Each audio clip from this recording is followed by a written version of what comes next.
weeknights from 9 p.m. Only on GB News, the People's Channel, Britain's news channel. We're proud to be GB News, the People's Channel. And as you know, we always love to hear your views. Now, there's a new way of getting in touch with us at gbnews.com/yoursay. By commenting, you can be part of a live conversation and join our GB News community. You can even talk to me, Bev Turner, or any of the members of the GB News family. Good Afternoon Britain isn't just about us. The wonderful thing about this programme is it's about everyone watching. It's an interactive programme. Well, there absolutely is something to see here, and we're going to be talking about it more. Whether it's breaking royal news, Will, please bring us up to date. or indeed a particularly punchy speech in the House of Commons, Very, very curious. we bring it to you live, and then we bring you live reaction as well. That's Good Afternoon Britain, weekdays from midday. Only on GB News, the People's Channel, Britain's news channel. Every Saturday, 10 till 12, we'll bring you all of the news that you need to know. We'll also remind you that there is so much to smile about. It's my favourite time of the week. I get to relax, enjoy some light-hearted stories, and let Ellie teach me about fashion too. That's Saturday Morning Live, every Saturday, 10 till 12. Only on GB News, Britain's news channel. If you want your news to be straight talking, This is a nightmare for the Conservatives again. down to earth, It's not just Nottingham where this is happening, is it? and most importantly, honest, Hard-working, middle-class taxpayers, they'll get their book thrown at them. then catch me, Martin Daubney, Monday to Friday, 3 till 6 p.m. on GB News, Britain's news channel. Join me, Camilla Tominey, for a frank and honest discussion with those in power that cuts through the spin and gets to the heart of the issues shaping our nation. You haven't confirmed that you want to stand as leader, but you haven't ruled it out either. This report basically says that he's not fit to stand trial. Is he indecisive? Incompetent? I deliver the dose of reality Westminster needs. That's the Camilla Tominey Show at 9:30 every Sunday on GB News, the People's Channel, Britain's news channel. In the GB newsroom, we bring you the news as it happens. With our team of dedicated journalists across the UK, We're ready to keep you up to date with what's happening every half an hour, every single day. Bulletins here on GB News. the People's Channel. Britain's news channel.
Good morning and a very Merry Christmas. Yes, Merry Christmas. Welcome to a special GB News Christmas breakfast. Dreaming of a white Christmas, anybody? Well, sadly, the Met Office has dashed those dreams, predicting a grey and cloudy Christmas, but we're not going to give up hope on a Christmas miracle. Yes, and over 6 billion presents have already been delivered, 300,000 kilometres travelled. We're going to be tracking the rest of Father Christmas's journey. He's finishing delivering presents across North America as we speak. Has he been to your house yet? The King's set to break with tradition later today. He's going to deliver his annual Christmas message from a former hospital chapel. Yes, he is. And the Princess of Wales delivers a message of togetherness alongside her family. It's been a tough year, this during her Christmas carol service. And are you busy in the kitchen this morning? Well, one Christmas dessert is on the brink of extinction, but will it be on your table later today? Ooh. And of course, it's the season of giving. Brits are expected to donate over £1 billion this Christmas season alone. We're going to be looking at how to help those in need this Christmas. A very Merry Christmas from the sports desk here at GB News. We'll be taking a look back on some of the highlights and lowlights of the sporting year that was 2024, particularly if you're a Man United fan like Patrick. There's also a big day of Boxing Day racing. Join me later. Well, it might not be a white Christmas this year, but it should be an all right Christmas as far as the weather's concerned, particularly if you're heading outside for a walk. I'll have the full details coming up soon in the forecast. Well, it's just gone 6 o'clock on Christmas morning. I'm Patrick Christys. And I'm Emily Carver, and this is GB News Christmas Breakfast.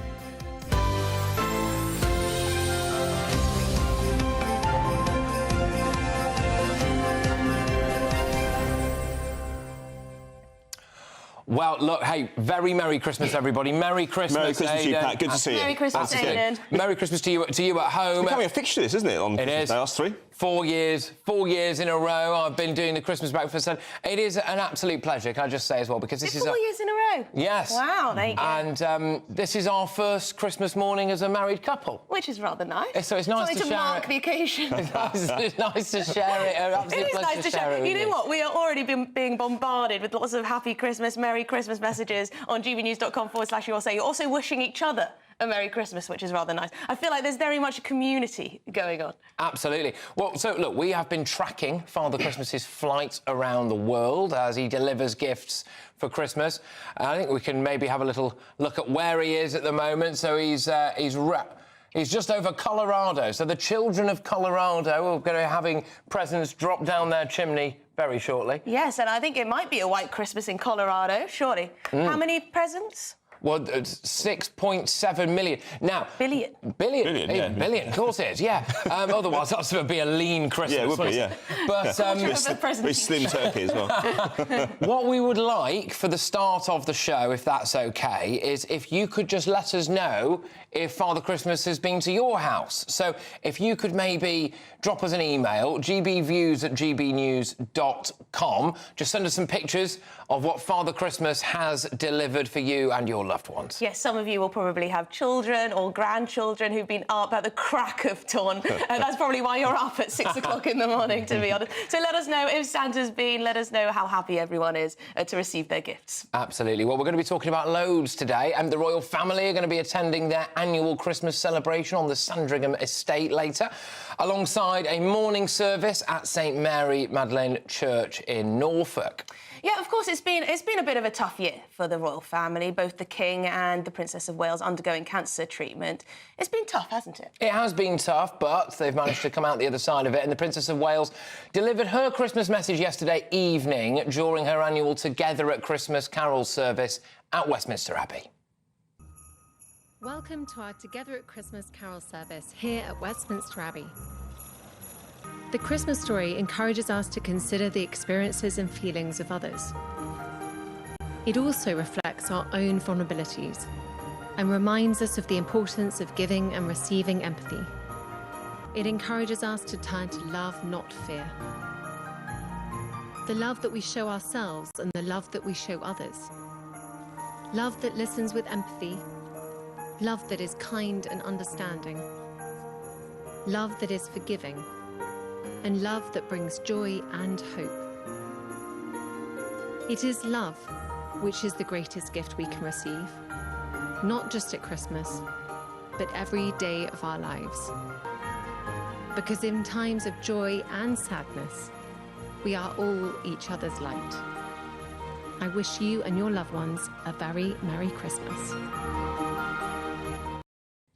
Oh, it's sweet, isn't it? That's rather nice, isn't it? It is, it is. What would you say in your Christmas message? Well, I think I just wish for peace on earth. Yeah. Probably. Yeah. And I would, I think, Hope for the best for everyone. Hope that everyone has a very, very happy, smiley Christmas. Yeah, I mean, we're expecting the King to talk about community and also touch on health as well. I think those are sort of things that everyone can, buy into and feel that way this Christmas. The Duchess of York, Sarah Ferguson, has also shared a bit of a Christmas message. It's a time of reflection, and I just want to say thank you and a huge embrace of goodness and kindness to those of you who've been so kind and so supportive, and to people all over the world that are feeling a little bit sort of low or sad. Just take some joy bubbles from us here. We're sending you so much love, and we must just keep keep showing light, turning to the light, finding the joy, and saying thank you. There we go. What did you make of that with the corgis? A little bit of a wind chill, wasn't it? Yeah, there was. A little wind tunnel. Yeah. By the way, we have deliberately... It's lovely. There are a lot of people who find this time of year tough. You know, they might be alone or they might have lost a family member. And it is about spreading that love to people who, you know, your neighbours as well as your family. Absolutely. We have made a conscious decision to not inflict Keir Starmer's Christmas message onto you. Of that. We decided to veer away from that. So on that point, I always thought that the politicians released their Christmas messages today on Christmas Day, but they all came out yesterday morning, Christmas Eve morning. Yeah, they went early. They went early, and I wonder why. Yeah. To get in there, they didn't want to. Well, I suppose then be they the can last have a proper day off then, I suppose. Maybe everyone in the digital team has decided to go home, so they just have to get it out early. But I tell you what, we thought we'd show you this, because it's a little bit different. It's Cristiano Ronaldo. He swapped Saudi Arabia for Lapland this Christmas, and here he is with his kit off. Guys, look at this experience. Look, freezing, minus 20. And now what I have in my front. Look, cold, minus 2. I'm gonna do it dry a little bit. Oh. ¿Vas a entrar todo? Claro. Oh, there he goes. You couldn't pay me to do that. No, I tell you what kind of bloke would gratuitously get his kit off on the television and go swimming around in some freezing cold water? Do we know anyone who might have done that this year? I think. You know I am married to this man over here, and he does like to take his kit off for the television, don't you? Right. For GB News. Oh, I'm glad we're doing this on Christmas morning. Just your shirt. I mean, you've done a dip in the Lake District. Yes. In Stickler's Tarn. Stickletarn, yeah, we raised a bit of money for Friends of the Elderly. A bit of Dream Boys at one point. Yes. Which involved taking your shirt off. Not just my shirt. No, not. No. I was going to leave it in the shirt. All right. There you go. Well, in true GB News style, we're going to veer from a bit of Christmas nudity to actually talk to a pastor now, if he's still there. So, Graham Nichols, I think, is with us now. Pastor Graham Nichols. Good morning. Merry Christmas. How are you? I'm all right, thank you. Yeah, I don't know about you guys, but I had to wake up and put some clothes on. That was a bit tricky. So you could have had a nude pastor this morning because it was a bit of an effort. That would have been quite the scandal. That would have been quite the scandal. Threaten us with a good time. So tell us, what is the true meaning of Christmas? Because sometimes it is lost in this festive period, isn't it? Like just now, potentially. Yeah, well, it is all the fun and laughter and joking and all those kind of things, and I love having my family around and friends and so on. So it is all of those things. But of course, the origin of the festival is not something pagan, but actually the birth of Jesus Christ, which we think is a true event, not a mythological event or some kind of sort of half made up story that you just use as a sort of parable or something, but something that really happened, and that Jesus was God, came in the flesh, came to live, came to die, came to rise again, came to offer people eternal life. And so this Christmas, we've been pumping out that message from our church, because that's the message of hope. Anyone can talk about love, whether you've got religion or not. Anyone can talk about nice things to do, but only Christians can talk about real hope in knowing Jesus Christ.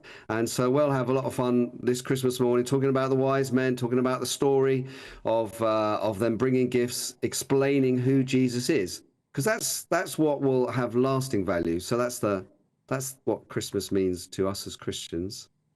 Yeah, absolutely. And people presumably will be flocking to church today, won't they? And it's a real sign of people coming together. And we are, after all, still a Christian country, aren't we? We are just about, yeah. I mean, statistically, we're not even half of us would, just under half of us will actually sort of claim to be Christian, and probably only, less than 10%, maybe 5 or 6% would be committed in the sense that they go to church fairly regularly and so on. But in terms of our heritage and our laws and lots of our customs, they come from Christianity, and actually our morality comes from our Christian heritage as well.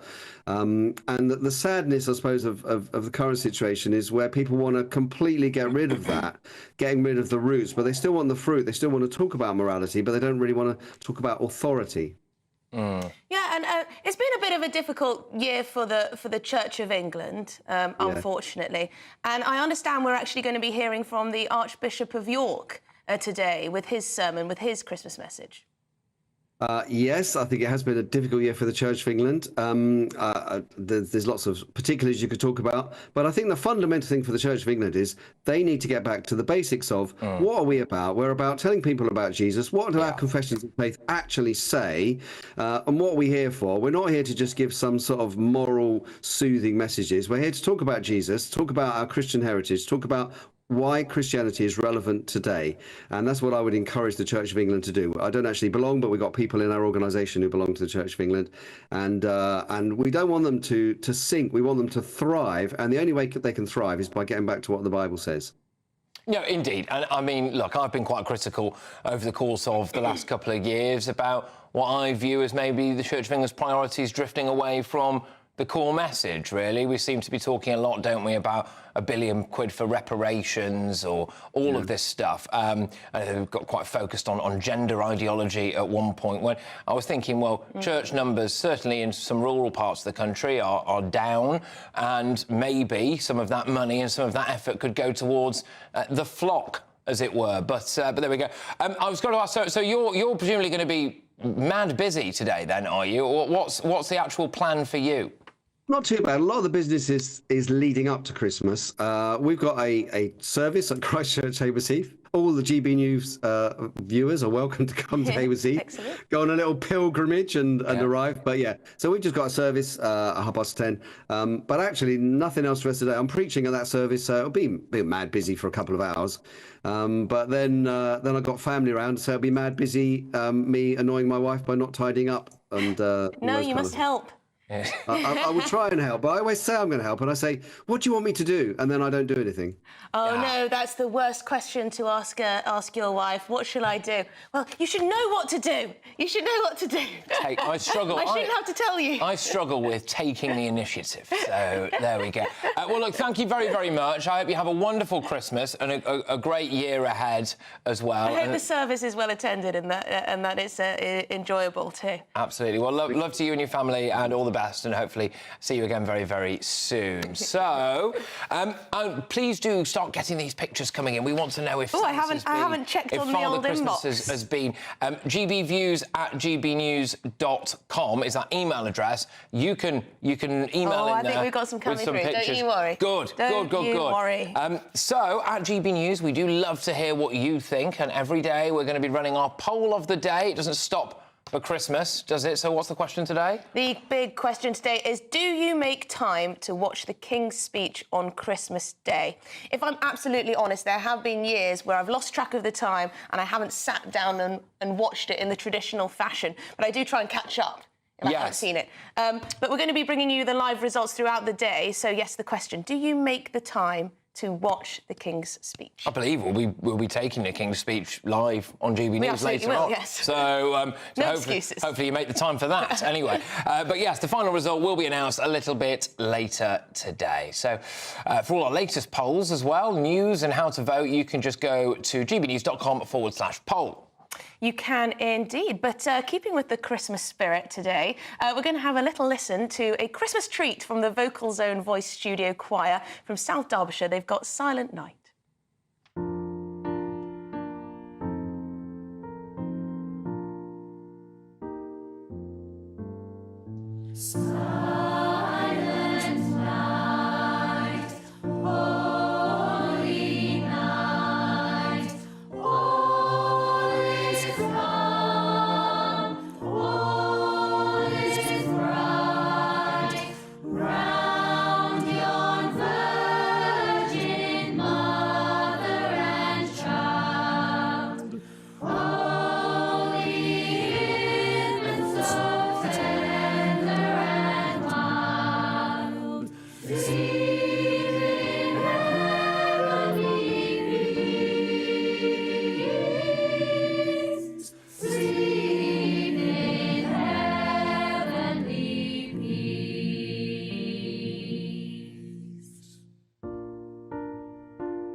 Silent night, holy night, shepherds quail at the sight, glory stream from heaven afar, heavenly hosts sing hallelujah. Christ the Savior is born. Christ the Savior is born.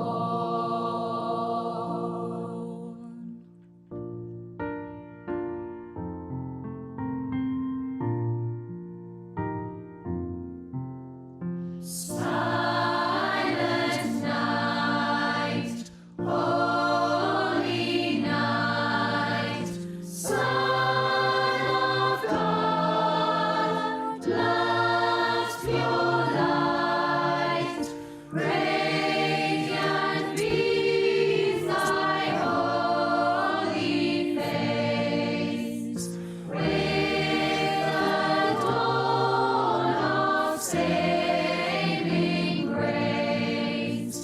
Jesus, Lord, at thy birth, Jesus, Lord, at thy birth. Oh, another lovely rendition. I enjoyed Good King Wenceslas yesterday. That was a good one. What's your favourite carol then, Patrick? Do you know any? I don't really know that many. I believe you've got a handy little You must. list. What about In the Bleak Midwinter? That's a tearjerker. Is it? Oh, well, Gets could I me. ask you to see if you could give us a rendition of that? In the bleak midwinter. Oh, there you go. It's all coming back to me now. Frosty. There we you go. know that one. Yep. What about? I mean, I do Oh, like Holy Silent Night. Oh, Holy Night's a good one. Yeah. Yes. Oh, come all ye faithful. Oh, no, that's a banger. Good King Wenceslas, first looked out. I like the Oh, Come All You Faithful, because you get louder Oh, as you Little go Town on. of Bethlehem. Yeah, that's good. That's a great one. Yeah, That's absolutely. a corker. There are so many. We wish you a Merry Christmas. Yes. Well, quite literally. Yeah, we Yes, are. Indeed, wish we you are. let us know what your favourite carol is at home. Are you listening to carols as we speak, perhaps in the background? And we've got some absolutely fantastic pictures coming in Yes, we here do, yes. to us. We were asking you if you could show us whether or not Santa has been to your house yet. And so we're going to get to those very, very shortly. So go to gbviews@gbnews.com. Fantastic pictures there. And so hopefully we'll get many of I them think it on was telly. Stephen I just saw sent in a picture. You can't even see the carpet because there are so many presents. Oh, It that's looks good. Looks like a big family there. That's good. We'll Oh, show that one, I think. We will. Well, I am hoping, against all hope, that there might be one little bit of the UK that has a white Christmas today. Not going to happen, is it? It's mild, bit drizzly, bit foggy. But it only needs one snowflake to constitute a white Christmas, I think. So you're banking really on northern Scotland, aren't you? Really? Absolutely. Yeah. Absolutely. Well, Anyone up there?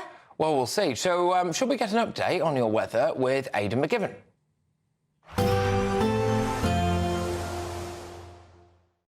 Expect a warm front, moving from the kitchen right through to the rest of the house. Boxed Boilers, sponsors of weather on GB News. Hello, a very Merry Christmas to you. It might not be the Christmas weather many people have been asking for, but it's not going to be too bad. It's mild, yes, and it's mostly cloudy, but there'll be some brighter spells coming along into the afternoon. And actually, for most, it's a dry day, so if you're planning a Christmas Day walk, it's looking reasonable, certainly across the southern half of the country. That's where the brightest skies will be. A better chance of cloud breaks compared with yesterday, especially for the Midlands, East and Southern England. Further north, again, a lot of cloud, a strong wind and outbreaks of rain for the northwest of Scotland. But it's mild everywhere, 12, 13, perhaps even 14 Celsius. And then as we go into the evening, we keep the cloudy skies. We keep the outbreaks of rain going across the northwest of Scotland. In fact, they become a little heavier for a time. The wind picks up a little strength as well. Still some cloud breaks to be had across the northeast of Scotland, particularly Aberdeenshire, and the cloud thinning at times for Northern Ireland, as well as the east and central parts of England. But for most, it's a cloudy end to the day. Effectively, very little change in the weather throughout the next day or so. Overnight, though, we do see this area of rain sink a little further south into central Scotland, approaching Northern Ireland and the central belt by dawn on Boxing Day. Ahead of that, some clear spells further south and a few fog patches by dawn as well. But overall, it's another cloudy and relatively mild night. So we start Boxing Day with low cloud, mist, some fog patches. We'll also start the day with outbreaks of rain for much of Scotland, particularly towards western areas and increasingly Northern Ireland. A few spots of rain coming into North Wales as well, but still some cloud breaks, still some brighter weather there for the Midlands into eastern parts of England. It's another mild day, but it's not quite as mild as Christmas Day. Highs of 9, 10, 11 Celsius. Bye-bye. A chilly start will give way to a lovely, warm afternoon.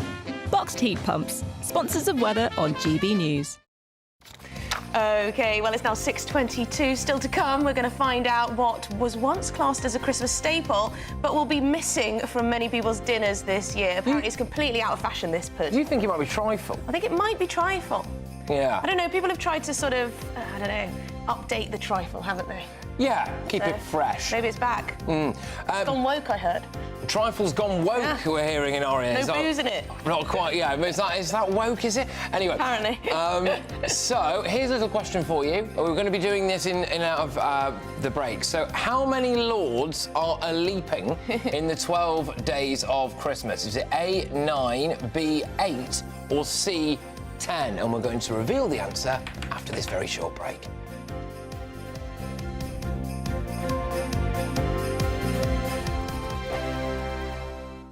Good Afternoon Britain isn't just about us. The wonderful thing about this programme is it's about everyone watching. It's an interactive programme. Well, there absolutely is something to see here, and we're going to be talking about it more. Whether it's breaking royal news, Will, please bring us up to date, or indeed a particularly punchy speech in the House of Commons. Very, very curious. We bring it to you live, and then we bring you live reaction as well. That's Good Afternoon Britain, weekdays from midday. Only on GB News, the People's Channel, Britain's news channel. Britain's Newsroom, weekday mornings from 9:30. A Tesco store on a Scottish island has defied locals by ignoring pleas to stay closed on Sundays. Tesco's has said that no member of staff in Stornoway would be forced to work on a Sunday and that it had received a significant amount of positive reaction to its plans. Well, let's talk now to the Minister of the Reformed Presbyterian Church, Reverend Kenneth Stewart. Good morning to you, Reverend Stewart. You're trying to keep Sunday special, and if Tesco are going to open up, that means it won't be quite as special for you. Well, yes, good morning, and thanks for having me on. Yes, Tesco, for some reason, they claim it's not economic advantage, but for some reason they've decided to go against hundreds of years of tradition on this island and the deeply held religious convictions of many, many people, including, of course, their own customers who are really grieved by this decision. We come obviously from the standpoint that a day of rest is effectively mandatory. It's a human right. Along with the other 10 commandments which have undergirded our moral and legal fabric in society, it actually enshrines the human right to a day of rest.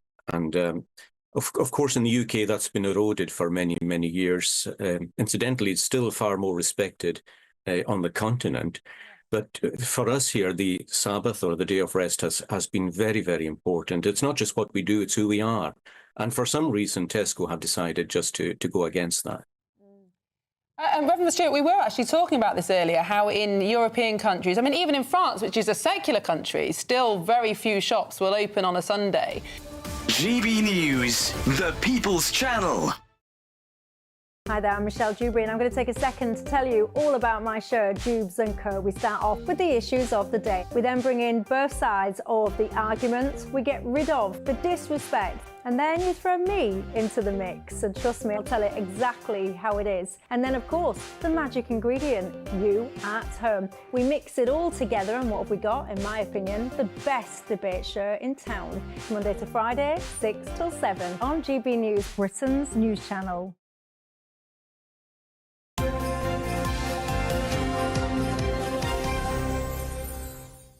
Welcome back and Merry Christmas. You're watching and listening to Christmas Breakfast with Patrick and Emily.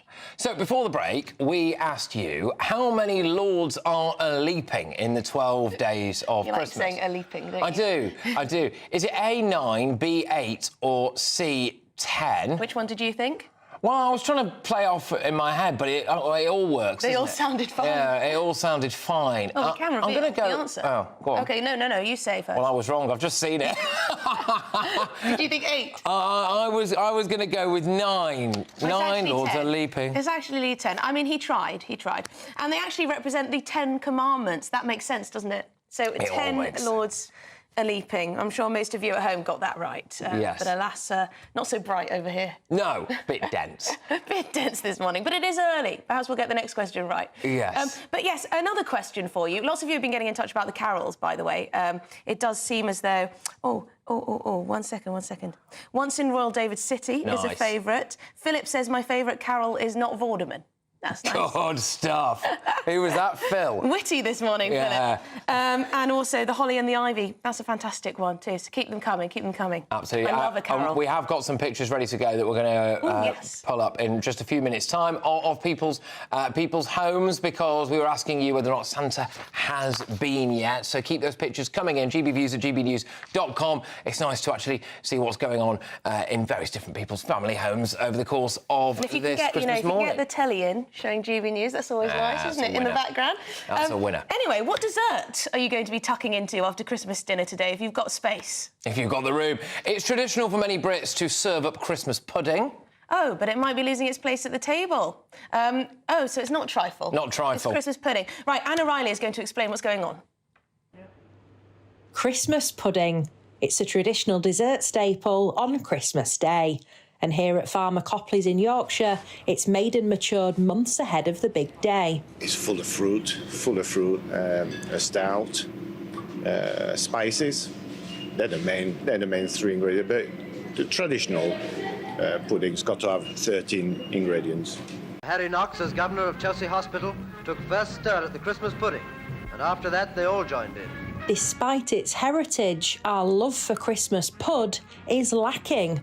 The Royal Mint found 6 in 10 people surveyed snub the festive classic. But at this farm shop, there's been no downturn in sales of the sweet. It's such an iconic part of Christmas. I think the pudding will always be there, although we're seeing a lot of Generation Z and the millennials. They're always going for something a bit quirky, so a twist. That's sort of their ownership of the Christmas pudding. So that's where we're seeing some traditional flavours, but I think most people will still be going for a Christmas pudding. Even if they buy it and they don't eat it on Christmas Day, they'll be eating it on Boxing Day. The people of Pontefract told us which dessert they took into on Christmas Day. Well, it's Christmas pudding and brandy sauce. I'm not really a big fan of Christmas pudding, the traditional one. I get a bit of few mucky looks for having profiteroles around the Christmas dinner table because everyone else has Christmas pudding. Chocolate gatto and double cream, and then we'll have a Christmas chocolate log. I'm not keen on Christmas pudding. I prefer the trifle and the cheesecake. Proper Christmas pudding with brandy sauce. Could the Christmas classic really become a thing of the past? Well, the proof is in the pudding. Anna Riley, GB News. Fantastic. I wonder if we're having a Christmas pudding later.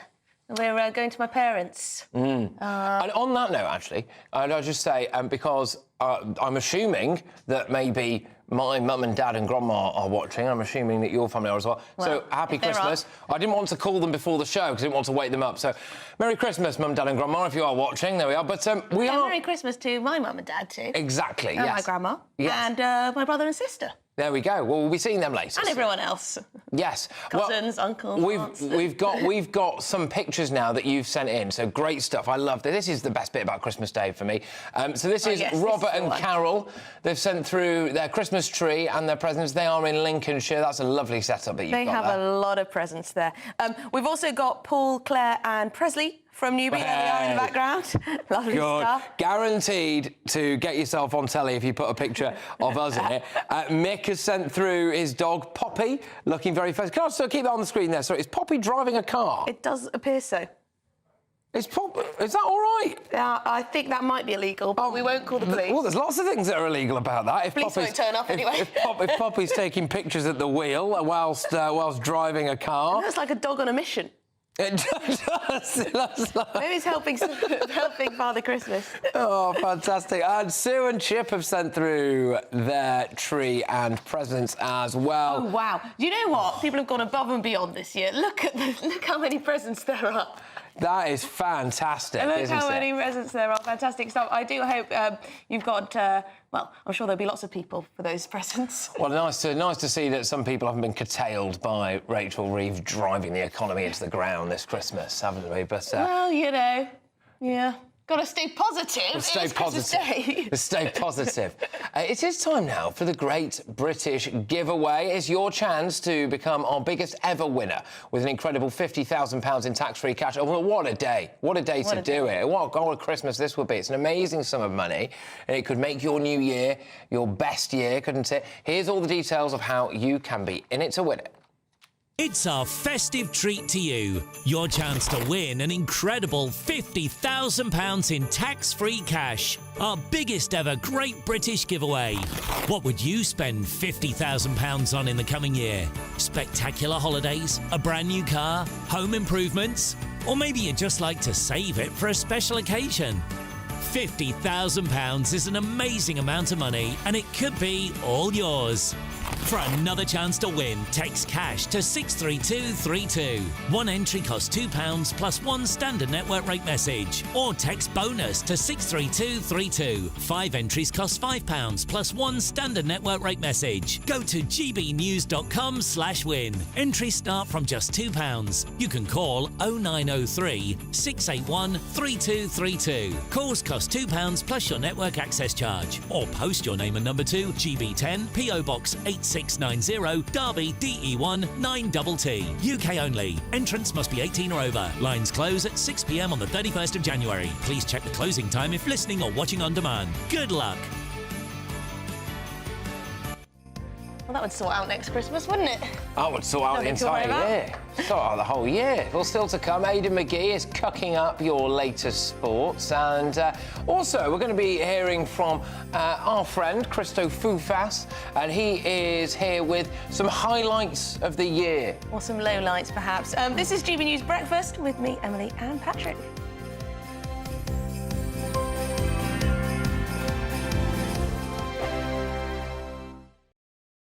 Sunday with Michael Portillo from 11, only on GB News. Welcome back to Sunday with Michael Portillo. Well, drinkers have been warned about a drop in the quality of French wines after poor weather conditions hit this year's grape harvest.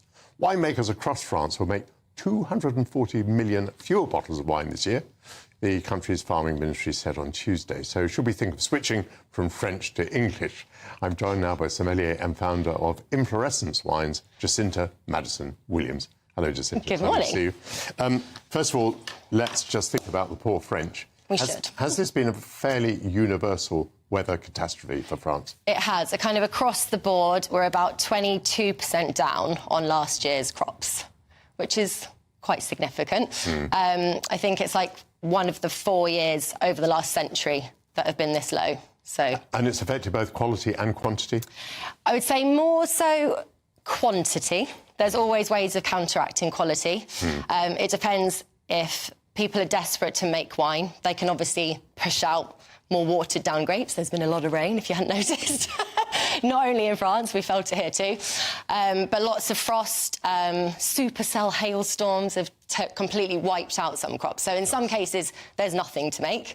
In other cases, it's just really watered down grapes and you want to pick earlier to make sure you're avoiding all those rains. But I would say more so it's quantity. But saying that, France is still the biggest producer of wine in the world. It might be taken over by Spain this year, but as a consumer, don't panic. We're not going to run out of wine. And we obviously have lots of lovely wine growing here now in England. So whether we do make a little jump for a bit to English wine, but there's definitely still lots out there. GB News, the People's Channel. I'm Christopher Hope. From pop stars to politicians, I'll interview anybody in a pub who's got a political opinion. Join me every Friday on Spotify, Apple Podcasts, YouTube or gbnews.com, or wherever you get your podcasts. This is GB News, the People's Channel. In the GB Newsroom, we bring you the news as it happens. With our team of dedicated journalists across the UK, we're ready to keep you up to date with what's happening every half an hour, every single day. Bulletins here on GB News, the People's Channel, Britain's news channel. If you want your news to be straight talking... This is a nightmare for the Conservatives again. Down to earth. It's not just Nottingham where this is happening, is it? And most importantly, honest. Hard-working, middle-class taxpayers, they'll get their book thrown at them. They catch me, Martin Daubney, Monday to Friday, 3 till 6 p.m. on GB News, Britain's news channel.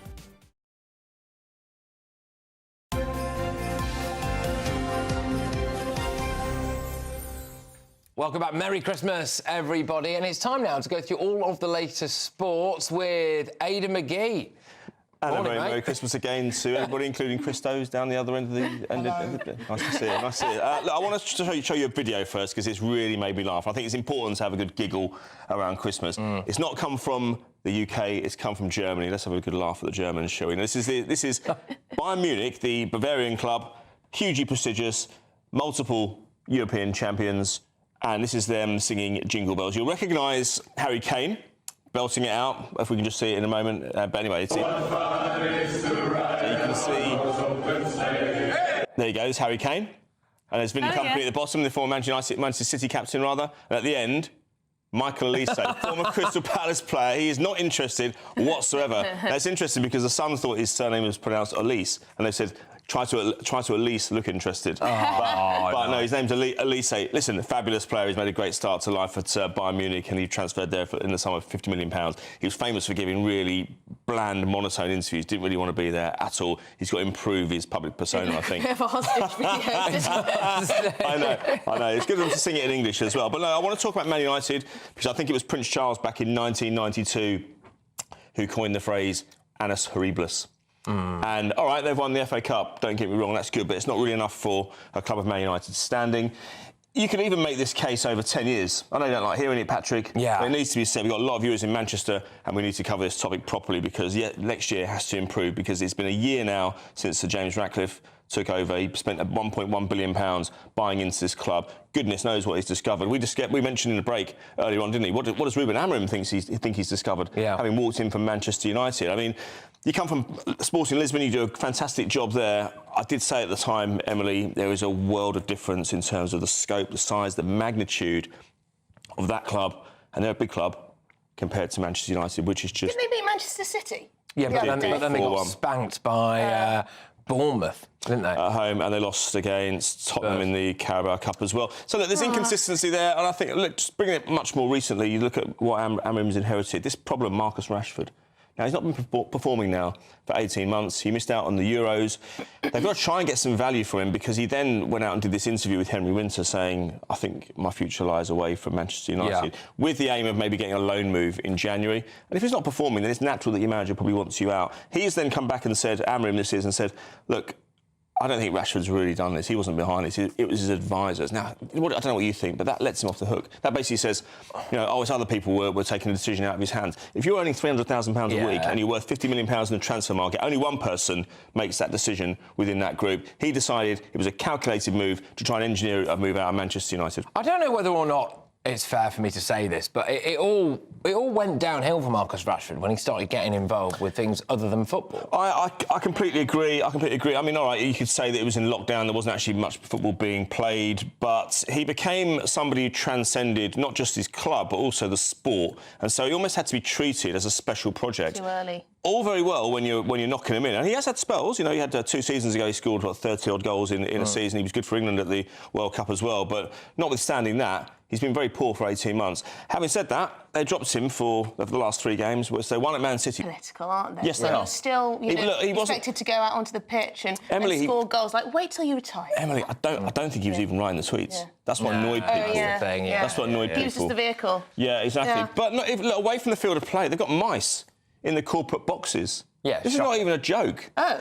They've got mice in the corporate Everything's boxes. leaking. Everything's falling apart. They've had a 4-star hygiene rating. They've been now reduced to 2. I mean, even my local kebab shop's got No more way. than that. Yeah. Seriously, A 2-star hygiene rating. They have, and this is, look, a friend of mine's got a box in Man United and it costs an absolute fortune. If he knew there were mice in there, I mean, goodness knows what I've eaten in there. Might have got E. Well, coli. you told him now. Well, it's not good Aidan enough. McGee, thank you very much indeed. Nice to see you here. Nice to see you. Yeah. Right, well, we're going to turn our attention now to the broadcaster, Christo Foufas, I should say. You are a good friend of mine. I should be able to pronounce your name. He joins us to recap the year so far. Christo, so what have you got in your sack? I have come prepared, and my sack runneth over. I think I've mixed my metaphors there, haven't I? But Merry Christmas. Merry Christmas to all of you. And look how full my sack is. Lovely. It is full. So I'm reaching in. And I've got a couple of gifts in here, and oh God, what am I going to be reaching in for at the moment? I think what he we will. wants. I don't know which one I'm going to go for. Actually, I think we'll. Oh, this one. This is quite a small gift. I'm going to unwrap it. Okay. Unwrap it for you. Hey, can I open it? You can open it. You can see what it is. Okay, and this is what is it going to be linked Now, to this some is kind of going news to be- event? Every gift that I've brought you today is linked to a news story of the year. Okay. Now, what is that? Oh, it's a That's very good. Oh, That's very looks good. like it's a CV. But it's got some red lines through it, like someone's amended it. That's great. Whose CV is it? I'll give you a clue about some of their work experience. They worked as an economist for the Bank of Scotland. Oh, no, that's crossed out. They worked in retail banking. And then there's another one here. Apparently they were the governor of the Bank of England. That was right. I don't think that's right. And they were there for 10 years. No. Sorry, that was crossed out. They were there for 6 years. This is, of course, Rachel Reeves, our great Chancellor, Chancellor. whom apparently doesn't know much about finance, economics, but if you have got a customer service query, she would be absolutely wonderful. She'll answer anything. Yeah, she will. And, of course, this is the furore over her CV, one of our favourite stories of the year, where she, of course, changed her CV. Well, she said her advisors did it. Blame the little guys. Yeah, why would anyone do that? And why would anyone... Of course, people... Obviously. So she actually responded to this then, did she? Because I thought she just kind of stonewalled it completely. There was a very excruciating interview where she was asked repeatedly about it, and she just kept you know that her and Keir Starmer they've sort of been AI programmed to robots, and they just repeat the same thing, and that's all that she did was repeat that it. There was a friend of mine's father who dished the dirt on in the article about 6 weeks ago. So that guy called Kevin Gillett. I forget which bank he was, but he was one who said that he didn't want to get involved in interviews, but he couldn't stand by and let this happen. Well, the thing is, everyone's embellished their CV a little bit. I mean, my conversational French is anything but conversational. However, I've not asked people to vote for me. No. I've not ended up the Chancellor in charge of every single person's Hang on, do we have time for one more? Let's do another one. Let's do one. It's a big old sack. OK, this is a nice... Do you want to open these ones? Can we let Patrick open this one? Patrick, you can open this one. Thank you very much. Oh, Here we heavy. go. Oh, yeah, it's got a bit of weight It's quite to it. heavy, isn't it? What's in there? What could be in what has this? Santa brought you? Oh, it's looking nice. It's a nice... Suede. Sunglasses. We've got some sunglasses. Oh, no, not sunglasses. Normal They glasses. look like they're covered in makeup, actually. I They wonder who do. they can belong to. You are blind. Are they bulletproof? That's actually hurt my eyes. I mean, and it would have hurt your eyes and your ears when you hear about this So why have you story. given us spectacles then? It's a pair of designer glasses, no less, I know where we're that going. might have cost thousands of pounds. What story could this refer to? It is, of course, Keir Starmer being bought everything, it seems, by Lord Ali. Of course, all of these ridiculous suits down at Savile Row, and, of course, these glasses, £2,000 worth of glasses, no less. And now those ones were not cheap, I won't lie. You know, I do have good taste. Yeah. But I don't know how you can spend... They need a good clean, actually, please, Emily. Thank you. But I don't know how you can spend £2,000 on glasses, especially when... And I don't mean this unkindly to Keir Starmer, but they're not very nice glasses as well. They're very just average. Oh, so you don't even like them? I don't even like the glasses. Well, that is Freebiegate, which was one of the biggest stories of the year. Absolutely. I think it's fair to say. Christo, we're going to have to leave it there. Yes. But thank you so much. We'll see you a little bit later. My sack is ready for later. I can hardly wait. Right. Lovely stuff. OK, still to come, some festive cheer with Charlie Rowley and Benjamin Butterworth as we see what's making the news. There is allegedly some news around today, I think. But first, if you're in search of some winter sun, well, here is the forecast for some of the top European holiday destinations. Ready to soak up that holiday sunshine? Won't we need some cover? No worries. All sorted. All Clear Travel Insurance sponsors GB News Travel Destinations forecast. Boxing Day across Europe looks very mixed. Windy in Italy, unsettled in Greece and Cyprus, mostly fine for Spain and the Canaries, but for Madeira we do have some showery rain and a strong wind blowing through here. A strong wind also for Gibraltar on Boxing Day, but otherwise sunny skies across Spain and Portugal. Windy for Italy. That wind is easing as this area of low pressure moves through. That's going to continue to bring heavy downpours and thunderstorms for Greece and Cyprus. All Clear Travel Insurance sponsors GB News Travel Destinations forecast. OK, well, still to come. We've got a lot for you. It's Making the News with Charlie Rowley and Benjamin Butterworth. They're going to be taking us through all of our Christmas Day news, and there is some out there. There is. And I think we're going to be getting a glimpse of what Christmas morning looks like on a farm as well. Yes, so stay tuned for all of that. This is GB News Christmas Breakfast with me, Patrick and Emily. This is Britain's Newsroom, where your voice matters. It's just astonishing. With expert analysis and honest opinion, we don't just keep you informed. We bring you unique perspectives you won't see anywhere else. Can't argue with any of that. When the news happens, it happens here. On Britain's Newsroom, weekdays from 9:30 a.m. Only on GB News. Sunday with Michael Portillo from 11, only on GB News. Joining me now is food historian and author of Christmas with Dickens, Pen Vogler. Pen, let's start with Christmas Carol. Did A Christmas Carol change Britain's view of Christmas? I think it did, enormously. Before then, people were beginning to think, as they do now, that Christmas might be being a little bit commercial. It was too much food and drink, not enough kind of seriousness or not enough kind of love and family. And what Dickens did with A Christmas Carol was show people who were coming to the cities, who were kind of losing their rural history, a new way of celebrating Christmas, that a real, just a family could get together and love and kind of get around the table together. And whereas before, a lot of those kind of Christmas dishes would have been seasonal, lots of people would have eaten them at different times of the year, Dickens does two things. He takes the goose, which is what the Cratchits are going to eat, and he turns it to a turkey, much bigger, meatier, kind of more generous. And then he takes this thing that he never calls Christmas pudding in A Christmas Carol. There's no Christmas pudding. He only calls it plum pudding, and he anchors it to that day. And interestingly, after then, people start publishing recipes for Christmas pudding, and it starts getting its name, Christmas pudding, from plum pudding. And I think all of that really comes from A Christmas Carol. You say becomes a Christmas pudding almost immediately after A Christmas Carol is published. Yes, I mean, it's occasionally called Christmas pudding before, but not often. And then a very famous for the time, the kind of Delia Smith of her day, lady called Eliza Acton, publishes a recipe called The Author's Christmas Pudding in 1845. And we know she's a big Dickens fan because she sent a copy of her cookbook to him. GB News, the People's Channel. Join me, Camilla Tominey, for a frank and honest discussion with those in power that cuts through the spin and gets to the heart of the issues shaping our nation. You haven't confirmed that you want to stand as leader, but you haven't ruled it out either. This report basically says that he's not fit to stand trial. Is he indecisive? Incompetent? I deliver the dose of reality Westminster needs. That's the Camilla Tominey Show at 9:30 every Sunday on GB News, the People's Channel, Britain's news channel. I'm Michael Portillo. This is GB News, the People's Channel, Britain's news channel.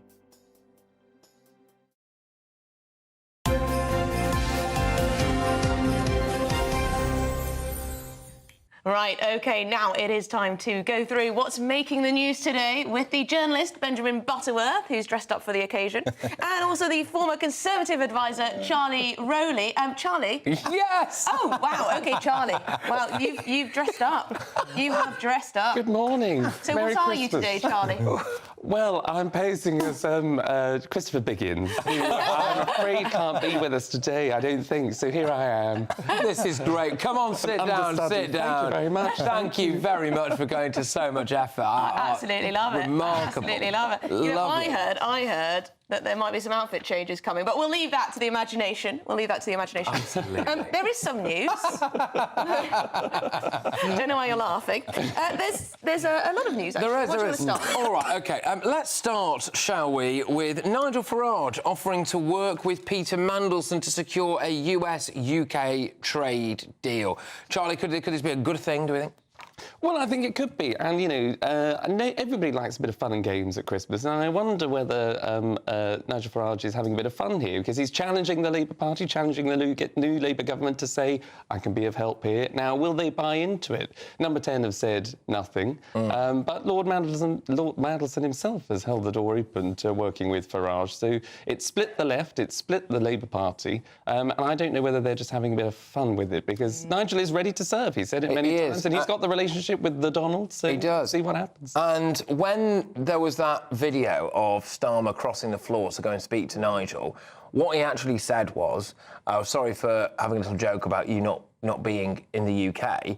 And then Nigel said, "That's fine. If you ever actually want any help with Trump, then I'm willing to give it." So he has actually spoken to Keir Starmer about it. Do you think they will? Well, I mean, given lots of people are saying, will reform be the government after this one? Maybe Nigel Farage could be Prime Minister. Maybe this is a chance for him to prove that he's a statesman, right? You know, his politics are a long way from the Labour parties, but if he wants to be a bridge to the US administration to help the British economy, then this would be a chance for it. But I do know that Labour said, there was a brief in yesterday's newspaper, that they said that they need to have their own relationship. They can't rely on this person from another party.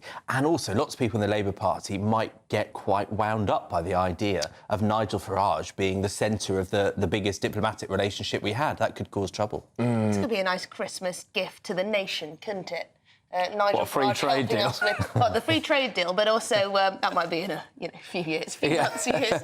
But just Nigel Farage working with Mandelson to secure it. Yes. And I do think, I think Peter Mandelson's quite a pragmatic choice, because he can work with anybody, right? I mean, he works with the Chinese, he works with all sorts of people. So I feel like his ability to be with people very different, quite difficult, is probably well tested by this stage. You can't have your Christmas cake and eat it, though, I think, as somebody once said, because, Nigel will, obviously want to be seen to be that statesman if he wants to go on to be the next Prime Minister, but what do Reform voters actually think? Will they like it? Will they like Nigel cozying up to the Labour government? Not quite sure. Yeah, I mean, another story I saw just shortly before we came on air was that apparently the new Prime Minister of Mauritius has basically said that this Chagos deal is not going ahead. He doesn't want it, and it would be quite interesting to see what Nigel's reaction would be like with Trump. But I mean, that does seem to now not be happening. I think do they want more money? They want us to pay them more money to give the islands away, I think so, and I think, but it's a poor deal. We should never have given them away in the first place, and it's just another thing that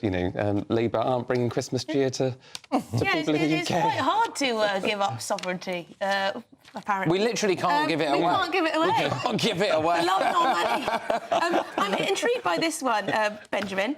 The former SAS trooper Bear Grylls is sparking social media backlash. What's he done? So, he did a Christmas video where he read out a Christmas message and said, when Mariam, a young, poor and no doubt terrified Palestinian girl, gives birth in a rundown animal pen. So he was saying that it's making a message about Palestine amid the war in Gaza. Now, I'm sure life is extremely tough today for those people in Gaza, and that's perfectly reasonable to talk about. But lots of people are pretty unimpressed by him trying to bring that into it. So Jewish groups have pointed out that Mary and Joseph were both Jews from Judea. Campaign Against Anti-Semitism has said a historical note, Mariam, was a Jewish woman. And it seems pretty undignified, Did he do it deliberately, or has he just made a mistake here? Well, he's clearly a man of such good judgment after he baptised Russell Brand recently. Right. So really? I think he did, after the accusation accusations were made in public about him. And so it's pretty provocative, I would say, to bring that into it. It is provocative, unnecessary. Can't we just call for peace? Exactly. Well, yes, I think maybe you should stick to the jungle, because there's nothing more embarrassing, I think, not that I know, because I'm not very active on social media, but when you get a Twitter or X notification or alert or whatever it is that says that you've made a mistake, or you have to be clarified what you've said, yes, then I think, you just probably hold your head in shame. Oh, well, we'll forgive him. All right, we're going to have to end things there. Well, thank you very much, especially for going to so much effort, both of you. So we'll be seeing you again very shortly. But yes, we're going to be looking at how farmers are celebrating Christmas, and that's next. Imagine getting the call to tell you that you've won £50,000 in tax-free cash, our biggest cash prize of the year. Oh my God. That's a big surprise. Oh my God. This is amazing. I'm in shock. I'd say don't hesitate, do it. For another chance to win, text cash to 63232. One entry costs £2 plus one standard network rate message. Or text bonus to 63232. 5 entries cost £5 plus one standard network rate message. Go to gbnews.com/win. Entries start from just £2. You can call 0903 681 3232. Calls cost £2 plus your network access charge. Or post your name and number to GB10 PO Box 8690 Derby DE1 9TT. UK only. Entrance must be 18 or over. Lines close at 6 p.m. on the 31st of January. Please check the closing time if listening or watching on demand. Good luck. We're proud to be GB News, the People's Channel. And as you know, we always love to hear your views. Now, there's a new way of getting in touch with us at gbnews.com/yoursay. By commenting, you can be part of a live conversation and join our GB News community. You can even talk to me, Bev Turner, or any of the members of the GB News family. I'm Christopher Hope. From pop stars to politicians, I'll interview anybody in a pub who's got a political opinion. Join me every Friday on Spotify, Apple Podcasts, YouTube or gbnews.com, or wherever you get your podcasts. This is GB News, the People's Channel. If you want your news to be straight talking, this is a nightmare for the Conservatives again. Down to earth. It's not just Nottingham where this is happening, is it? And most importantly, honest. Hard-working, middle-class taxpayers, they'll get the book thrown at them. Then catch me, Martin Daubney, Monday to Friday, 3 till 6 p.m. on GB News, Britain's news channel. It's Patrick Christie's Tonight, and here we do things differently. It's explaining the absolute madness of this, doesn't it? It's explosive. I mean, this is very good. It's lively. 850. Your government sat there, Sean, and it did nothing. It's controversial. And the Middle East has been in turmoil since before I was born. It's everything you need to kickstart your evening. Everyone's had their Weetabix tonight. I love to see it. That's Patrick Christie's Tonight, weeknights from 9 p.m. Only on GB News, the People's Channel, Britain's news channel.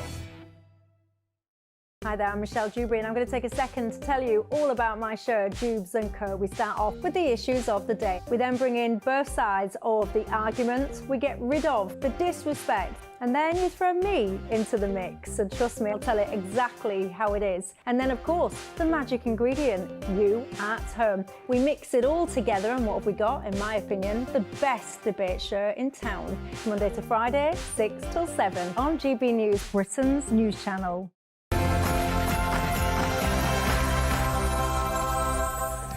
Well, good morning, everybody, and a very Merry Christmas to you. Yes, a big welcome to a special GB News Christmas breakfast.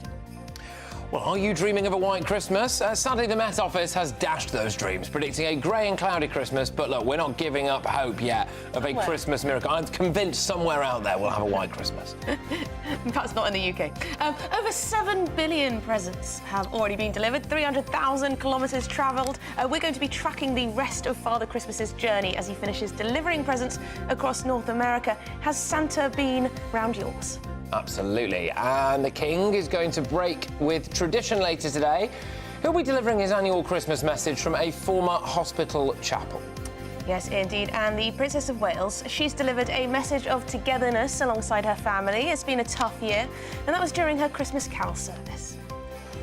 Who's been busy in the kitchen this morning? Well, one Christmas dessert is on the brink of extinction, but will you be eating it later today? And it is, of course, the season of giving. Brits are expected to donate over £1 billion, wow, this Christmas season alone. We're going to be looking at how to help those in need this Christmas. And life doesn't stop on the farm as we check in to see how our farmers are celebrating Christmas today. They've had a rough couple of weeks or few months, haven't they? So nice to check in with them.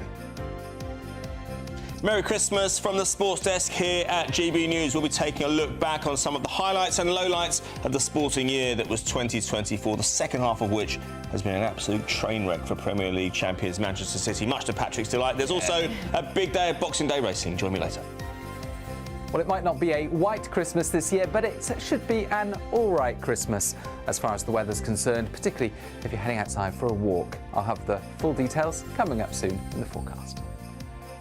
It's just gone 7 o'clock on Christmas morning. I'm Patrick Christys. And I'm Emily Carver, and this is GB News Christmas Breakfast.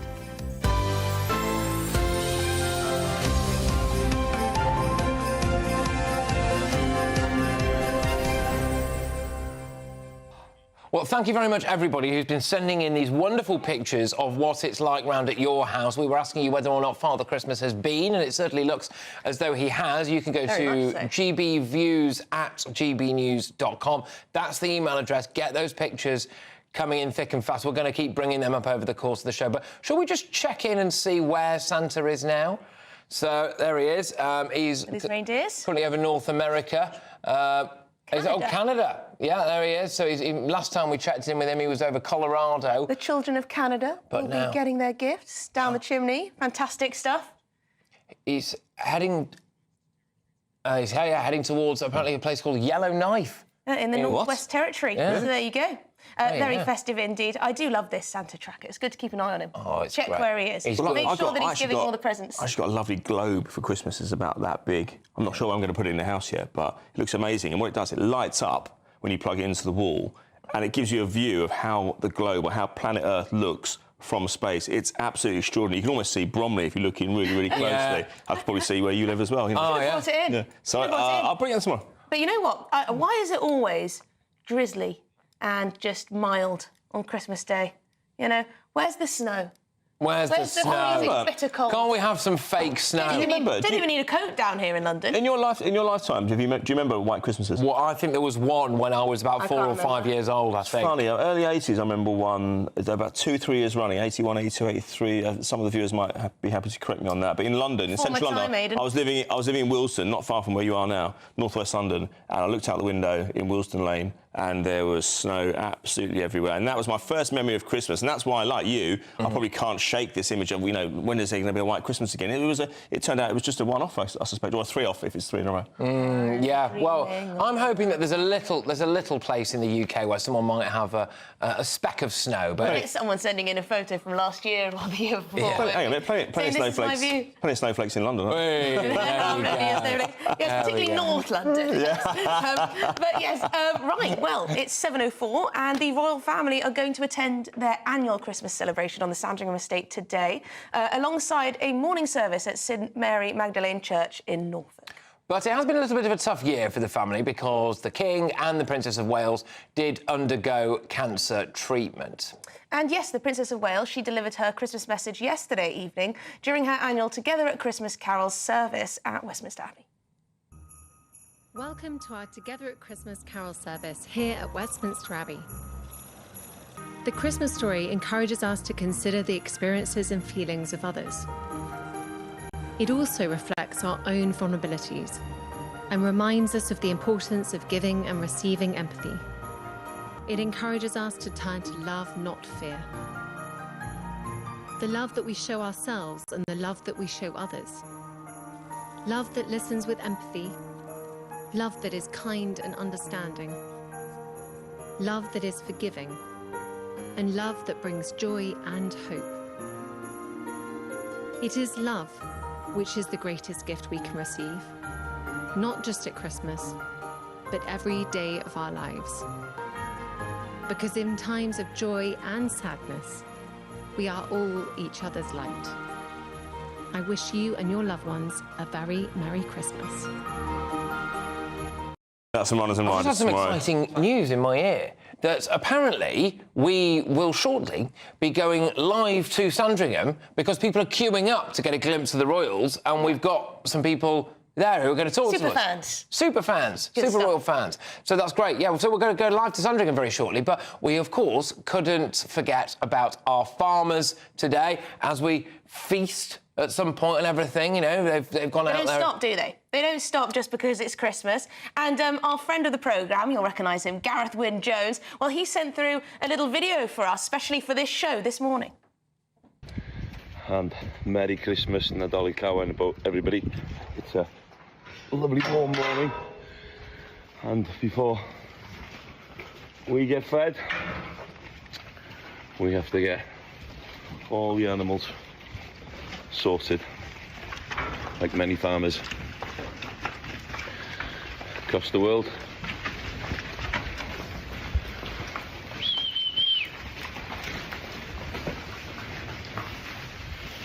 It doesn't stop for Christmas Day. Good lad, Gareth. It's great He's a hard to... worker, isn't he, Gareth? He has. I messaged him a couple of days ago, actually, and he said, yeah, he feeds the animals before he feeds his family, really. This just shows you, doesn't it? Well, life on a farm is non-stop. It doesn't have any breaks for Christmas. It's also why... I did enjoy my day out at the farm. Yeah, I thought you were brilliant at the farm. Down in Exmoor. And it just shows you, when some of the farmers do decide to essentially take a day off so that they can come and protest, it's a massive deal for them because, you know, life on the farm doesn't stop. And actually, it's another news story that we might talk about a bit later on. Apparently, in the new year, they are saying that they're going to hold protests in every rural Labour constituency. So watch that space. Because Labour don't always do so well in rural areas, but they did win a lot of seats in rural communities. So it'll be interesting to see how that works out. But Merry Christmas to Gareth Wyn-Jones, all the farmers out there as well. Thank you very much for everything that you're doing, and you know, I hope keeping us fed. Hope the animal rights lot don't get on to me over this. But just looking at those cows there, it's reminded me I'm going to be having a rib of beef tomorrow. So what do you make of all these very, very cheap vegetables going? Have you seen? No. Like Lidl are selling sort of a kilo of parsnips for 8p. Or really? Potatoes too, and it's not just Lidl, there's other supermarkets as well, yeah. So the thoughts are, do they just have an abundance that they need to get rid of them, or are they not paying our farmers enough for produce? It could be both, actually. It could be both. Surely people, I know, you know, hard times, but I'm sure people can afford more than 8p for parsnips. Yeah, maybe they've just got a job, a lot of them, and they just need to get them out the door. Hopefully it's that. But yeah, well done if you did manage to see those bargains. On another note, I saw it's good for the consumer, I guess. A turkey going for 147 quid in Morrison's. A turkey for 147 quid. That's crazy. Was it last Christmas that there was a rotten turkey? Oh, yeah. It happens every year. Rotten turkey gate. Yeah. That will come up. I'll keep an eye on social media. Well, hopefully, yeah, do it, because sometimes you get your turkey delivered and it's green. And, I remember that vividly. Yeah. I remember that vividly. Well, hopefully your turkey at home is not green. Yes. Just a nice shade of pink. Indeed. Well, we, I believe, can go live now to the Sandringham estate to chat with some revellers who've waited overnight to catch a glimpse of the royal family later today. Great to have you on the show. I believe that we're going to be joined by Athena. Is that right? How are you? Yes, hello. Sorry, have you been waiting there overnight, have you? No, we got here at 4:45 this morning, and we've been staying at King's Lynn, so it was only a 10-minute drive. So we left at around 4:30, and yes, we got here at 4:45. And how many people are down there already? There's quite a few. At around 5 a.m. there weren't that many people, but by 6 a.m. there were quite a few people that started to stroll in. So the line's gotten quite large now, and they've created a second line too to accommodate for more people that are coming through. Wow, and it's still pitch black, isn't it? It is. Well, I hope it's not too cold for you, but Yes. why did you decide that you wanted to do this then? Are you desperate to try to get a glimpse of the royal family? Yes, well, we're from Australia and we've come overseas for the Christmas holidays. We've been in London the past few days, and I'm a big fan of Princess Kate. She's a big inspiration of mine. So we figured that this would be a great opportunity to come and meet the royal family, given we were already in the UK. So we made the trip over to Sandringham, and hopefully we're able to meet some of the members, and I would love to meet Princess Kate in particular. Oh, well, we've got our fingers crossed for you that you will actually meet Princess Kate. We really enjoyed her carol concert last night in her Christmas message, did you? Sorry? Did you enjoy her Christmas message? Oh, yes. Yes, so I did see that on social media, and that was lovely. I always like keeping up to date with what the princess posts, so yes, I did really enjoy that. Oh, I think it's so lovely to think that you've come all the way from Australia and that you're you're desperate to try to meet the royal family and everything. I just think that's really nice and really sweet. So thank you very, very much, and also thank you for popping up on the telly. I bet that wasn't on your bingo card when you woke up this morning. So good luck. Maybe we could check back in with you in a little bit just to see if you did manage to get a word in with Princess Kate. So I hope you take care. I hope it doesn't start raining on you. As Bye, well. Athena. Oh, good brilliant. idea. Yes, we should check back in. Yes. And see whether I've got Athena's met a Princess feeling that at this time in the morning, the royal family will have GB News on. Oh, absolutely. That's what I've heard too. And they will be watching the show right now, and they'll have seen Harry, maybe Athena. not. They'll have seen. No, he's probably more of a BBC man, I think. But yeah, they'll be. CNN, classic Harry. But they might have seen that now. They've seen that Athena's waiting there for them, and maybe just maybe they will go and say hello. So that would be nice. They should, don't you? Yeah. Yeah, why not? Anyway, the birth of Christ, of course, is the most famous story in the world. And in Surrey, there's an immersive theatre production that puts the audience right in the middle of it. Gosh, with Romans, live animals and a real baby Jesus. The Wintershall Nativity attracts thousands of visitors every single year. And our reporter, Jack Carson, brings us the story. People who walked in darkness have seen a great light. For unto them a son is born. In the darkness of the Surrey countryside, the story of Jesus' birth comes to life in an immersive performance.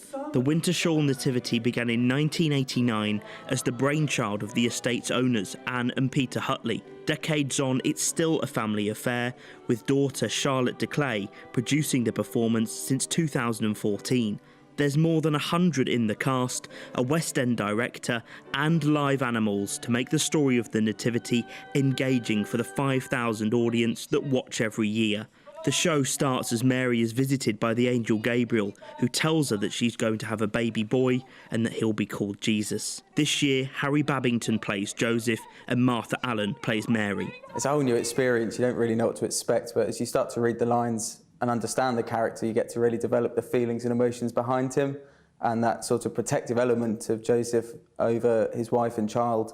To continue acting the whole way up, it makes it feel real, like I'm genuinely doing the travel, because you can see everyone behind you following you, and they are struggling as well. It's a big hill, so it's really emotional to be able to do it with everyone, and everyone makes the journey together. We're closed, we have no room. With no room at any of the inns, Mary and Jesus stay in a stable before the birth of Jesus. In the hills near Bethlehem, an angel appears to a group of shepherds watching their flock to tell them of the birth of a baby who will bring peace on earth. Producer Charlotte de Clay describes the effort in making the production become a reality. My sister, thank goodness, does all the animals because she's a farmer, so these are her sheep, and it's a friend of mine's horses, but that is hard, and they do say never work with children and animals, and here we are working with children and animals, and sometimes I'm thinking, oh no, here we go. We're seeing so many children now who seem to have a feeling of hopelessness. But this is a story full of hope, full of a future, full of love, really. Far away, three wise men see a bright star in the sky, so they followed it to Bethlehem. There they find the newborn king and give him gifts of gold, frankincense and myrrh. It is a nativity performance like no other, but educating audiences on the Christmas story remains the most important part of this increasingly popular production.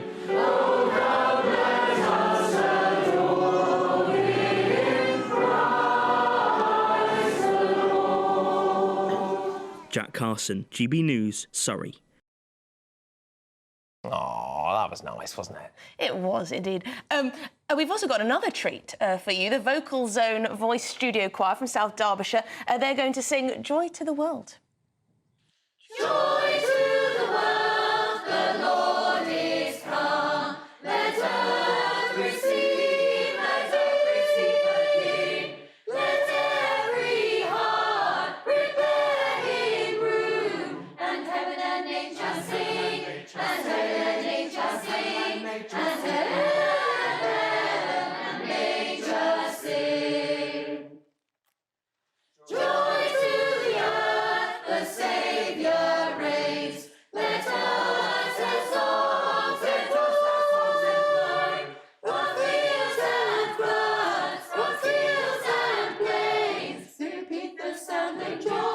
repeat the sounding joy, repeat the sounding joy. He rules the world with truth and grace, and makes the nations prove the glories of his righteousness, and wonders of his love, and wonders of his love, and wonders of his love. Oh, that's lovely as well. You know, the words for that were dreamed up by the English writer Isaac Watts, and they're based on the second half of Psalm 98 in the Bible. Wow. And you just knew that off the top of your head. It's amazing. I didn't just read that from the Classic FM's Top 30 Carols. Oh, yeah, well, it's lovely. Well, I hope that you're all out, you know, enjoying the day, and thank you very much for choosing to spend your Christmas morning with us here at GB News. We've got a lot coming your way. We're actually going to be hearing from Mark White very shortly, our Home and Security editor, because apparently the first Christmas Day Channel migrants have arrived, so he's going to be keeping us up to date with all of that. So happy Christmas. Yes, anyway. Now, though, it's time for your weather with Aidan. Keeps us grounded, Mark.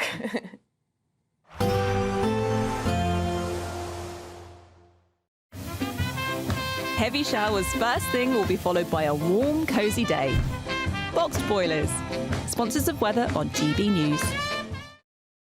Hello, a very Merry Christmas to you. It might not be the Christmas weather many people have been asking for, but it's not going to be too bad. It's mild, yes, and it's mostly cloudy, but there'll be some brighter spells coming along into the afternoon.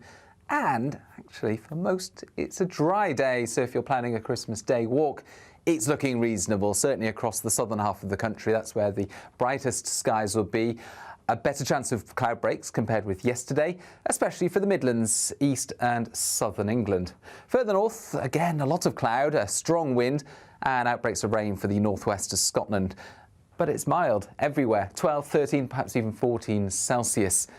And then as we go into the evening, we keep the cloudy skies. We keep the outbreaks of rain going across the northwest of Scotland. In fact, they become a little heavier for a time. The wind picks up a little strength as well.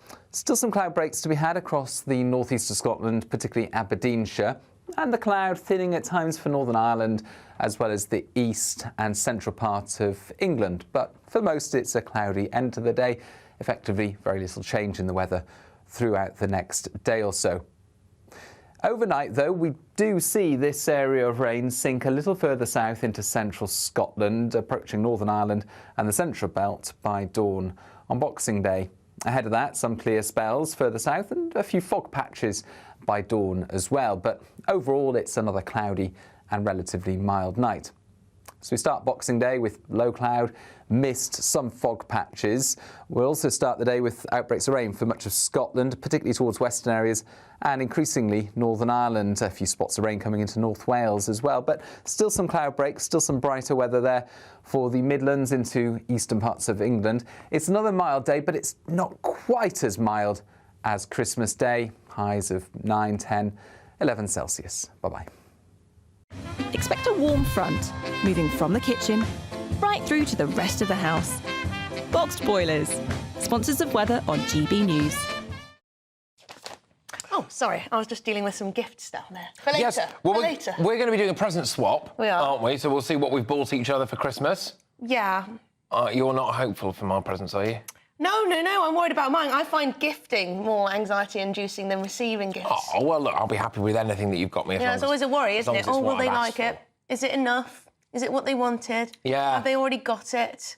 Are they going to be disappointed? Well, no, I'm not going to be disappointed. And just, obviously, this is our first Christmas as a married couple, isn't it? And we get to spend it with the nation. So thank you very much for sharing in this. Also, I'm quite happy because the GB News breakfast has just arrived, so there we go. Yeah, we do get fed, actually. Last year, I remember distinctly that no one had gone out to buy milk. Yeah. So the coffee machine was only serving up black coffee, which is fine for you. Yeah. Not so much for me. I like a latte. Well, we've been asking you to send in some pictures of your Christmas morning, and you have delivered. So thank you very much. This is, I believe, a Bill and Dot from Somerset. As Jacob Rees-Mogg will tell you, it's always sunny in Somerset. It's always got the best weather in Somerset. It'll be an absolute delight. What's that in? Is that sort of footstool that's shaped as a sheep or something? I think so, unless it is an animal. No, I don't think it is an animal. No. I think it's one of those little footstools. Anyway, the Williams family have sent through this picture of their tree. Oh, there we go. Oh, lots of what a lovely beautiful house room, that is. With the beams. Lovely. Oh, I'm sorry, looks but very festive. That is gorgeous. Where are they? Where in the country are they? There does it say? Have I forgotten it? It could be many places. No location. Well, I'm not surprised because, you know, if people see that house, they probably want to break into it and live in it. So it's fantastic. Well done. No, it's great.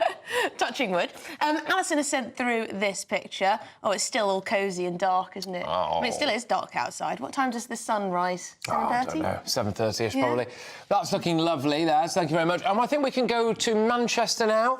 Oh, they've got that set up early, haven't they? Jade and Ian from Manchester have sent those through, and that's their table, I'm assuming, is it, for the Christmas?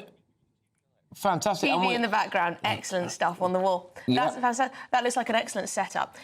What's your dream Christmas breakfast? Me, personally? Well, I actually have just had a very nice one. It was a smoked salmon croissant, so But what did like you that. used to have, you know, with your family and things? We'd have a bit of smoke. Yeah, we'd probably have a bit of smoked salmon, maybe get on the Bucks Fizz. Yeah. You know, we used to crack that out quite early. Back in the day. Yeah, a bit of scrambled egg or something like that. But no, it's lovely. And just on that note, I am yet to hear from my parents. I'm hoping are They're waking all up sleeping, now. aren't they? I'm So yet to hear from any of my family. If you're all awake, then happy Christmas, Mum and Dad. So there we go. But it's time now for the Great British Giveaway, isn't it? And your chance to become our biggest ever winner with an incredible £50,000 in tax-free cash. It's an amazing sum of money, and it could all be yours. What a way to kickstart the new year, hey? Here's how you can make that money yours. It's our festive treat to you. Your chance to win an incredible £50,000 in tax-free cash. Our biggest ever Great British Giveaway. What would you spend £50,000 on in the coming year? Spectacular holidays? A brand new car? Home improvements? Or maybe you'd just like to save it for a special occasion? £50,000 is an amazing amount of money, and it could be all yours. For another chance to win, text cash to 63232. One entry costs £2 plus one standard network rate message. Or text bonus to 63232. 5 entries cost £5 plus one standard network rate message. Go to gbnews.com/win. Entries start from just £2. You can call 0903 681 3232. Calls cost £2 plus your network access charge. Or post your name and number to GB10 PO Box 8690 Derby DE1 9TT. UK only. Entrance must be 18 or over. Lines close at 6 p.m. on the 31st of January. Please check the closing time if listening or watching on demand. Good luck. Well, there you go. Now, still to come, do you know the story behind Christmas? Because we're going to be speaking to the historian Martin Whittock to help us travel back in time. But first, here is a question for you. So, when did the tradition of sending Christmas cards begin? Was it A, 1833, B, 1843, or C, 1853? So, when did the tradition? That's tricky, because sending they're all Christmas very close, aren't they? They are very close. I don't know how you would be able to guess that if you didn't already know. Exactly. You could maybe guess if they were different centuries and things, but alas, find out the answer after the break.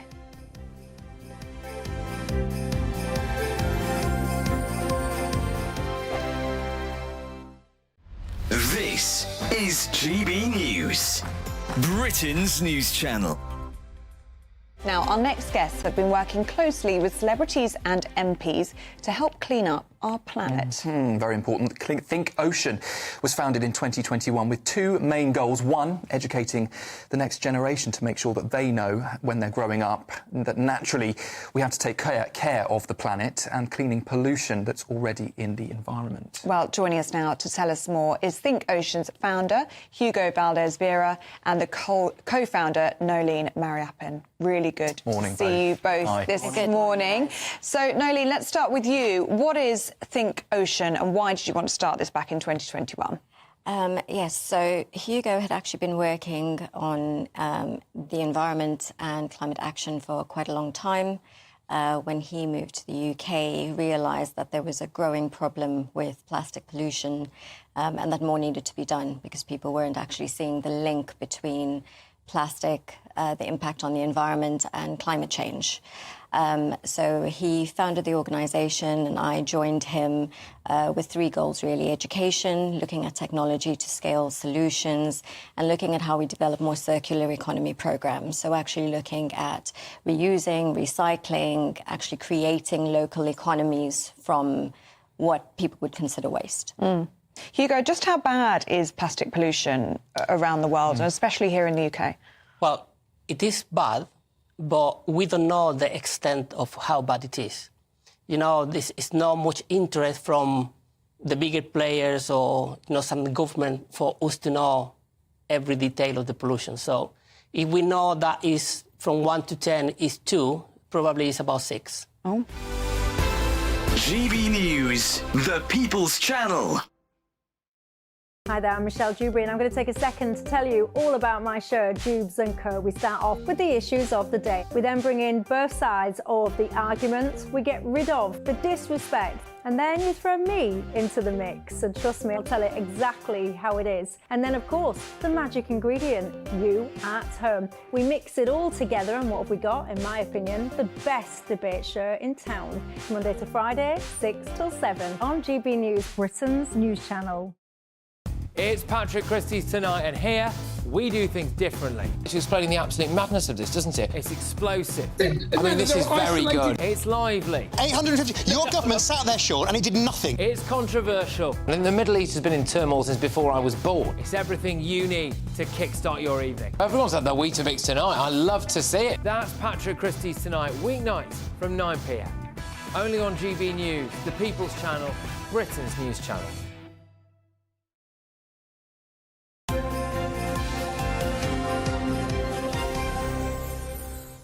Welcome back. You're watching and listening to Christmas Breakfast with Patrick and me, Emily. So before the break, we asked you, when did the tradition of sending Christmas cards actually start? Was it A, 1833, B, 1843, or C, 1853? Which one are you going for, Emily? I mean, neither of us had any clue at all. No. And someone's just written in saying, Google it if you don't know. Yeah, well... But that would miss the fun, wouldn't it, really? Where's the fun in that? Put your mind to the test. But we can actually reveal that the answer is 1843, so in the middle. That's when the first commercial Christmas card was created by Sir Henry Cole. Oh, Sir Henry Cole. And are you still sending them? Have you sent them this year? I've received some. Yeah, I left it too late and then didn't bother. So that's me, isn't it? Next year. There's always next year. Although I have remembered to get you... We really should have done, actually. You know, as a married couple, it's the sort of thing you start doing. Yeah, we've fundamentally... Together. And we could have put a nice picture on the front of us both. What could have been? What we have next year, maybe. But I did remember to get you a present, and I'm going to be giving that to you at some point later on in the show. We're going to do a little gift exchange. So please keep your pictures coming in. We want to see whether or not Father Christmas has been, whether or not you're getting the food set up, what you're doing. It is a real pleasure to be with you on Christmas morning. So thank you very, very much. We are a family here at GB News, so it's nice to be able to see what you're all getting up to. And you could go to gbviews@gbnews.com, get some of those pictures coming in. Yes, please do. But it is Christmas Day, and over 2,000 years ago, a pregnant Mary rode on a donkey to Bethlehem alongside her husband Joseph, only to find that there was no room at the inn. Well, she gave birth to Jesus that night in a stable, where she wrapped the newborn baby in cloth and placed him in a manger. Now everyone is familiar with the nativity story, but when did Christmas become what we know today? Let's talk now to historian Martin Whittock. Martin, thank you very much for joining us. A very Merry Christmas to you. I hope you're having a wonderful start to the day. So Christmas has evolved over time, hasn't it? Some people maybe feel it's like a bit too commercial now. Do you think we're losing the true meaning of Christmas, or is it still right there? Well, a very happy Christmas to you and all the viewers. Yeah, Christmas has changed a lot over 2,000 years. As you say, it's absolutely central to Christian faith. I'm a Christian. I'm a licensed lay minister in the Church of England, and I'll be leading service a bit later on this morning. And it's very, very central, this concept that God loves the world so much he sent his only son to save the world. But what's interesting is this. The New Testament doesn't actually say what time of the year it happened. We just assume it's in the middle of winter, and it's now fixed in our minds. You know, in the deep midwinter, frosty winds made moan. etc. But we actually don't know because the New Testament doesn't actually say when in the year. And in about the 350s, so late Roman Empire, as Christianity was becoming more the official religion of the Roman Empire, it was felt they should fix this event. And they fixed it on the 25th of December. That was already a significant event in the Roman calendar. It was the celebration of Sol Invictus, the invincible sun, and a lot of things happened at that time as well in the Northern Hemisphere. It's a dark time of the year. A lot of people had festivities to celebrate that light will return. And so the Christian church decided that's a date to go for because we believe Jesus is the light of the world. Let's encourage people to focus on this time when they already celebrating, but celebrate Jesus instead. So it actually was fixed on the 25th of December, pretty much in about the sort of the 350s, 360s. And then that dictated all sorts of things. Christians then began to celebrate the Annunciation, Mary and the angel in March, because that's 9 months before that. But we don't know when that actually happened either. But it then took off big time. We know in the laws of King Alfred in the 880s that nobody could make their servant or slave work in the 12 days of Christmas.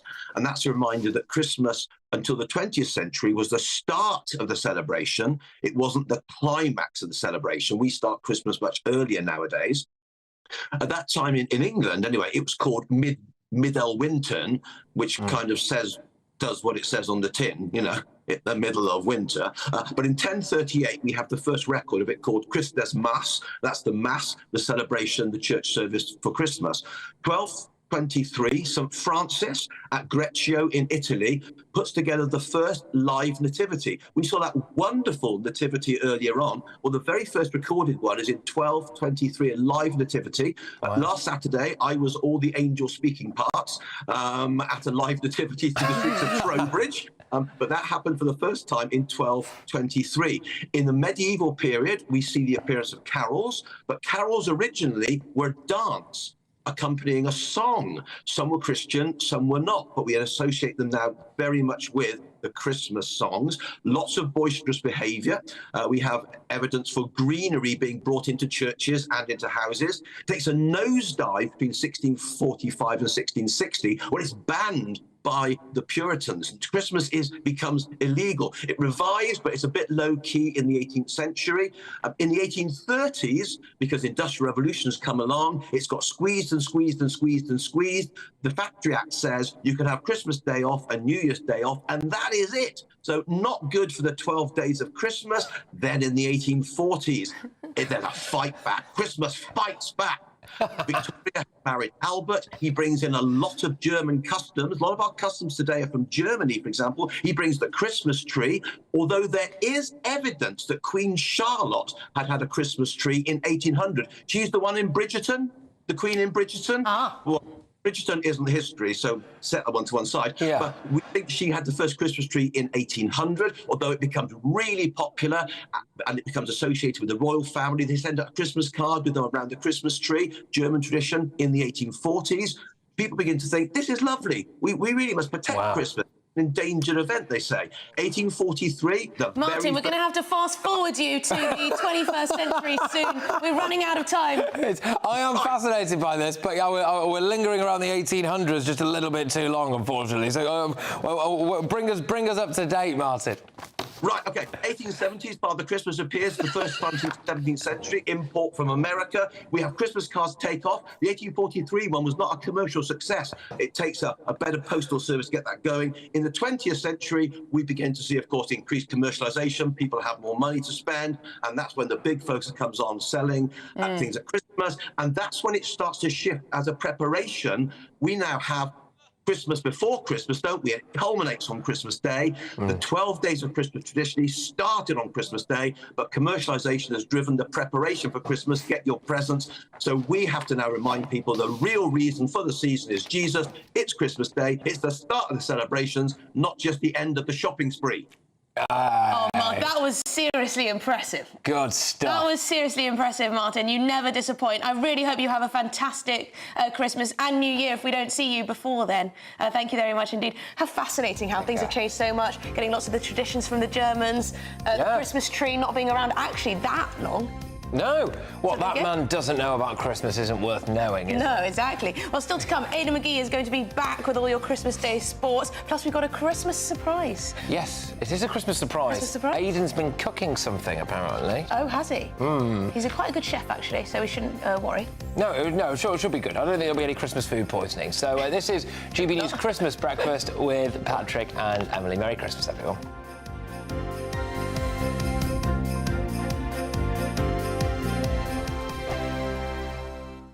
Sunday with Michael Portillo from 11, only on GB News. In 2020, after almost 80 years, Oxford University's Pitt Rivers Museum removed its famous collection of shrunken heads with sewn-up lips and eyes made by the South American Shuar and Ashwar people. How do museums decide what should be shown and what should be confined to storage? Can controversial exhibits be left on display with suitable contextualisation in captions? Who would want to be a curator facing such controversial questions? For review, I'm delighted to be joined by journalist Eitan Smallman. Welcome to GB News. I think many people, when they hear that we're going to discuss museums or art galleries, think that it's going to be, that wokery question. But it strikes me, and I think it strikes you too, that this is not just about wokery at all. There are some really interesting ethical questions here. For example, let's start with this one, and there are several examples of it. Should we be displaying human bodies, the remains of human beings? Should we be displaying them in museums? Absolutely. It's not just the usual suspects, young snowflakes, who are objecting to these things. They're just naturally cultural shifts, and people of all ages and all political persuasions may feel uneasy about displaying human remains of any kind, especially human remains that have been taken against the will of the communities or taken violently. Hilary Mantel led a campaign to remove a 7-foot 7-inch skeleton of Charles Byrne, known as the Irish Giant, from the Hunterian Museum. He had specifically said that he didn't want to be displayed and didn't want to be taken by anatomists, and yet was displayed for a couple of hundred years until a couple of years ago. He hasn't had the burial he requested, but he's no longer on public display. GB News, the People's Channel. I'm Christopher Hope. From pop star to politicians, I'll interview anybody in a pub who's got a political opinion. Join me every Friday on Spotify, Apple Podcasts, YouTube or gbnews.com, or wherever you get your podcasts. This is GB News, the People's Channel.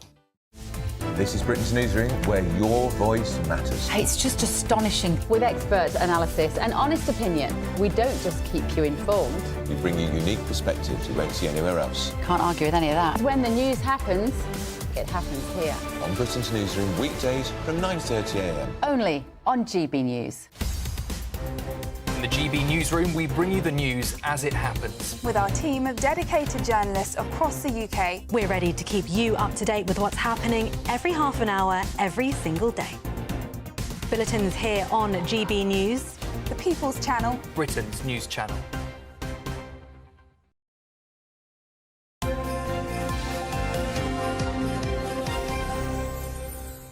Welcome back. Merry Christmas, everybody. It's time to go through some of the latest sporting news. Aidan McGee is here with us. Aidan. Good to see you both. Merry Christmas to both Merry again. Christmas. You're going to end up saying that quite a lot this morning, aren't you? But why not? It is Christmas Keep it Day, going. of course. Yeah, exactly. You can say it all day. Well, it's the red and white of Santa. We've covered the red and white of Manchester United. It's only fair, I think, if we balance things up, because they're not the only club in Manchester who've had a pretty torrid second half, at least, of 2024. Let's not forget, first half they won the Premier League title for the fourth year running. Manchester City, of course, we're talking about Champions League last year, etc., etc. But goodness me, they've had a wretched start, a wretched first half of this Premier League. Now, nobody saw this coming, Patrick, did they? I mean, I just thought it was going to get in a bit processional and a bit boring. But nonetheless, you know, they've lost 9 of the last 12 matches. That's as many, Emily, as they've lost in their previous 106 games. They are languishing in the Champions League. Pep Guardiola, he's turning up to interviews now. He's got cuts and marks and bruises all over his face. I mean, everyone thought he had a dust-up with his players in the dressing room, but no, that's just him getting so angry with his players. Now, the key thing here is that they lost their captain, Rodri. You know, have you ever played Jenga? Yeah. Right? You take out this... You got this Jenga tower, right? You remove the wrong piece, and the whole thing falls apart. That's exactly what's happened to Manchester City on this occasion. That player is so important. He's a Ballon d'Or winner, and they've lost him to injury. And suddenly they're, 12 points behind Liverpool, having played a game more. It's opened up the title race. It's made it more interesting. Look, nobody wants to see the same team win it every year, do they? Yeah. But, we want to see a few teams involved. United aren't involved, as we know, but there's Arsenal, there's going to be Liverpool. We think Chelsea might have a say this year as well. But, look, it's been absolutely dreadful for them. And I don't know where it goes from here, because how many games can you keep losing before people start saying maybe the most successful manager in the modern era might be under a bit of pressure? Well, and actually, he's just signed a one-year contract extension. Exactly, and that'll be cost City a pretty penny as well. Then they've got these 115 charges looming over them as well, where everything they've done the last few years could effectively be expunged from the records. I mean, who knows what division they're going to end up in? And so, in the Champions League, they're languishing quite low in their division as well. And it's not looking likely at the moment that they'll qualify. They're going to have to produce some pretty good results to get through that. So, in terms of this, overall, the total year for Manchester, particularly the second half of Manchester City, has not been very good. But just to cheer us up a little bit, I want to show you this video from Bayern Munich. Let's cross to Germany and have a look at Bayern Munich, this squad, including Harry Kane, singing Jingle Bells. Take a look at this.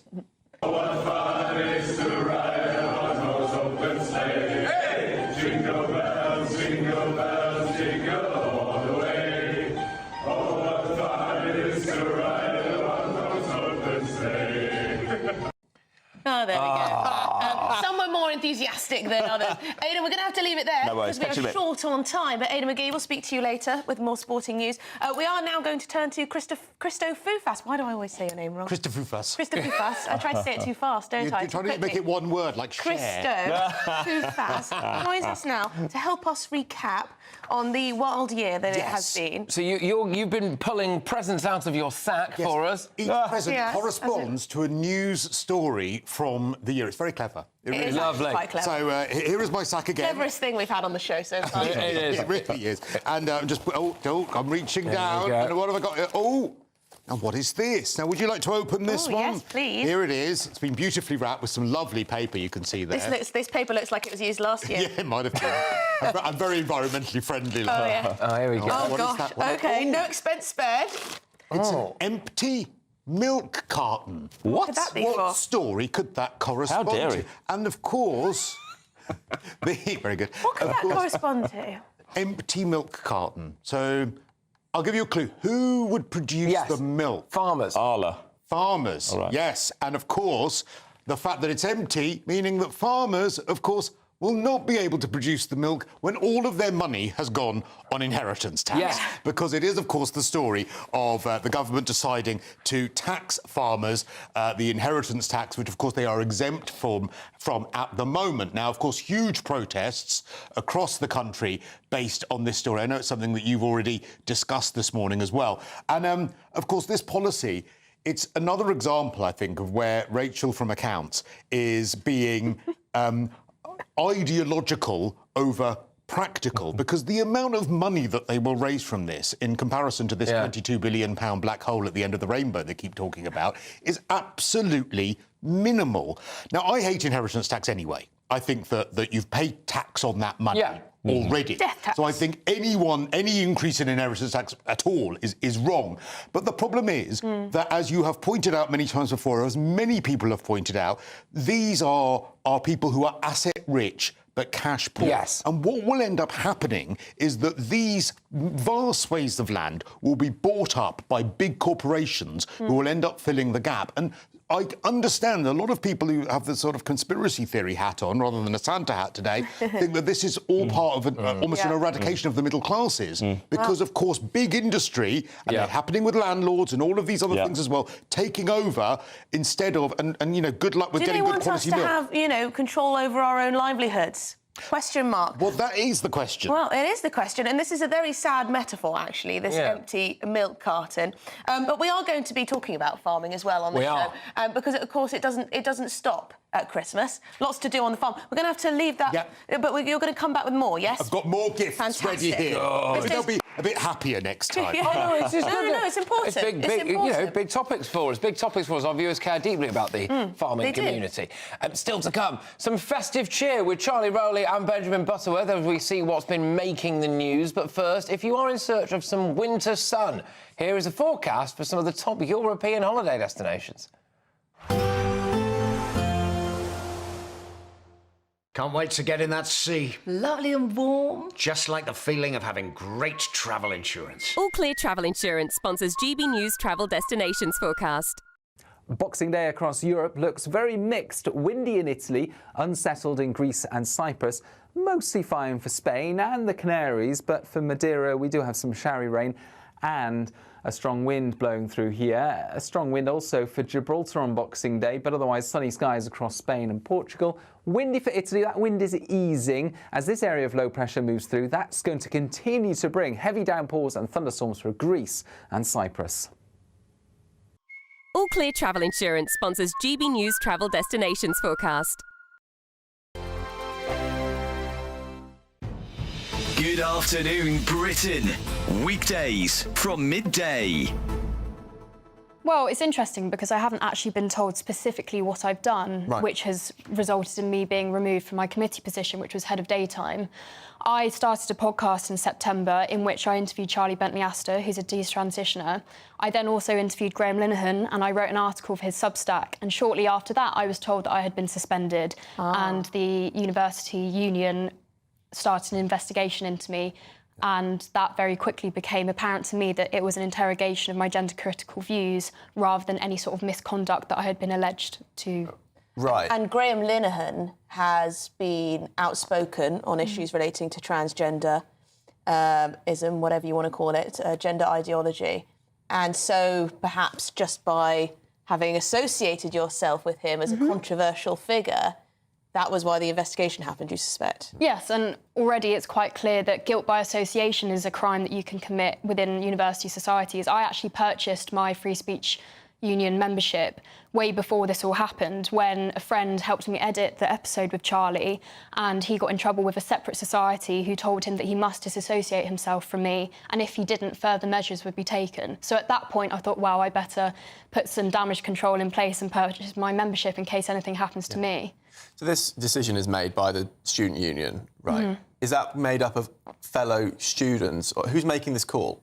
Well, that's actually part of my appeal. So the process has been completely improper. They haven't followed their own guidelines. There are two different guidelines as to whether a complaint is dealt with the society itself, so Leeds Student Radio, or the union, and it's basically been a mishmash of both. So it's been an improper procedure, but it is, as far as I'm aware, it's the student union who's decided to remove me. GB News, the People's Channel.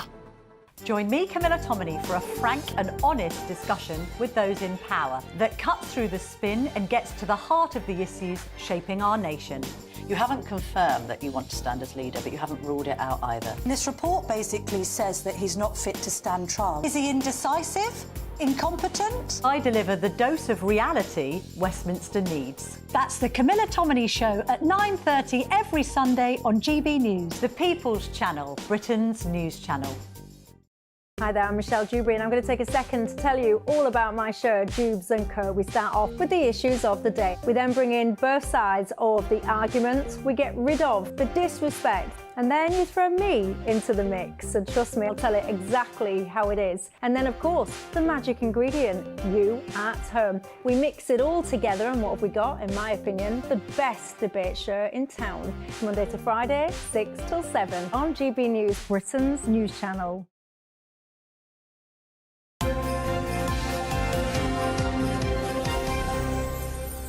Right, it is that time of the hour when we look through what's making the news, and we have the journalist Benjamin Butterworth with us, but we also have the former Conservative advisor Charlie. And then I'm a serious political commentator. I heard he was a former Conservative advisor, no less. This is great. So this is your second outfit of the day.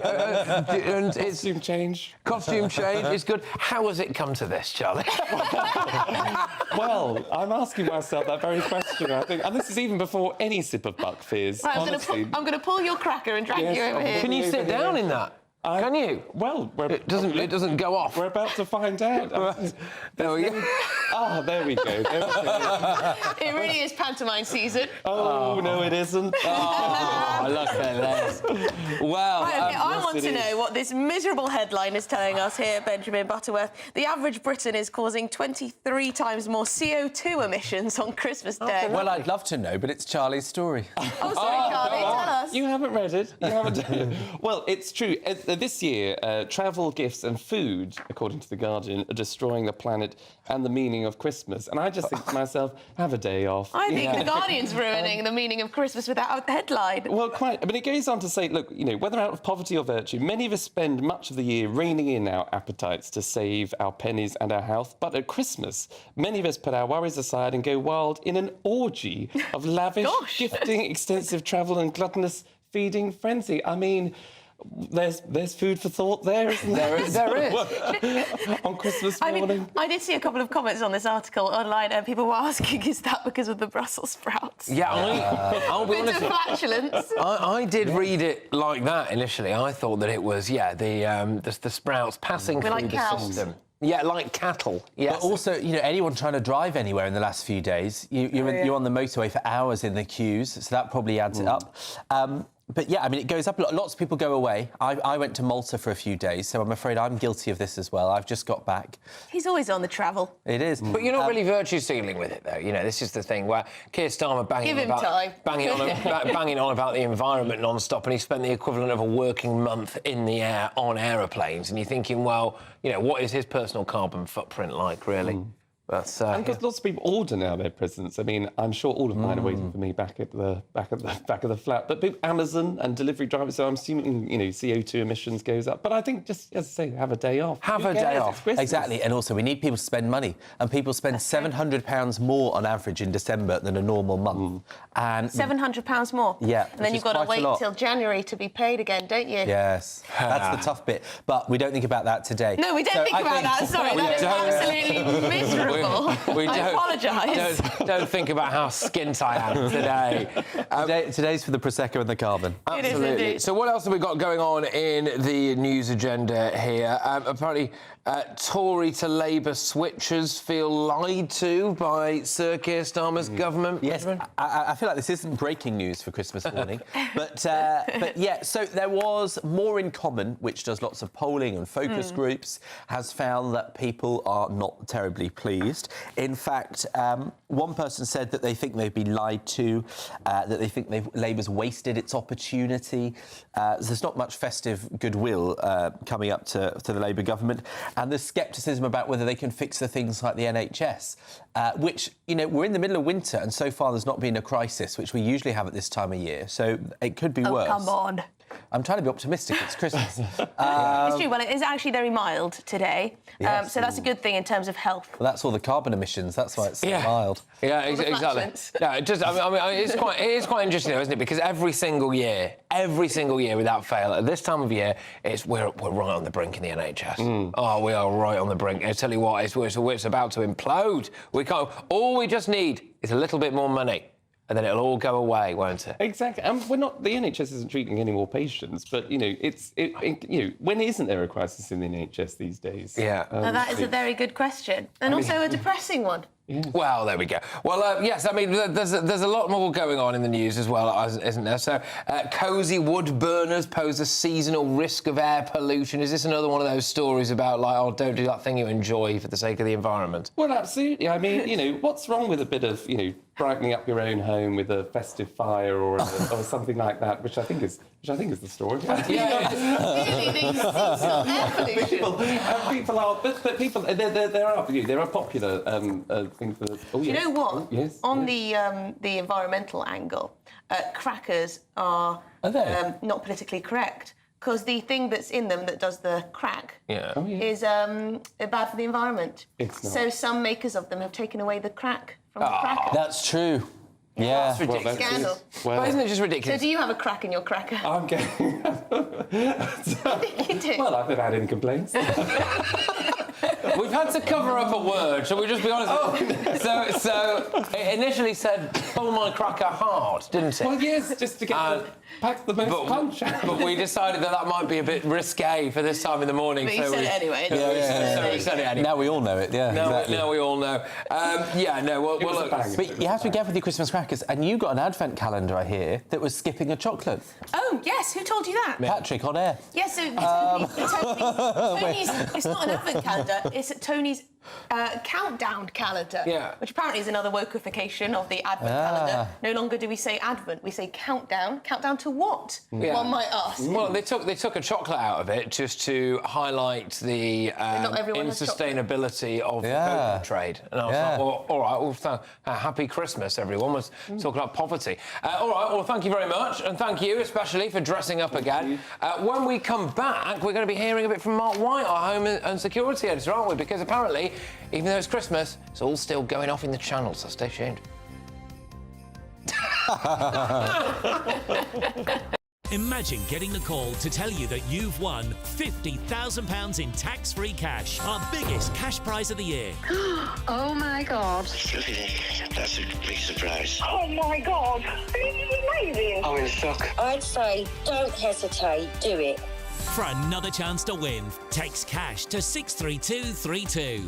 One entry costs £2 plus one standard network rate message. Or text bonus to 63232. 5 entries cost £5 plus one standard network rate message. Go to gbnews.com/win. Entries start from just £2. You can call 0903 681 3232. Calls cost £2 plus your network access charge. Or post your name and number to GB10 PO Box 8690 Derby DE1 9TT.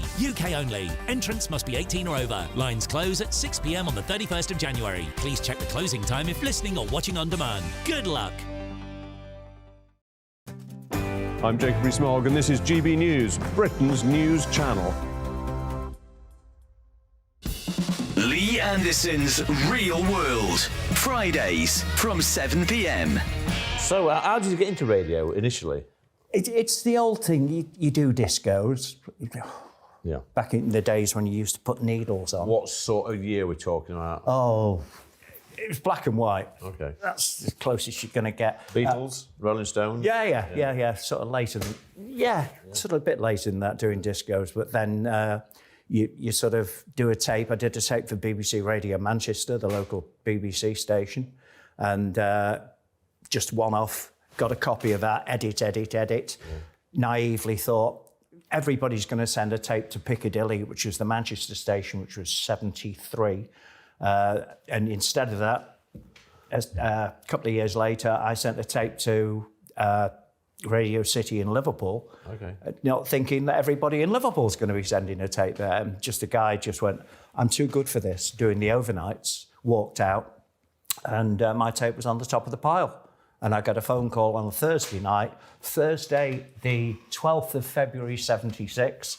Can you do 2 till 6 in the morning on Radio City in Liverpool? I thought it was one of my pals. And what was you talking about on that radio show? It was an overnight programme, so it's music. Yeah. In those days, you didn't have much needle time, but clever devil here noticed that the BBC stuff was not needle time. Yeah. So I used to put, like, the Goons on and the Hancocks. So you've got half an hour, and me and the security guy, Bert, on the door. We're the only two in the building. Yeah. I used to get in my car, put the Goons on, get in my car, dash down to the pier head, get a bacon butty, listening to it all the time, hoping that the record's not stuck, and then dashing back. GB News, the People's Channel. Good morning, everybody. A very Merry Christmas to you. Yes, a Merry Christmas to you. Welcome to a special GB News Christmas breakfast. Well, are you dreaming of a white Christmas? Sadly, the Met Office has dashed some of those dreams by predicting a grey and cloudy Christmas day But we're going to be your ray of sunshine. We're not giving up hope on there being a Christmas miracle. I think I've given up hope on the I've not given up hope. He's not given up. Over 7 billion presents have already been delivered and 300,000 kilometres travelled. We're going to be tracking the rest of Father Christmas' journey as he finishes delivering presents across North America. Well done, Santa. The King set to break with tradition later today. He's going to be delivering his annual Christmas message, which you can watch live here on GB News from a former hospital chapel. You can indeed. And the Princess of Wales, she delivers a message of togetherness alongside her family. It's been a tough year. That was during her Christmas Carol service. And from the turkey to the puddings, even the Brussels sprouts, we will have all the top tips on how to make sure your Christmas dinner hits the spot. Yes, we will, and it's the season of giving, isn't it? With Brits expected to donate over £1 billion this Christmas season alone. We'll be looking at how to help those in need. Yes, we're a very, very generous nation, aren't we, really? We are. And life doesn't stop on the farm as we check in how our farmers are celebrating Christmas today. Gareth Wynne-Jones, the famous farmer, was kind enough to send us a little video from inside his cowshed earlier on. It's been a tough period of time for the farmers, but, you know, we're right on side with them here at GB News. Well, it might not be a white Christmas this year, but it should be an all right Christmas as far as the weather's concerned, particularly if you're heading outside for a walk. I'll have the full details coming up soon in the forecast. Well, it's just gone 8 o'clock. I'm Patrick Christys. But you've got your name there. I'm Emily Carver, and this is GB News Christmas Breakfast.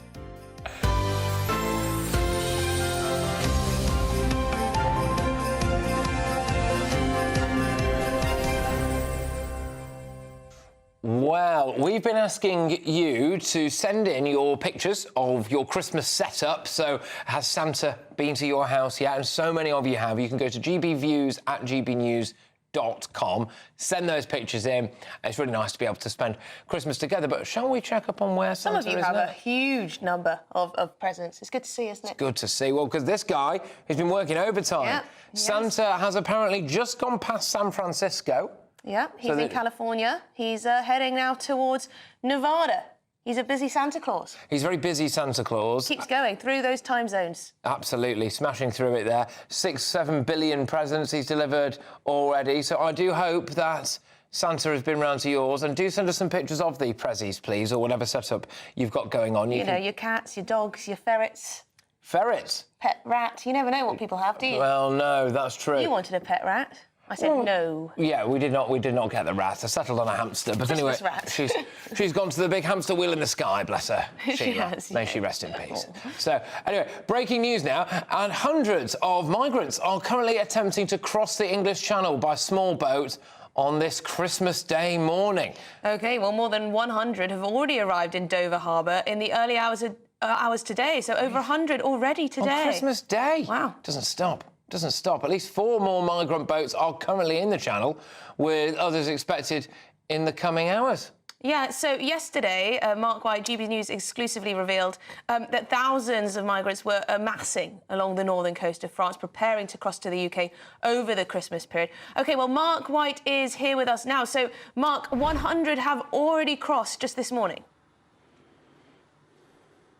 Yes, Merry Christmas to you both. Merry Christmas, we got the news from our Kent producer just before 5 o'clock this morning that the first Border Force vessel, Volunteer, had arrived at Dover Harbour in the dark, and hopefully we've got some exclusive images we can show you. It's pretty dark, but you can see the Border Force vessel coming into Dover Harbour there, and then the migrants coming off that boat. Those are different shots of the foggy conditions. We also have shots of the boats coming in to Dover Harbour as well, and the migrants coming off that boat. We believe that 2 boatloads were picked up by the Border Force vessel Volunteer. You can see it there coming into Dover Harbour. As we speak, the Border Force vessel Hurricane has just picked up another boatload from a small migrant boat. It was heading back to Dover, but has had to now reroute and is heading off to another migrant boat that has been spotted heading now into UK waters. So we had predicted that we were going to see many hundreds, potentially thousands, crossing over the next 5 to 6 days, because the poor weather over the last week has given way now to very light winds in the English Channel. Ideal conditions, really. It's very cold out there, of course, but ideal conditions in terms of there being no waves, really, in the English Channel, so these flimsy boats can make it across. Yeah, I mean, it's just non-stop, isn't it, really, Mark? And yeah, I mean, it's difficult to see what this Labour government actually does about it. I remember Rishi Sunak in the run-up to the last general election saying, you know, they're going to need a bigger boat if Keir Starmer gets into power. They're going to need a bigger boat. They're queuing up in Calais. They're queuing up. And clearly they are. How much of that Border Force's time now, Mark, is spent just dealing with the small boats issue? Because presumably those people who volunteer or work there, they didn't necessarily go into that line of work just to be picking migrants, you know, up and dragging them back to Britain, did they?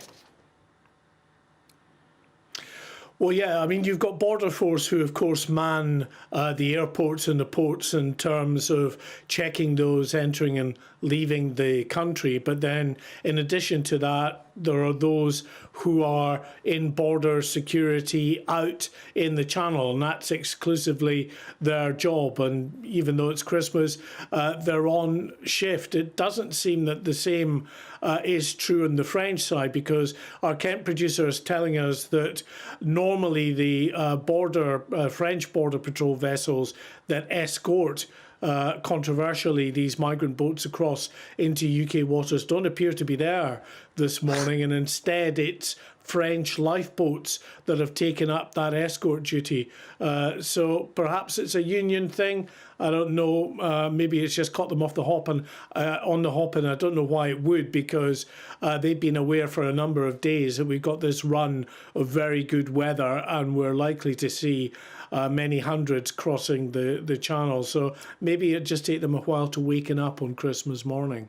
Yeah, maybe. More money well spent from us over there to the French, isn't it, I think? But well, Mark, thank you very much indeed for bringing... Oh, sorry, yeah. Well, I just wanted to ask Mark, just to say thank you very much for giving up your Christmas morning, yes, Mark, to come on the show here. What's going to be on your plate today, then? What are you going for? What does a Mark White Christmas dinner look like? Well, I'm on a bit of a fast at the moment, because you can see, look, I'm like a sort of burst sofa in these suits at the best of times. So I'm fasting for a few days because I'm heading off on holiday for a few weeks to Turkey. So not for Turkey, but to Turkey. I'm going to hopefully enjoy a little bit of a break from all these migrants. I might wave them off on their initial journey, of course, towards the northern shores of France. But I'll do that from the luxury of a poolside seat. So you're on a crash diet. A crash diet, yeah. You're like me, honestly. Let it balloon a little bit, and then go, right, well, how can I get out of this? I'm going to starve myself for 3 days. That's what I'm going to do. That's me. Fantastic. Well, look, Mark, thank you very much, mate, and it's an absolute pleasure to have you on the show all the time. So thank you so much, Mark. Yeah, and have a fab time in Turkey. Good stuff. That just cracked me up. The idea of him there waving them off. Anyway, right, okay. So what else we got on now? You're actually crying, aren't you? Well, Christmas is, of course, a time for giving, and it can extend beyond just your friends and family. So the Sanctuary Foundation aims to house refugees who fled war-torn countries, and so today we're asking what each of us can do to bring peace, which is interesting, isn't it, in light of the story you can't even bring peace in our own home. No. OK, let's talk to the founder of the Sanctuary Foundation, Krish Kandia. I didn't mean that in a nasty way. That's all right. Krish, so what can we do to bring peace? What can we do to bring peace? Merry Christmas. Merry Christmas to the both of you, and it's a pleasure to be with you. I think peace starts at the very beginning of the Christmas story, actually. Do you remember the angels proclaiming to shepherds as they watch their flocks by night, peace on earth and goodwill to men? I think Christmas is all about peace. Peace, actually, the Bible talks about with God. That's the beginning of the story. But then it's about offering that peace to everybody that needs it, the shepherds, as they were watching their flocks. were not normally the kind of people that got invited to parties. Shepherds had a very bad reputation in the Bible times because they were nomads and wanderers, and yet they were the first people that got invited to come around that manger and appreciate the baby Jesus. So I think peace starts with welcome, empathy, compassion, understanding where people are coming from, and then letting them in our lives. We're living in quite a lonely society at the moment. Back in the 1960s, 1 in 30 people used to spend Christmas on their own. But this year, according to a study from King's College London, 1 in 9 of us will be on our own. Wow. And sometimes that's out of choice, but sometimes that's circumstances. So I wonder whether peace could start with whether we're able to offer hospitality to those that need it. That's a huge difference, isn't it? Yes, because, you know, there are people who feel comfortable giving money to charity for some cause or another, but then perhaps they're not charitable with their own friends and family, and they don't get grandma involved in Christmas, and they don't invite their cousins over or and things, or you know, the old lady on the street who doesn't have a family anymore. You know, so I guess people can learn from that. Definitely. I was at a beautiful carol service last night, and they had the opportunity for the children, if they wanted to dress up as nativity characters. And my youngest foster daughter, she's struggled with anxiety and speech delay for a very long time. Given the chance to dress up as Mary, there she was, down the front, taking her place. And I thought, you know what, that's part of the essence of Christmas, isn't it? Whoever you are, whatever you've done, wherever you're from, you're invited and you're welcome. Yeah. And right, Emily, it can start with our very homes. It can. We are actually a very generous nation, Chris. I'm always amazed at what, you know, I've done a few charity fundraisers here at GB News over the course of the last couple of years, and I'm amazed by how generous our viewers and listeners are, especially, you know, in times during a cost of living crisis and everything else as well, really going above and beyond. There was a story we were looking at a little bit earlier on about, I think I'm right in saying we're expected to give about £1 billion to charity in December, I think it is. We are a nation of givers. We are very kind-hearted people, I think, Chris. Oh, I agree with you. And again, you're right. Part of that kind of Christmas story is of gift giving, whether it's the wise men traveling from afar or whether, as the Bible talks about it, the gift of Jesus in the first place. So you're so right. And well done for all your charitable efforts. I saw you doing a lot to support pensioners. That was really well done. Well, thanks. Sorry, I wasn't trying to blow my own trumpet there. I know you do a huge amount, Chris, obviously, with everything you do. But no, it's just really nice to see, to feel... just feel like you're part of a GB News community, right? When you put something out there and you see the donations come rolling in. And I couldn't believe. I mean, I remember when you started the fundraiser, the most recent one, and just the amount, the deluge of people, you know, putting their hands in their pocket, even if it was just £3, and then other people who had more. Krish Kandiah, we're going to have to leave it there, but I hope you have a wonderful day. Happy Christmas and a New Year. And Father Christmas is about to turn up. Good. Good stuff. And Chris, thank you for always coming on, and you take part in some you know, really good head-to-heads on my evening show and everything like that over the course of the year. And we do massively appreciate it. So God bless. Have a great Christmas. You take care. Krish Kandiah. So Krish has to take part in these head-to-heads, does he? He does. He plays a pivotal role in keeping us Ofcom compliant as Chris. So there we go. But we can take you live to Sandringham now, the estate, to chat with some of the people who've been waiting outside, sleeping on the ground, sleeping out last night, just to get a little glimpse of our royal family. Oh, there we go. Look, there's a couple of people here. This chap's still asleep. He's still snoozing. I hope he's asleep. Yeah, well, Patrick. What? Yeah, look at all the people waiting, hoping that they'll get a glimpse. Perhaps they're looking forward to seeing Princess Catherine, maybe. Oh, there we go. Excellent hats. Patriotic as well. I think they might be able to hear us. They can hear us. Are we joined by John? Is someone there called John? Speaking. John's here at Sandringham. Oh, yes. Happy Christmas to you all. Happy Christmas, John. So, you're have you been camping out there overnight? Have you? We've been here since 7:30 yesterday, 24th of December, Christmas Eve. Wow. Oh, wow. 7:30 in the evening. And how big's your group? Yeah. We didn't sleep. We just sat in the chair all night looking at the stars and the clouds. Oh, right. So you actually didn't... Looking for snow. Looking for some snow. There isn't any, unfortunately. Bit too mild, isn't it? But so you got no sleep. But how many people are with you? I got my friend Sky with me, my friend Sky, and there's other people. There's quite a few crowds here, about 50 people, 60 people. More than that. Maybe 100 people. Oh, and you're hoping to get a glimpse... So it's a good number out for the royal family. Yeah. Absolutely. You're hoping to get a glimpse of, well, of the royals, we've got flowers. Yeah, we are. We want to see all the royal family, the King and his Queen Camilla.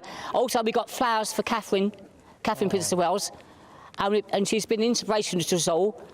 And she's been good to everyone around the world. She's been brave, and she's been extraordinarily special to everyone around the world, because that's why we're here for Catherine. She came out for the people, and she's inspirational to us all. That's why we're here, and we hopefully give her flowers today and a card for Christmas. Oh, lovely. And also for her family, William, Prince of Wales, and of course our children, George, Charlotte, and Louis. Oh, you know what? I think. And we're looking, and after it's been a difficult we're looking year. for. It has been very difficult for Catherine, and we're there to support her. I'm not the only one. There's going to be hundreds of thousands of people around the world watching Catherine being here at Sandringham for church on Christmas Day, and we're here to see it ourselves, support her that's lovely. and her family. And it's incredible dedication that you've done there on Christmas Day, camping out overnight just to get a little glimpse and hopefully to get that card and those flowers to Catherine as well. So thank you very much. John, and it's great to see both of you there. Good luck. Now, I actually recognised John. Oh. So we were doing the Coronation Spectacular Yes. at GB News, where we did our shows from outside Buckingham Palace. It was That was great. brilliant. Great week. That was fantastic brilliant. week. But there were people there who were camping out, and John was one of those people, and John camped out there for about a week, actually. Wow. Yeah, incredible dedication. That's a long time. So there we go. But lovely I don't stuff. fancy it myself, but I do appreciate that others do it. And Princess Catherine probably does appreciate it too. Right, well, we've got another beautiful carol for you from the Vocal Zone Voice Studio Choir, and this one is Oh Christmas Tree. Oh Christmas tree, oh Christmas tree, your branches so delight us. Oh Christmas tree, your branches so delight us. The green snow, the days are bright, still green when winter snow is white. Oh Christmas tree, your branches so delight us. Oh evergreen, you bring to us such pleasure. Oh evergreen, you bring to us such pleasure. How often Christmas time, spite of you, dear tree, gives us delight. Oh evergreen, you bring to us such pleasure.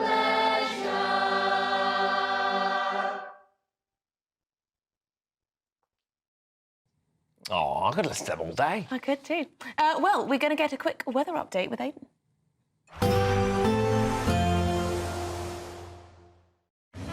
A nice bright morning will generate a lovely warm day, right through to the evening. Boxed Solar, sponsors of weather on GB News.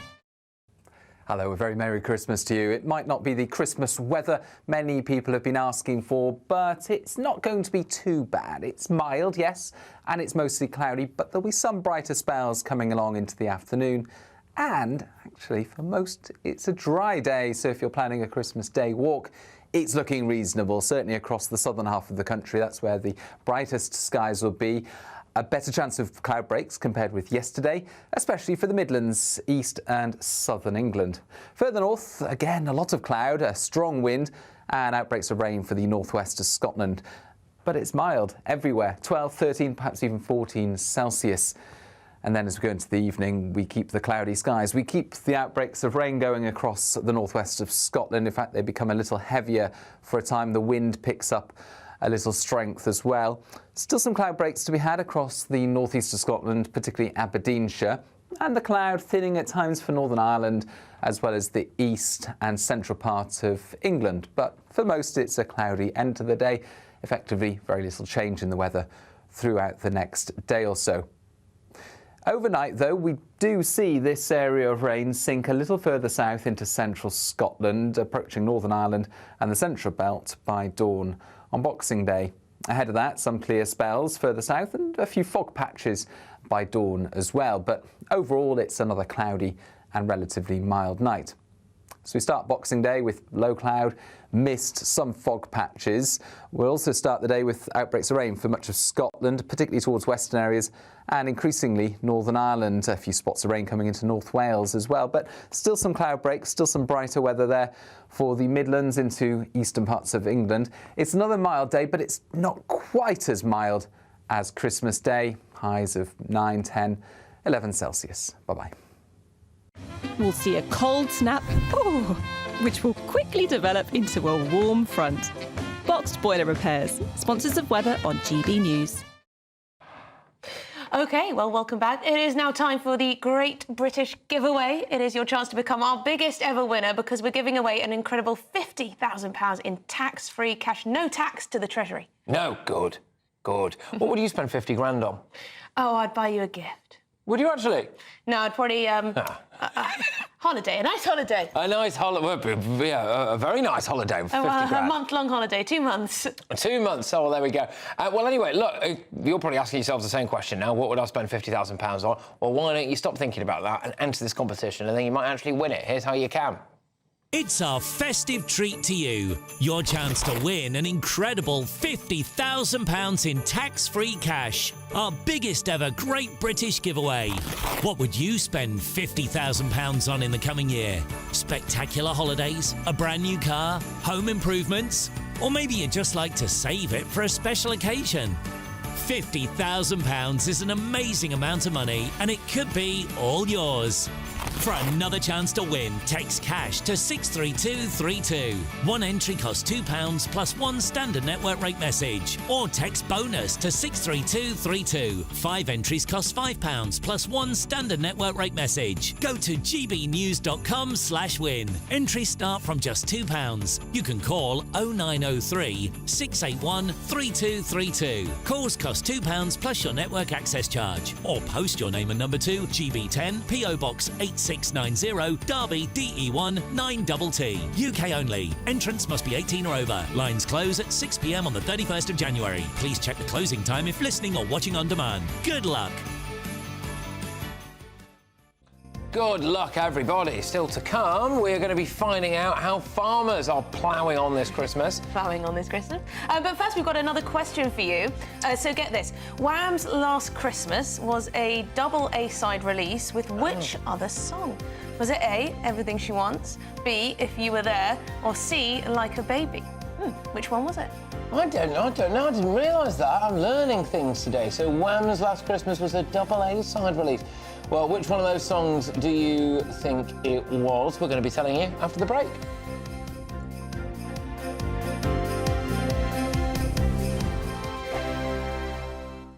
Good Afternoon Britain isn't just about us. The wonderful thing about this programme is it's about everyone watching. It's an interactive programme. Well, there absolutely is something to see here, and we're going to be talking about it more. Whether it's breaking royal news, Will, please bring us up to date, or indeed a particularly punchy speech in the House of Commons. Very, very curious. We bring it to you live, and then we bring you live reaction as well. That's Good Afternoon Britain, weekdays from midday. Only on GB News, the People's Channel, Britain's news channel.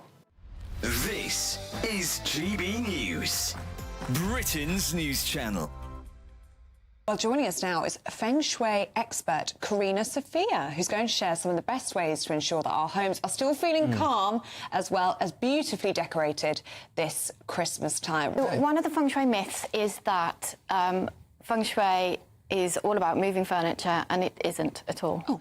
Well, there is a little bit of that. It is about the flow of energy, but it starts outside, so there's lots of different forms of Feng Shui. So what we're going to talk about today is one form called Flying Stars Feng Shui, and there's another one that's classical, and form Feng Shui starts outside. If a 5-year-old would walk past your house and be happy, then the energy will. I love that. So if a 5-year-old would like to see more, would like to come in and would touch anything and not get hurt, then it's a good thing and the energy is feeling good and wants to come in as well. What about the light colours? Does that matter? Does that come into play? Yes, there are different colours. Depending on the direction, the compass direction of your home, there are good colours that support energy inside the home. So if your home is facing north, for instance, then it would be sitting south, and the inherent energy of the south is fire.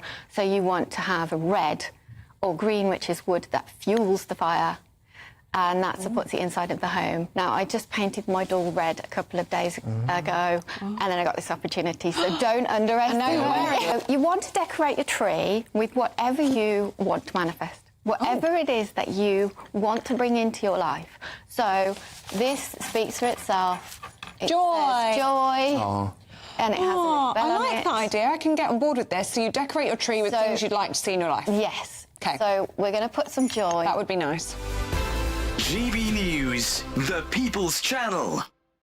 It's Patrick Christie's Tonight, and here we do things differently. It's explaining the absolute madness of this, doesn't it? It's explosive. I mean, this is very good. It's lively. 850. Your government sat there, Sean, and it did nothing. It's controversial. And the Middle East has been in turmoil since before I was born. It's everything you need to kickstart your evening. Everyone's had their Weetabix tonight. I love to see it. That's Patrick Christie's Tonight, weeknights from 9 p.m. Only on GB News, the People's Channel, Britain's news channel.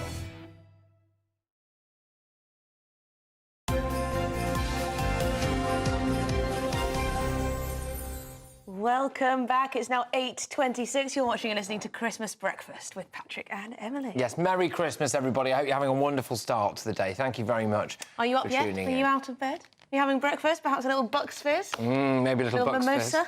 Yeah. Whatever Well, you like, let us know. Yeah, have the kids got you up? I wonder if Santa's been as well. Keep your pictures coming in, by the way. We're loving seeing what's going So on do you in know your some house. people put their alarm on this morning to make sure that they were up to tune in? Really? Yeah. Oh, well, thank Isn't you that very lovely? much. That's lovely. So they're naturally awake. They say, I can't miss a minute of GB News Christmas Breakfast. Well, that's very... Well, I hope we haven't disappointed. You haven't disappointed us with all the pics. Yes, we're going to go to some of those pictures, some remarkable shots coming in of Santa being round at your house and all the presents there. So gbviews@gbnews.com is that email address. But before the break, we asked you a question, didn't we? It was Wham's Last Christmas was actually a double A-side release with which other song? Was it A, Everything She Wants, B, If You Were There, or C, Like a Baby? And the double points if you can say when it came out. Yeah, year? well, I actually know when they were there because it was 40 years ago. It was 40 right. 40 years ago, last Christmas. So, yeah. So when was it then? So there we go. I've got no idea which song it is. 1984. Anyway, we can reveal. We can reveal that But the answer is A, yes, Everything She Wants. There we go. Means nothing to me, I'm I'm not afraid. sure how that one goes. No, it doesn't mean anything to me, that one. But it was only last year that Last Christmas actually became an official Christmas number one. That's interesting. You do see these songs come back, don't you? But to quote Andrew Ridgeley, it's just like buses. It's all come at once. And it's also this year's number one, apparently. He must be raking it in, Andrew Ridgeley. Every single year, you sit back and you just coin the royalties in. Is that your favourite one? Fairy Tale in New York, for me. The Pogues. Driving Home for Christmas for me. Yes. Yes. But I like them all, really. Well, let's... Ariana Grande's one's quite good, too. Yeah. Shall we delve back into our viewers' and listeners' homes, shall we? And just please. kick the front door in on a few people's houses and see what's Politely going on. knock. Yeah. And wait to get in. We've got... there we go. Matt and Mary. In Weymouth. Thank you very much, Matt and Mary. I hope you're having a wonderful Christmas. Who are we? Oh, we've got... Heather, she sent this pic through all the way from Slovakia. Oh, thank you for tuning in from Slovakia. A very cosy-looking Christmas room there. We're in Liverpool now, round at John's. Thank you very much, John. Thanks for letting us in. And to that picture. That's another cracking And frame. we've also got Martin from Leyland in Lancashire. He sent through this one. There we are, big screen. Oh, brilliant. Wait. Oh, it's no, Switzerland. He's cheating. Oh, I was really hoping that someone would actually have a little bit of snow here in Britain, but apparently... Just too warm. Apparently this is Tom in Switzerland who's sent that one Wow, through. look at that. So, Tom, thank you very, very much. Enjoy Switzerland. That's proper snow, isn't it? That's proper. That is proper snow. We've got a bit of a kind of log cabin effect going on here today, I think, haven't we? Yeah, do you like it? I like it, yeah. I hope people like it. Yeah, It's indeed. different, isn't it? Well, we're obviously, if you can call this working, we are working on Christmas Day. Speak for yourself. Yeah, but of course, the farmers, they're the real grafters in this country, and they have urged people to try to buy locally this Christmas amid fears of the future of the agricultural sector. Yes, so the controversial clampdown on inheritance tax it's left many farms in a bit of a precarious position.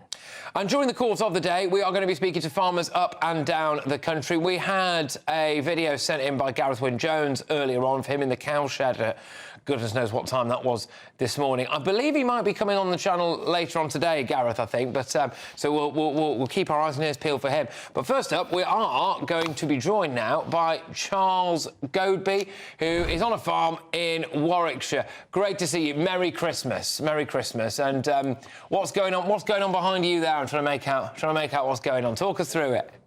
Yeah, good morning, both, and Merry Christmas to you. So we've been busy doing the feeding this morning. The cows are all fed. I'm now in with the baby calves. We're just making sure they've got fresh food, fresh water and clean bedding ready to last them for the day. You're already up and about. Is anyone still in bed round yours? Hopefully the kids are. No, I should imagine everybody's up. We always traditionally, everybody comes in early on Christmas morning. And, I'm going to give a big shout out to the lads that work for us, for Tom and Adam, because they don't need to come in, actually. They can have a day off, but they volunteered to come in first thing. So they were in at 4:30 this morning, working away so we could all get finished and all enjoy as much of the day as possible. Oh, brilliant. And are you feeding the animals before you're feeding yourself? Yeah, oh, absolutely. That's a necessity, that is. So we've got to make sure these guys have all got full bellies before we can go and enjoy our own. Oh, yeah. I mean, that's good. I mean, there's the perfect order, isn't it, really? You've got to feed the animals first. But tell us, has it been a good year for your farm so far? Of course, all this talk of, inheritance tax being slapped on farms and things like this. But overall, what would you say? No, it's been a year to remember. With the relentless wet weather, we've had a really poor time, with the harvest and then getting the crops back in the ground. We've probably been in some of the more fortunate area. And then just to have what happened in the budget, and it's the fear, the uncertainty of going forward. So this isn't just about this year. It isn't just about next year. This is about the future of my family farm, for my kids, family farms around us, but the future of the farming in this country and the food security of this country. So it's a horrendous year, and this is going to carry on until this is sorted out. Yeah, in fact, I was reading a headline earlier today that apparently in the new year, farmers are thinking of protesting in rural Labour seats just to kind of target it there. I think peacefully. I don't think anyone's talking about spraying slurry over an MP's house or something. But it's we're not yet anyway. But yeah, so that will carry on in the new year. And I think as well, doesn't it just emphasise that when some people took days off from the farm to come and take part in demonstrations around London, actually what a big commitment that was, because you're there, you're up and about Christmas morning, you don't really get a day off, do you? No, and that's a huge commitment. And farmers are talking amongst themselves, so we're making sure all these events are supported. So I went to the first one. I couldn't do the other two, but there were fellow farmers locally that were doing it. So we're making sure the area and the industry is well represented, but the daily grind, the day-to-day job can't stop. And going back to what you're saying about January, yeah, it's going to be protests, but we also want to do it in a way. Let's thank the public that have been supporting us, because the support for British farming has been overwhelming. And that's not just, in Conservative areas, that's in Labour strongholds as well. They're backing British farming, they're backing us. It's just the MPs. And to be honest, no, most of the MPs are backing us. Yeah. It's just the whips and the front bench that are preventing them. So there's no democracy in this country. They're just being told what they can and can't do. Oh, yeah, at least you can take that away, that there is a huge amount of support out there in the country, and a lot of people who don't usually think about farmers are thinking about farmers this Christmas and as we go into the new year. So thank you very much. Have a wonderful Christmas. I hope you have a fantastic lunch or dinner or whatever you do. Charles Godby, thank you very much, from a farm in Warwickshire. Good stuff. Yeah, up and about the crack of dawn. We are going to give you some breaking news, actually, now, from Kazakhstan, because an Azerbaijan Airlines passenger jet flying from the capital Baku to Grozny in Russia has actually crashed in western Kazakhstan. Some astonishing footage has emerged of it there. You can see the plane hurtling towards the ground. Now, apparently there were 62 passengers and 5 crew members on the plane. Clearly, there has been some loss of life. What we are also hearing, though, is that apparently around 25 people have survived that crash, which is remarkable. It does seem remarkable from that footage, almost a nosedive down. I don't know if we know exactly what went wrong there yet. They're trying to piece it together. Apparently, there was some issue. It was exposed to some kind of GPS scrambling, which meant that it started emitting bad signals, apparently, but I'm not... digital tech sort of issue. It seems to be at this stage, yes, that it was subjected to something that played around with its... with the technology on board, I suppose, really. But, I mean, look, if 25 people have indeed survived that crash, then I think that pilot... It's a miracle for them and their families. It really is, but also that pilot there probably deserves a huge amount of praise. We're not sure whether or not they have themselves survived. But, yeah, remarkable footage there coming out of Kazakhstan, isn't it? Absolutely. OK, well, still to come, someone has been cooking up a Christmas surprise for us here at the GB News studio. Yes, Can you guess who? I'm looking forward to it. It's fast becoming a Christmas tradition. It'll be hot and steamy, apparently. Wow, OK, all right. Well, I'll see you in a couple of minutes.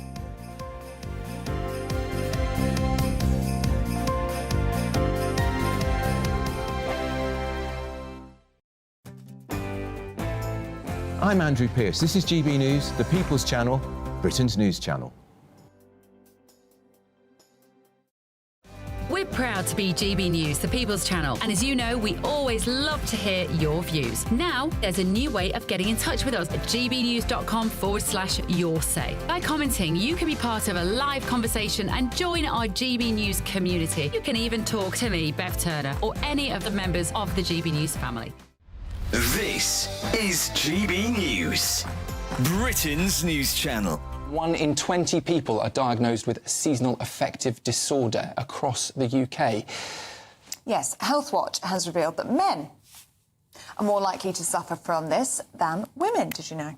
Triggers apparently include a decrease in daylight hours, which is certainly happening around about now. If you're leaving the office, it's dark. When you come home, it's dark, as well as the falling temperatures. Yes, and both of those things happen a lot, don't they, here in Britain? So how can we combat the symptoms of seasonal affective disorder? Well, to discuss this, we're joined now by Dr. Andreas Fonseca, the founder and director of Thrive Mental Wellbeing. Really good to see you this morning, Doctor. Thank you for joining us. Good morning. Thank you very much for inviting me. Now, there'll be lots of people watching and listening this morning and saying, what a load of rubbish. It's always been cold in this country. It's always been dark. What is seasonal affective disorder?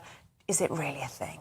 Well, it is a thing, and it's been known for quite some time. This is not new, really.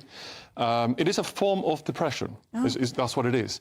And it's got specific characteristics that kind of differentiate it from other forms of depression. So the reason probably we're talking more about it is because it's basically people are more aware of it and they're recognizing it more. So before you used to be sort of just saying this person's got depression, now you have some specific things to look at that can differentiate it from other kinds of depression, which is quite useful because it's got some specific forms of treatment. So the things that are different about seasonal affective disorder are that for the diagnosis you need 2 years in which you only have episodes during either the late autumn or early winter. So that's when they start, and they fade away by late spring, summer. Early summer. So that's how it works. And you cannot have any episodes at any other time. So it has to be seasonal, specifically seasonal. GB News, the People's Channel. I'm Christopher Hope. From pop stars to politicians, I'll interview anybody in a pub who's got a political opinion. Join me every Friday on Spotify, Apple Podcasts, YouTube or gbnews.com, or wherever you get your podcasts. This is GB News, the People's Channel. I'm Bev Turner. Thank you for joining us on GB News, the People's Channel, Britain's news channel.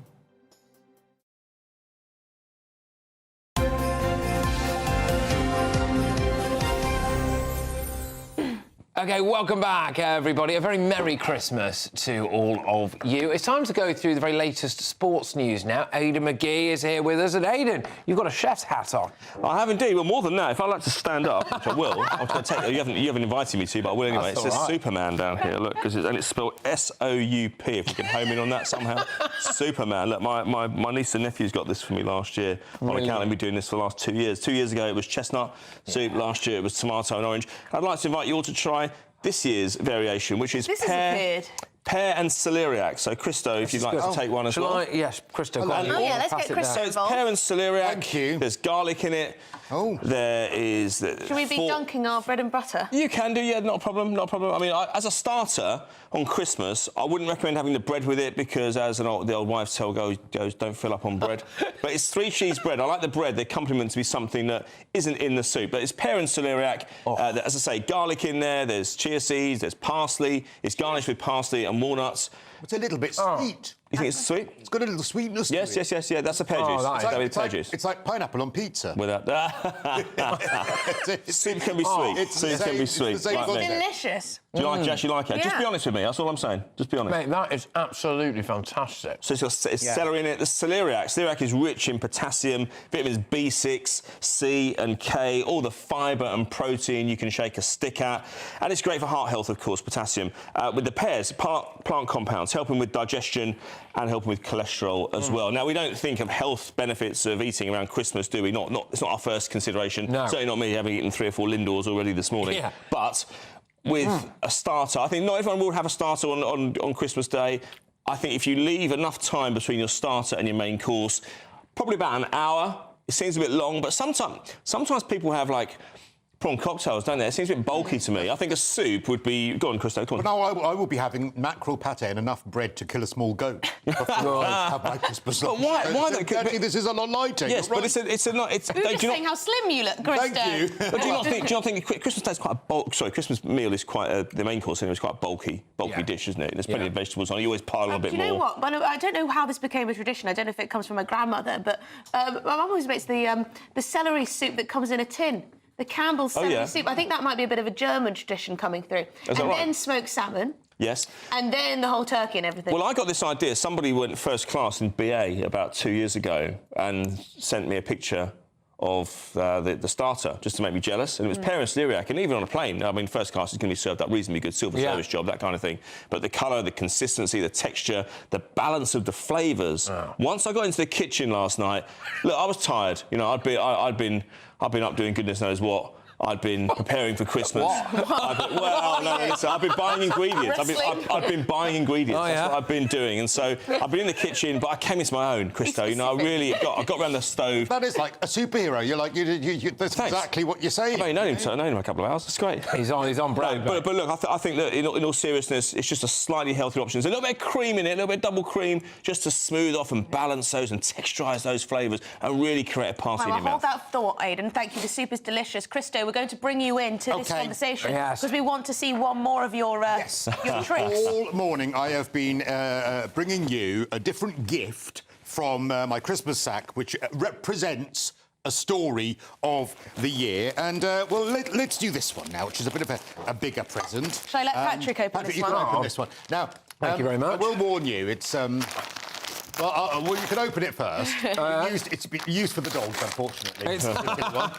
OK, so this is... What is this, a dog mat? It's a blanket. It's a doggy blanket. It's not necessarily a doggy blanket, it's just a blanket that's been used for our dogs. Oh, sorry, right, I see, I see. Why would we need a blanket? Why would you need a blanket? Well, now, do you guess the story? Perhaps you're a little bit cold. You might want a hot soup as well to warm you up. Why would you need that? I think this is freezing pensioners, Christo. It is indeed. You're quite right. This is the story of the winter fuel payment being abolished for many, many pensioners. Now, GB News themselves in the last 48 hours have reported on it taking 100 days for many claims for pensioners to go through. Many charities in the last couple of days have also, they've been saying it for months actually, saying that there is a real crisis among pensioners. And I think the interesting aspect of this story, do you remember when Keir Starmer in his victory speech was saying how he was going to be governing and be in service of every everyone. But of course, isn't it a coincidence that the demographic least likely to vote Labour in the last election, of course, being pensioners, were the first to suffer under a policy which, of course, was also not in their manifesto. So that will be required for a few of your older viewers watching. Preferably a heated one. You can stick the oven. What am I talking about? I've got cooking on the break. Batteries? Battery? No, you can get these heated like fleece blankets. Ed Miliband is probably banned. Oh no, goodness! I'm sorry to let you know. We've been around the country this year, in the last couple of months, talking to pensioners about this, and let's just say there's cut through and a lot of worry. But Christo, thank you so much for bringing us another highlight or low light of the year. Really, that one wasn't it? Yes. But and thank you, mate. Glad to see your empty. Yeah. I've never done a soup shot. Yes, it does look like a huge shot, doesn't it? Well, cheers. Well, cheers, everybody, and Merry Christmas, everyone. Have a super time. This has been my favourite segment of the show so far, I think. You got fed. Because we got fed, lovely. But still to come. Now, you might remember Charlie Rowley from the previous two segments where he's been dressed up as something ridiculous. Get him ready, could you? I'm informed that there's been another costume change and that Charlie... Not another one. Another one. And him and Benjamin Butterworth will be here to pick through some of the news stories to see what's been making the news. But first, if you are in search of some winter sun, then here is the forecast for some of those top European holiday destinations. Ready to soak up that holiday sunshine? Won't we need some cover? No worries. All sorted. All Clear Travel Insurance sponsors GB News Travel Destinations Forecast.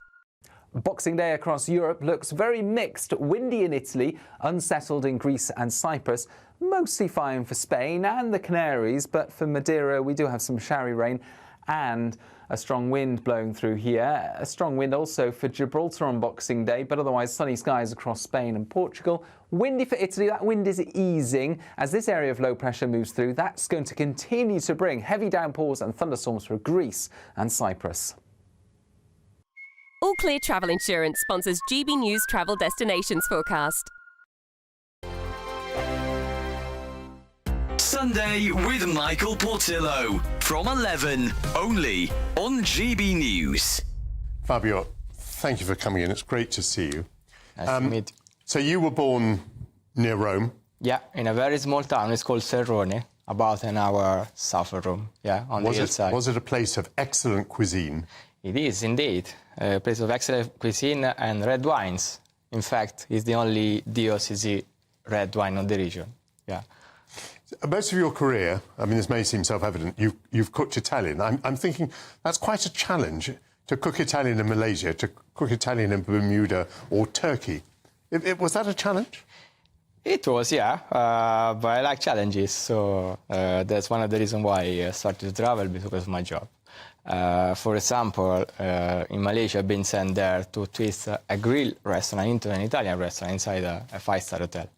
And I was doing the chef training for the local chefs. And then I build the menus, I train the chefs, and then I eventually go back. In Italian food, is there lots of innovation? I would say in the past 10 years, yes. It used to be a very traditional cuisine, but in the past 10, 15 years, Italian chefs, they are a bit more open-minded, I would say. Give us some examples of your innovation. Well, hide and seek is very well around the innovation. In that bar is a bar and kitchen where we have a sherry plate concept, where we try to take our guests in a culinary journey, starting from a classic dish and then reinventing into a modern twist. Usually I like to twist the style of cuisine between different countries, different continents. GB News, the People's Channel.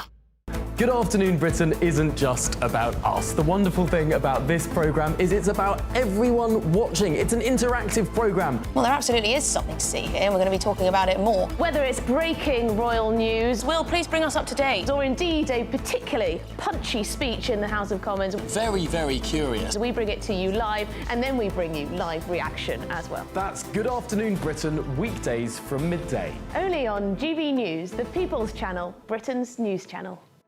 Hi there, I'm Michelle Dewberry, and I'm going to take a second to tell you all about my show, Dubes & Co. We start off with the issues of the day. We then bring in both sides of the argument. We get rid of the disrespect. And then you throw me into the mix. And trust me, I'll tell it exactly how it is. And then, of course, the magic ingredient, you at home. We mix it all together, and what have we got? In my opinion, the best debate show in town.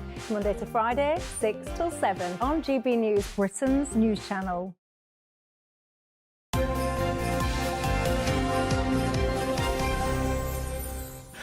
Drum roll. It is 8:49. A very Merry Christmas to you. And it's time to do what?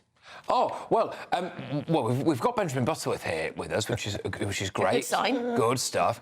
We also have former Conservative advisor Charlie Rowley with another costume change. Yes. Merry Christmas. What are you now, Charlie? I am serving you gingerbread man. Emphasis on the man, that's questionable, I think some of your viewers might think, but gingerbread man. Nothing half-cooked here. Nothing You know what? That's not very woke, actually, because we don't say gingerbread man anymore. What? We say gingerbread person. Yeah. Because Not in this house. we don't gender our... Well, I'm off. men. I'm off. No. Well, do you know what? You look fabulous. Well, I would have got Benjamin a costume as well, but they'd run out of snowflakes. Oh, very good. You know, Charlie, people have been writing in that off the back of this performance today that you deserve your own show. So there you go. Oh well, That's thank you very what, much. Well done. Well, come on, take a seat. Thank you very much. Take a seat. Thank you. We've gone to a tremendous amount of effort. It's the third costume of the day, so well done you. And I'm going to stick with you, Charlie, if that's all right, because AI is predicting Santa's naughty and nice list. Yes, well, there'll be people waking up with presents and some with sacks of coal if you're on the naughty and nice list. And ChatGPT, you're absolutely right, AI app has predicted that there'll be some on the naughty list and the nice list. So starting with the naughty list, Justin Timberlake. Oh. Yes, the singer was arrested earlier. He has. Oh, yeah. Oh, yes, he was, wasn't he? Yeah. Yes. Second on the list, the sexy back singer. Oh, no, that's the song of Justin Timberlake. Sorry. Forgive me. I'm bringing sexy back. And exactly, yes, very festive. Oh, I'm not allowed to sing his songs anymore. I don't know. and Elon Musk is on the naughty list now, which will divide households because he's proved quite controversial, just some of the things that he's said and done and causes he supported. So, but I think that will divide people. But he's on the naughty list. The nice list, we've got quite a few here. We've got Sabrina Carpenter. All right, yes. No, me neither. Me neither. You do. She sings Espresso. She had the song of the summer. Yes. Oh, I like that one. The Espresso. Yeah. Little blonde one. Let's hope we can afford the rights. Yes. Don't think it counts when I sing it. No, I like that one. Keanu Reeves. That's always a good egg there. Okay. Michael J. Fox and Arsenal and England legend Bukayo Saka. He's on the good list, is he? He's on the good list. Good stuff. Are we on the good list? Probably not, if it's AI. Of course you are. Of course you are. Coming in on Christmas morning, giving the nation... Whatever this is. A beautiful Christmas morning. Whatever it is. You're giving. Whatever it is, you're giving. You're giving and you're giving. All right, let's bring Benjamin in here. So I've seen a story here about how Bailey's has become the hot Christmas tipple in Mexico. Oh, wow. Yes. I don't know what... I mean, you won't... I don't know if you have another version for a Christmas tipple now, but Bailey's is my favourite by a mile. And it turns out... You'd think tequila in Mexico, right? That's what they're famous for. But Bailey's has become their favourite Christmas drink. In fact, in India, in Diwali, the drink they often turn to now is Bailey's. No way. You wouldn't believe it. They sell 50 million bottles in Mexico, which is just extraordinary. They love the stuff. How many people are in Mexico? I thought they drank tequila. Well, exactly. That's what I just said. But I think you've already had a Bailey's. I have not. But you know, I was amazed by this. You think it's an Irish drink, and it's not. It's actually came up with it in London from a company that had a whiskey company that was failing. They had excess whiskey, and they came up with the recipe. Originally, it had Nesquik in it, and they put it together. No. And now it's become this massive hit. They sell 150 million bottles. Wow. Well, there you go. It's big in Mexico. And apparently, I'm going to try this today. You're meant to heat your Baileys up. That makes it nicer, like hot milk. Right. That's the top tip And you just have it like that. You don't add anything. Yeah. Well, I don't know what you add, but I... a bit of hot chocolate. Yeah. So that's what I'm going to have this afternoon. Lovely. Lovely. Oh, well, thank you very much. We're seeing you again. Is that it? Okay. I think with a few more headlines. I think think you maybe. are. I think. Are we not? I think we'll come back if you like. We've got a new bunch coming in. We've got a new bunch coming in. Oh, well, in that case, have a very Merry Christmas and thank you for going to so Merry much Christmas. effort. Merry Christmas. Thank you as well for giving up your Christmas morning to be with us. Usually that hat would have been a good effort. I know. Yeah. Because of Charlie. All right. I think it's time for us to just check your weather. So here it is.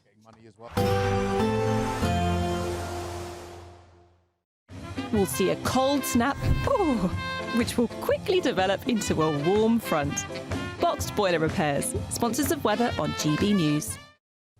Hello, a very Merry Christmas to you. It might not be the Christmas weather many people have been asking for, but it's not going to be too bad. It's mild, yes, and it's mostly cloudy, but there'll be some brighter spells coming along into the afternoon. And actually, for most, it's a dry day, so if you're planning a Christmas Day walk, it's looking reasonable, certainly across the southern half of the country. That's where the brightest skies will be.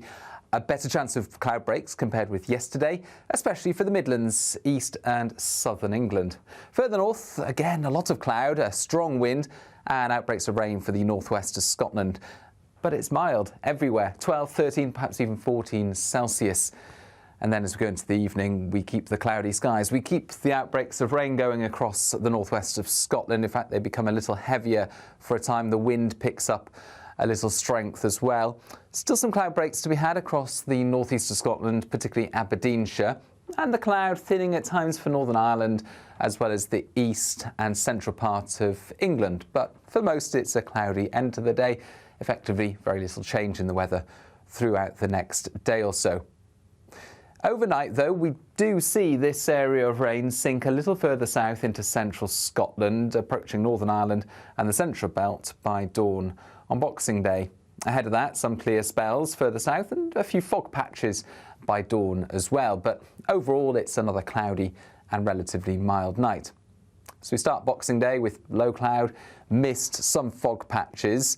We'll also start the day with outbreaks of rain for much of Scotland, particularly towards western areas and increasingly Northern Ireland. A few spots of rain coming into North Wales as well, but still some cloud breaks, still some brighter weather there for the Midlands into eastern parts of England. It's another mild day, but it's not quite as mild as Christmas Day. Highs of 9, 10, 11 Celsius. Bye-bye. There will be a light breeze in the morning, leading to a warm front.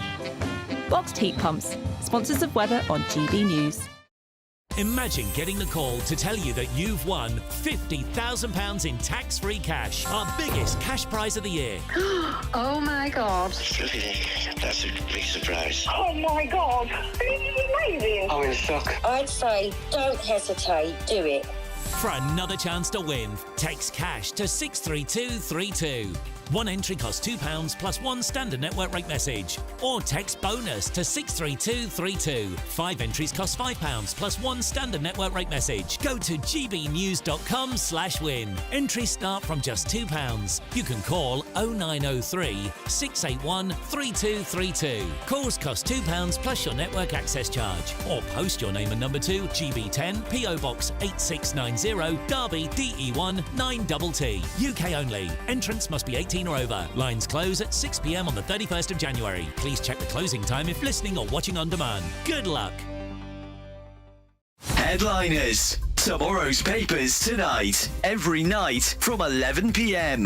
The Daily Mail now, Josh, and pub landlords have to worry about more than the optics when it comes to offensive banter, Yeah, it this seems. is a really big story and important. Pub landlords could have to become banter cops to stop themselves being sued by staff offended by comments from customers under workers' rights reform. So, Labour, when they were part of their election process, they were like, we're going to reform workers' rights, and that all sounds good on paper, but there were issues in terms of how might it affect employees and fear from employees costing them more money. One of these things that they're sort of pushing through, though, is that in the Equality Act of 2010, part of the issue was that if you were offended at work or someone said something sexist or racist, something that affected you, the employer had to take some sort of, they had three chances to kind of take action. Yeah. Now, the employer should have taken action already. So employees can sue employers. Now, this has a big impact on us because we're comics and we perform in venues. And if some of the bar staff hear a joke that they don't like,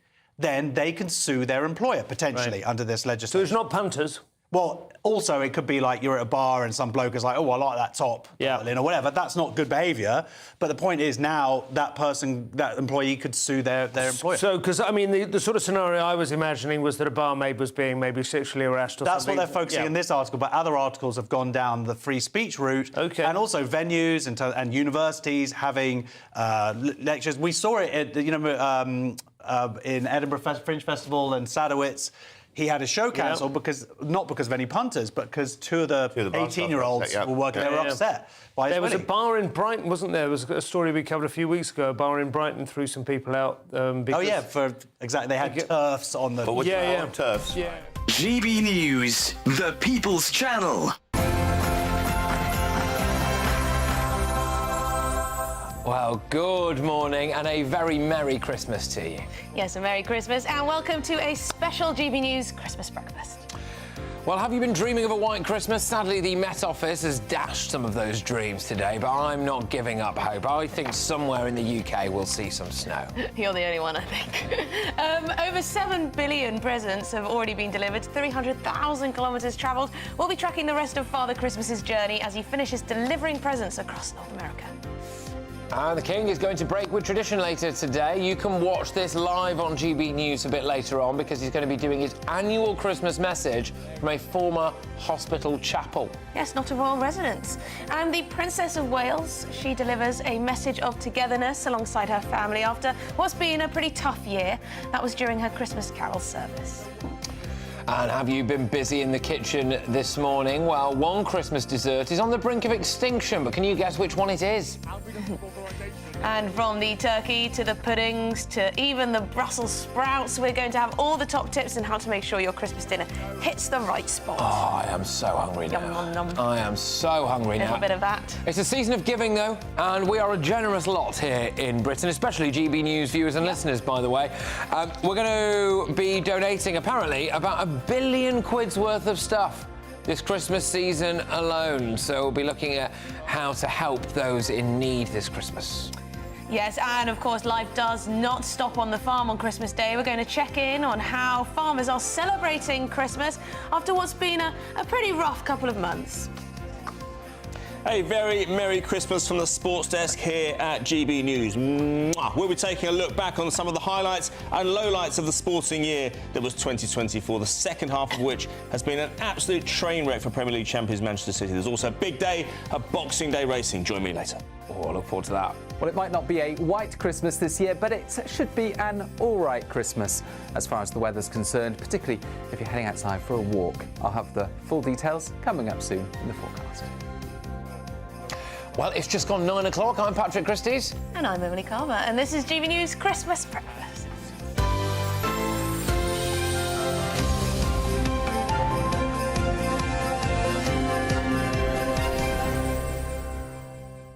All right, just as a little call out, please remember to send in some of your pictures to gbviews@gbnews.com. Has Santa been to your house yet? In fact, we can track where he is, I think. So, oh, can we now? He's, yes, we can.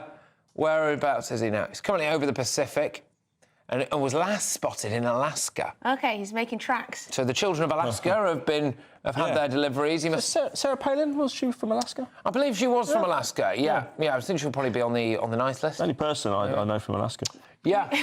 Yeah. Well, do you? No, I don't know well. But, Not well. so Santa's over the Pacific as we speak now. I hope he's been round to yours. I'm sure he has. Make sure that you send us some pictures of what your house is looking like. You know what? A lot of people are sending in, or at least a few are sending in their Baileys recipes. Mary says, I make Baileys fudge, as well as having it on the rocks. And also in hot chocolate. Well, there you go, a Baileys fan there, Mary. I hope you're enjoying some today. And she also says Baileys over ice cream. Actually, I think it's just you, Mary, who's sending in the recipes. It's just Mary. Oh, well. Oh, Mary, I hope you enjoy it. I've actually got a couple of little tiny ones that I might try. Yes. There we go. All right, OK, so back down to earth with a bit of a bump, really, because just because it's Christmas Day, the news doesn't stop, I'm afraid, and certainly not when it comes to what's going on in the English Channel, because we have had a load of small boat arrivals on Christmas Day. This is the breaking news. More than 100 have arrived today alone in Dover Harbour. At least 4 more migrant boats are apparently currently in the Channel, with others expected over the coming hours. Yeah, and it's only 9 o'clock in the morning. Well, this comes after GB News exclusively revealed yesterday that thousands of migrants were amassing along the northern coast of France, preparing to cross to the UK over the Christmas period. Mark White is here for us. Now, Mark, a very Merry Christmas to you, but you've got a report from us from the Channel. Merry Christmas to you both. Yes, it's like those socks from your auntie, isn't it, on Christmas Day? The Christmas present nobody wants, but we have hundreds of migrants en route now across the English Channel to the UK. 110 arrived just before 5 a.m. this morning. You're looking at GB News exclusive images in the darkness there. That is the Border Force vessel Volunteer coming into Dover Harbour, very shortly about to unload 110 migrants. And another Border Force vessel, Hurricane, as we speak, has just picked up 1 boatload full of migrants and has been tasked to go to another boatload. We're told that in about the next half an hour, it's due into Dover Harbour, probably with at least 110, 120 migrants on board as well. In addition to that, at least 2 to 3 other boats out in the Channel at the moment. Border Force had estimated about 350 out in the Channel. That's not including, of course, the 110 who've already arrived here. We, as you alluded to in your introduction, were in France yesterday filming the thousands who were massing on the coast of northern France, preparing for that illegal journey across to the UK, because we've got about 5 or 6 days of good weather conditions after some pretty horrific weather for more than a week now that prevented any crossings from taking place. So they've been all piling up, and now they're ready to come across in very significant numbers. Yeah, indeed. And today, of all days, Mark, it doesn't stop, does it? Just because it's Christmas. So and it doesn't appear that anything Keir Starmer has said about smashing the gangs is having an impact on the people who actually want to come here, does it? My mother would love. No, I mean, to be fair, I think any endeavour to go after the criminal gangs is not going to be a short sort of endeavour. It's going to be quite protracted in length, because you need to go after these criminal networks, try to dismantle them, dismantle some of them at source, and that's going to take some considerable time, potentially many months, if not years. And all the while, they're going to be coming across in very significant numbers, and the pressure will pile on, Sir Keir Starmer. So not good.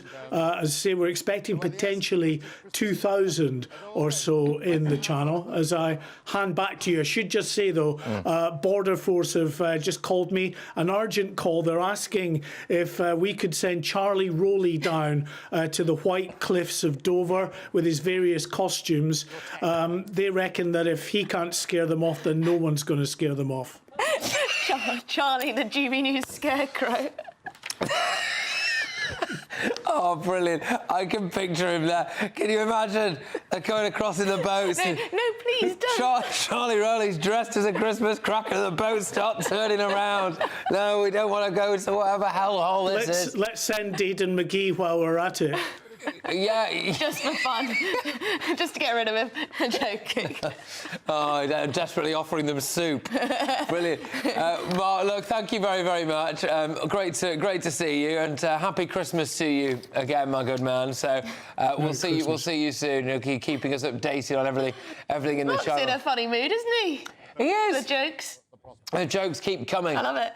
Yeah, exactly. It must be Christmas, yes. Oh, indeed. Well, So are you thinking about dessert yet? I'm thinking about also. I'll tell you what, actually, Kidding. I'll be honest with you, I was feeling a little bit under the weather this morning, first thing, and I was like, oh no, here we go. Possibly because you had about 2 hours sleep. Possibly. And then over the course of my appetite has come. I've already had a smoked salmon croissant. We've had That was good, Ada actually. McGee's soup. And I cannot wait for what your mum's going to be cooking for us. Mrs. Carver's dinner. Yeah, top din She's din. watching. She's probably thinking, well, you'll get what you're given. But what will be for dessert? I actually don't know. I don't know. And we're not that, big dessert people. No. Well, the reason I'm asking all of For a this... cheese board, don't you? Of course, yeah. The reason why I'm asking all of this, though, is because there is a traditional Christmas staple that might be about to go out the window. Yeah, and Anna Riley's going to explain which. Christmas pudding. It's a traditional dessert staple on Christmas Day. And here at Farmer Copley's in Yorkshire, it's made and matured months ahead of the big day. It's full of fruit, a stout, spices. They're the main three ingredients. But the traditional pudding's got to have 13 ingredients. Harry Knox, as governor of Chelsea Hospital, took first stir at the Christmas pudding, and after that they all joined in. Despite its heritage, our love for Christmas pud is lacking. The Royal Mint found 6 in 10 people surveyed snub the festive classic. But at this farm shop, there's been no downturn in sales of the sweet. It's such an iconic part of Christmas. I think the pudding will always be there, although we're seeing a lot of Generation Z and the millennials. They're always going for something a bit quirky, so a twist. That's sort of their ownership of the Christmas pudding. So that's where we're seeing some traditional flavours, but I think most people will still be going for a Christmas pudding. Even if they buy it and they don't eat it on Christmas Day, they'll be eating it on Boxing Day. The people of Pontefract told us which dessert they took into on Christmas Day. Well, it's Christmas pudding and brandy sauce. I'm not really a big fan of Christmas pudding, the traditional one. I get a bit of few mucky looks for having profiteroles around the Christmas dinner table because everyone else has Christmas pudding. Chocolate gateau and double cream, and then we'll have a Christmas chocolate log. I'm not keen on Christmas pudding. I prefer the trifle and the cheesecake. Proper Christmas pudding with brandy sauce. Could the Christmas classic really become a thing of the past? Well, the proof is in the pudding. Anna Riley, GB News. Profiteroles, that young chap was going to have. Yeah? I like a profiterole. Yeah, well, I know you like a profiterole, but on Christmas? Ali. Are there any rules anymore? Ali, I was listening to someone talking about how you only keep traditions if you put work into it. People are saying, young people aren't even having turkey. Some people even have like a curry on Christmas. If you don't actually make an effort to continue traditions, then they just cease to exist. And isn't that sad? Yeah, it is. I mean, I'm just learning a bit there about the sheer effort that goes into making an actual Christmas pudding. Oh, there's a lot of effort. And Huge a Christmas amount of cake effort. as well. I like the fact that you set it on fire, though. That's the best bit, yeah. That's the bit. That's the spectacular bit, isn't Yeah. it? Really. But there we go. Well, anyway, It can go wrong. It can go wrong. It can go quite badly wrong. I remember I set my hair alight on a candle over a Christmas dinner table. Really? Yeah, it makes a horrible smell. Yeah, it does really. But Anyway, I can tell you more about that later. You've clearly bounced back. Yes, I've got enough. All right, look, it's time now for the Great British Giveaway. It's the biggest one we've ever done, actually. You can win £50,000 in tax-free cash. What a time of year to do it. And here is how all of that money could be yours. It's our festive treat to you. Your chance to win an incredible £50,000 in tax-free cash. Our biggest ever Great British Giveaway. What would you spend £50,000 on in the coming year? Spectacular holidays? A brand new car? Home improvements? Or maybe you'd just like to save it for a special occasion? £50,000 is an amazing amount of money and it could be all yours. For another chance to win, text cash to 63232. One entry costs £2 plus one standard network rate message. Or text bonus to 63232. 5 entries cost £5 plus one standard network rate message. Go to gbnews.com/win. Entries start from just £2. You can call 0903 681 3232. Calls cost £2 plus your network access charge. Or post your name and number to GB10 PO Box 860 0690 Derby DE1 9TT. UK only. Entrance must be 18 or over. Lines close at 6 p.m. on the 31st of January. Please check the closing time if listening or watching on demand. Good luck. Well, there you go, £50,000 of cash. We're going to be back in a tick, but first, it is your weather update.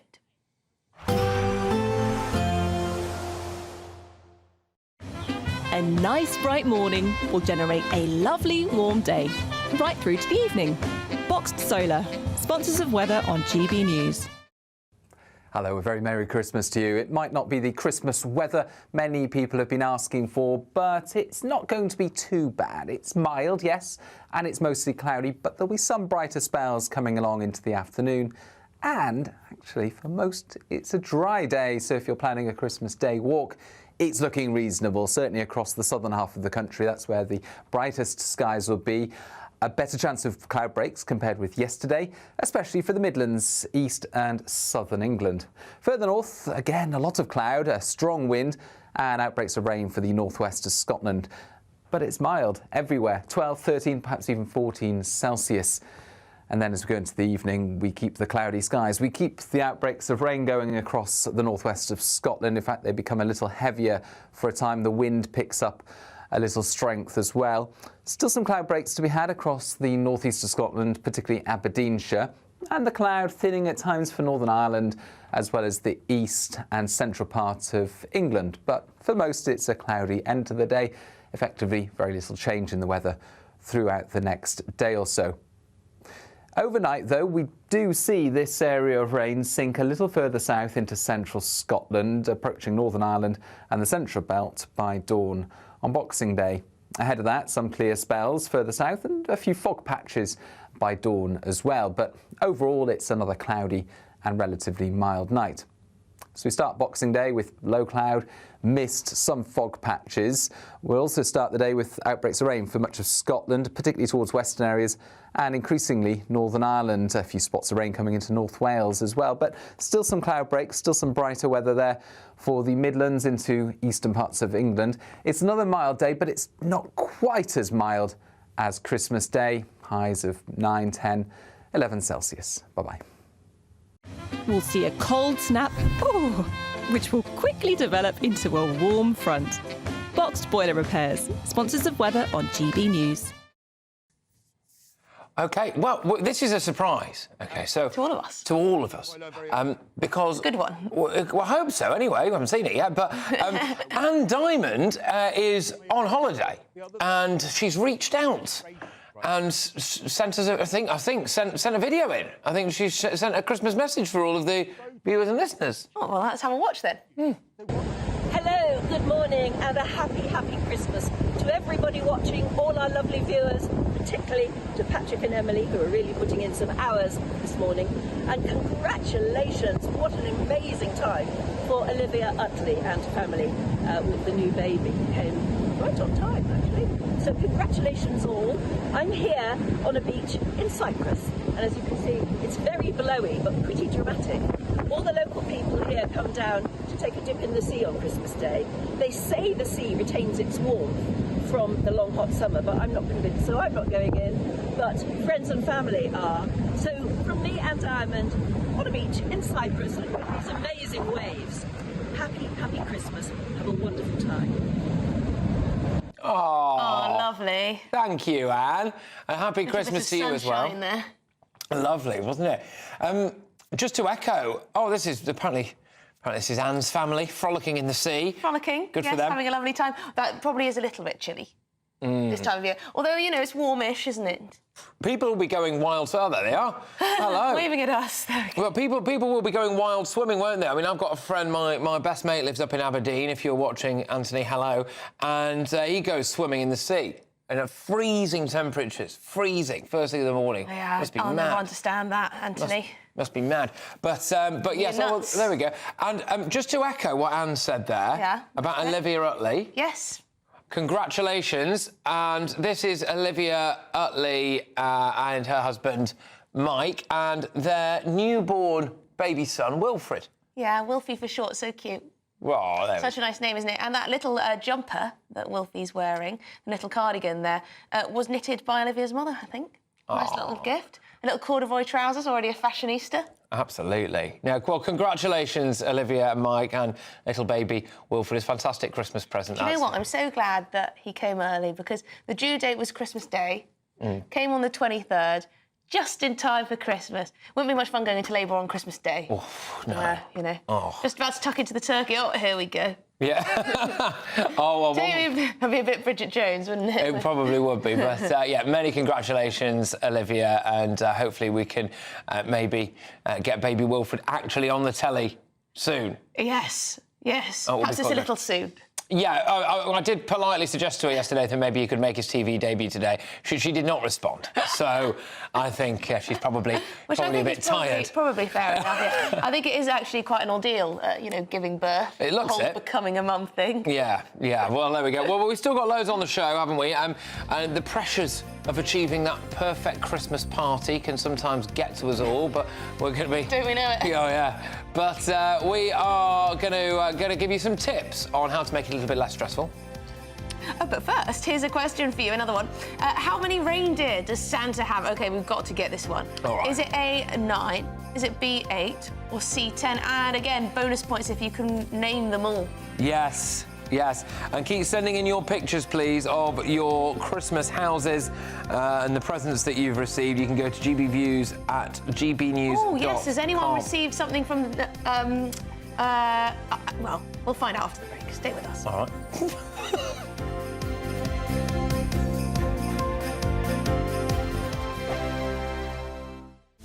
This is Britain's Newsroom, where your voice matters. It's just astonishing. With expert analysis and honest opinion, we don't just keep you informed. We bring you unique perspectives you won't see anywhere else. Can't argue with any of that. When the news happens, it happens here. On Britain's Newsroom, weekdays from 9:30 a.m. Only on GB News. Sunday with Michael Portillo from 11, only on GB News. Penelope's, which is situated in the sophisticated Hotel Armano in Covent Garden, delivers punchy dishes from the executive chef Fez Ozalgan. London-born, she's of Turkish Cypriot heritage, and at the tender age of 16, she enrolled at Catering College. So, it's lovely to see you, Fez. Welcome to the programme. Thank you. So you're now in a very prestigious position. I'm always impressed that in the world of chefing, it's possible to get to very senior positions quite young, if you're good enough. Talent is rewarded, is it not? Definitely, yeah. It does take a lot of hard work, for sure. But, yes. When did you know that you wanted to be a chef? Honestly, because my parents have a cafe in Barking. And I used to go there when I was younger, in school holidays and weekends to help them. And actually, I'll be honest, I just used to really admire everyone calling my dad chef, and that's what I wanted. And what about your food inspirations? Because I believe the food that you produce now is what? Mediterranean influenced and also to some extent Middle East influenced? Yeah, and Spanish as well at Penelope's, yeah. So our concept at Penelope's, our CEO, Ariel, he is Israeli, but he grew up in Marbella. So, yeah. These are the great influences. Yeah. What have you brought here today? OK, so we have our sea bream tartare, which is a really good inspiration of both Spanish and Israeli. It's marinated with harissa, and it's served with a really nice gazpacho sauce, caviar on top. I wonder whether the camera can see that. It is the most gorgeous coloured sauce on top of my sea bream tartare. That's marvellous. GB News, the People's Channel. If you want your news to be straight talking... This is a nightmare for the Conservatives again. Down to earth. It's not just Nottingham where this is happening, is it? And most importantly, honest. Hard-working, middle-class taxpayers, they'll get the book thrown at them. Then catch me, Martin Daubney, Monday to Friday, 3 till 6 p.m. on GB News, Britain's news channel. In the GB Newsroom, we bring you the news as it happens. With our team of dedicated journalists across the UK. We're ready to keep you up to date with what's happening every half an hour, every single day. Bulletins here on GB News. The People's Channel. Britain's news channel.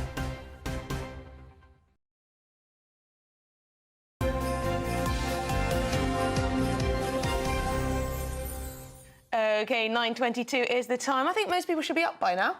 Well, there you go. You've been told. You've been told. You need to get up and about. That Bucks Fizz isn't going to make itself. Don't go out for a morning walk just yet. You can stick around till 11, I reckon. Yeah, or of course, if you do decide to go out, you can take us with you by downloading an app, probably. Or listening on the radio. Listening on the radio. Yes. Anyway, before the break, we asked you, how many reindeer does Santa have? Is it A, 9? Oh, well, we've just told you. It's 9. There you go. There goes the mystery. But, everyone knew the answer anyway. And for those bonus points, so I'm hoping you've got the list in front of you that you've written down at home. The 9 are Dasher, Dancer, Prancer, Vixen, Comet, Cupid, Donner, Blitzen and Rudolph. Rudolph is the one everyone remembers. Rudolph's Why? Because he had a big red nose. Yeah. Rudolph's the glory hunter, I think. Really, the others do a job. You know, he's the kind of Cristiano Ronaldo of the piece, and everyone else is just makes up the numbers. Sort of like when the man of the house decides that they will contribute to the Christmas dinner by carving the turkey. Oh, I see. Yeah, or making the gravy. Or something sort of basic. Yeah, but that gets a lot of attention. Right. You know, like setting fire to the Christmas pudding. Yeah. Or cutting up the turkey, carving the turkey. But in reality... Or maybe, like, cracking open the first bottle of fizz. Yeah. You know, something like that. Something that draws the eye, but in reality, it's you Very who's been little. doing all the and work. requires little to no thought. Yeah, it's getting a bit too close to home, this, isn't it? So let's just whiz ourselves on, because the pressure of entertaining at Christmas can get to the best of us, especially if it's your first time hosting. So here we go. Yeah, from the turkey to the Yorkshire puddings. Well, that's controversial, actually, Yorkshire puddings. Do they belong on a Christmas dinner? Even Brussels sprouts. It's easy to get it all wrong. Let's get more on this now with Diana Mather, who joins us from Sussex. Diana, great to have you on the show. Thank you very much. And I believe that you're going to give our viewers and listeners some tips about how they can take the stress out of Christmas. Is that right? It is, yes. And I'm in my son's house with my 6 grandchildren. There are 11 of us here. So we actually really do sort of sort out the jobs. My job, because I'm not the greatest cook in the world, is setting the table and clearing the table and emptying the dishwasher. So I think if everyone has a clear role, that's very good. But the main thing is do try and prepare in advance. Because if you leave everything till the last minute, which I have done in the past, getting to bed at 4 o'clock, being woken up at 5 by the children, it doesn't make for the most stress-free Christmas day. So try and prepare in advance, think what you're having and make it easy. You don't have to go to great lengths. People just want to enjoy the day. And it is only one day. So if you make it, oh my God, it's got to be absolutely perfect, then you're giving yourself stress. Everybody wants to have fun on Christmas Day. So make sure you've got everything you need, that you've got, when you're going to start drinking, so that you don't drink too much, perhaps, by the time you eat. Get the turkey in time. And just, as I say, give everyone a little job to do. It could be peeling the sprouts, it could be peeling the potatoes, which actually we did yesterday. And we prepared a lot of the stuff yesterday because so many of us here, we've had to do it in advance, quite a lot. And so this morning, actually, we're having people for drinks, and we don't have that much to do before lunch, which we won't have till after the King's speech. Oh, so you've made it as easy as you can, really, for yourselves today. Got a lot of that prep out of the way. So what do you do, Diana, if things go a bit tits up? Something goes wrong. Well, you burn the potatoes. Oh, yes. Something like that. If I'm ever using pine nuts, I always burn them. I don't know what it is. I can have my watch timer on. I can be sitting. I still burn the thing. So at Christmas, I don't use pine nuts. But if it does, just laugh about it. You know, have something. If something goes really wrong, have something in reserve. I don't know. Have something from Cook in the freezer so that you actually can produce a Christmas dinner. But on the whole, turkey's pretty easy. It's likely to be underdone rather than overdone, and it's quite a big bird if you're having a turkey. If you're having a joint of any kind, it's not so easy to burn it. But watch the vegetables, because I have burnt sprouts dry before now, and then the smell is terrible as well as the sprout. Oh, yeah, OK. I mean, it's just such an ensemble of goodness, isn't it, the traditional Christmas dinner? I suppose the timing of it is quite interesting. So in your house, you don't have it until after the King's speech. Has it always been that way? Is that something that you've taken through from your own childhood, or what's the thinking behind that?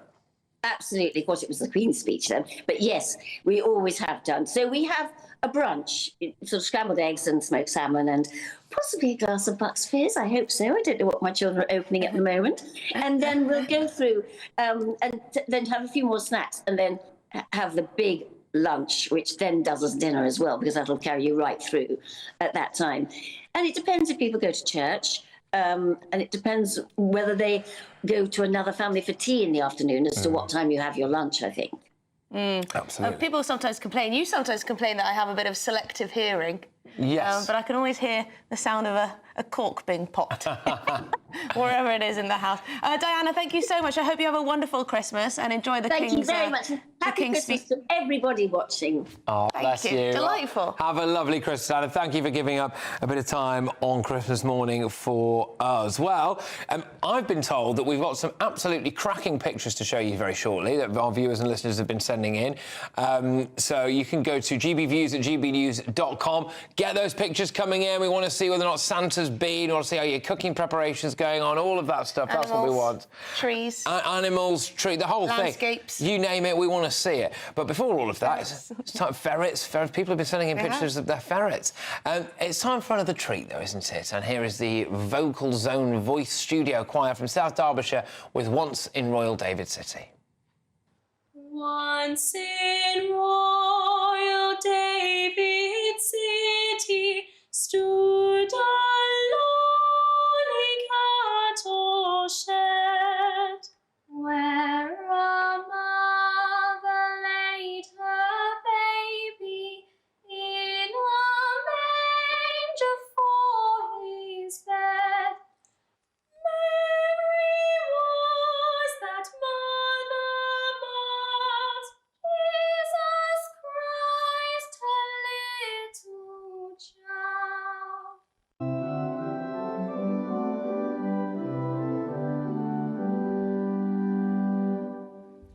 He came down to earth from heaven, who is Lord and Lord of all, and his shelter was a stable, and his cradle was a stone, with a war and mean and glory, lived on earth our Saviour holy.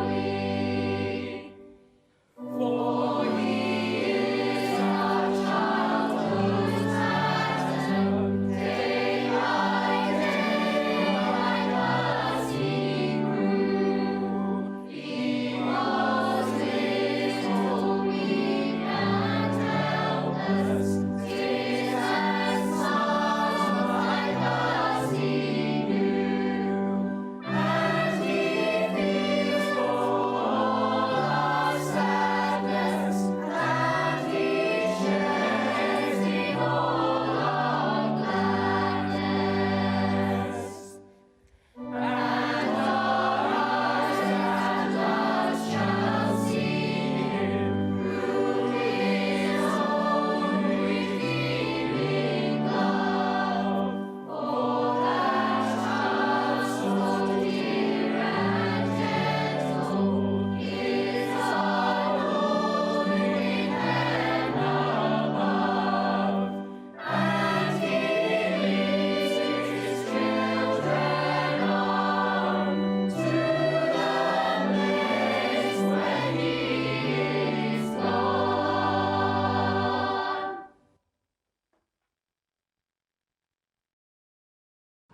Oh, well, that was lovely, wasn't it? Once in Royal David City there. It's a classic. Yeah, it's a classic. It's a particularly beautiful one, actually. But speaking of beautiful things, we've been sent lots of pictures this morning. We have. Hopefully of beautiful things. There we go. Oh, yes. This is Val in Warwick. And that's the table being set there nice and early. Well done, Val. Thank you for that. Who else? Yes, well done. Well done. Tony has sent this through. Well, that looks cosy, doesn't it? Wooden cabin. Oh, Got a very bit of a log burner by the looks of things over there. Obviously, That's us very on nice. telly. Either that or he lives in a giant sauna. Sauna, yeah. Susan in Weybridge sent us in this picture. Thank you very much, Susan. Lovely nice big tree. screen, excellent stuff. Susan from Weybridge sent this one in. Stephen is in Germany. Oh, is this Stephen? This is Stephen in Germany. I bet you're having a nice time there in Germany, Stephen. Thank you very much for watching us, even when you're abroad. So have we got any He more? might live there, who knows? He might. Mark and Alex from the Isle of Man, they've sent this one through. Oh, they've got a tree Zempic situation here. Don't know if you read an article, but there's a trend for skinny trees, and it's being called the tree Zempic trend, because obviously Ozempic, tree, it's a play on words. Yes, it's very modern, isn't it? Yes. Very modern, that. Oh, who's this now? Paul and Jacqueline from Ipswich in Suffolk have sent this through. Thank you very much. Happy Christmas Very cosy. to all of People you. are keeping the lighting dim, aren't they? You know, Yes. waking up slowly. Oh, that's nice. James and Fergal from Glasgow have sent their living room. Nice high ceilings. Nice high ceilings Is that there. an elf there or a Santa on the side? It could be. One or the other. I think we've got one more, have we? We've got Dylan and Nydia, all the way from Australia, have sent this through. Oh, so it's night time over there. 9:30, maybe? I always wonder what it's like in Australia, because it'll be summer, won't it? So, and then you've got all these Christmas trees knocking around in like 40-degree heat and Oh, I wouldn't everything. mind trying it out, seeing what it's like. Seeing what it's Australia, like, the Caribbean. Yes, I don't think I've ever Christmased abroad. I don't know, but yes, I've always kept it here. This is our I've fourth. been in the mountains, but not in a hot location. No. Well, look, thank you very much, everybody, for sending all of those things in. It really is wonderful to, to see inside your Christmas I know, we're very homes. nosy, actually. Very nosy. Very Nosy this Christmas. Like to see your setup. Yeah. But yeah, thanks for tuning in and keep them coming. If yours hasn't been shown yet, well, it might in the It next might. hour or so. There's always a chance. Well, still to come, Aidan McGee will be here with all of your Christmas Day sport. And this is GB News Breakfast, the Christmas edition with Patrick and Emily.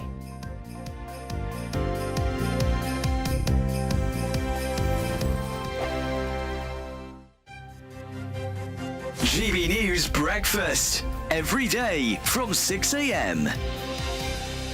Donna Ida, who joins us now. And Donna, you look spectacular in your gorgeous denim jumpsuit. Thank you. And accessories. And it's important, isn't it, sometimes, just to keep things simple? I always keep things simple. I travel a lot, I work long hours, and I don't want to think too much about what I'm wearing. So for me, one and done is perfect. Good accessories, fresh hair, nice makeup, and you can go anywhere, including GB News when you didn't know what was happening. There we go. Perfect. Welcome. Straight off the plane. Can we ask you some of our top denim questions? Yes. Because Stephen Dixon, the presenter of The Breakfast Show who's just on, said that double denim to him is an absolute no-go. Oh, what does Is that true? Don't have him on again, darling. OK. We're telling me I fact. love double denim. Really? I love it. I think it is so cool. Does it have to be a different tones? denim, same colour. Or same I tones? like the... For me, I actually do like the same. Think Saint Laurent 70s. There's an amazing one that we're doing that's going to look great on you in this season. The Joan Jean, we've got the City Slicker shirt. Oh, it's amazing. If it's done well, it's perfect. And I like it in a paler blue, but a good mid to dark. Very chic. You go. No, I was just thinking, little old me, not quite sure You look amazing what to wear in this it. morning. How was do a bit guys stressed. pull off denim? For me, if I was dressing you, I would have put you in a pair of jeans this morning with his amazing jumper. Gorgeous watch. Black, blue? Black denim I do like. Men don't like it so much. Men like charcoal denim. Oh, I don't like grey. Charcoal. I love grey, and the best seller for men is charcoal denim. GB News, the People's Channel. I'm Christopher Hope. From pop stars to politicians, I'll interview anybody in a pub who's got a political opinion. Join me every Friday on Spotify, Apple Podcasts, YouTube or gbnews.com, or wherever you get your podcasts. This is GB News, the People's Channel. We're proud to be GB News, the People's Channel, and as you know, we always love to hear your views. Now, there's a new way of getting in touch with us at gbnews.com/yoursay. By commenting, you can be part of a live conversation and join our GB News community. You can even talk to me, Bev Turner, or any of the members of the GB News family. In the GB Newsroom, we bring you the news as it happens. With our team of dedicated journalists across the UK. We're ready to keep you up to date with what's happening every half an hour, every single day. Bulletins here on GB News, the People's Channel, Britain's news channel.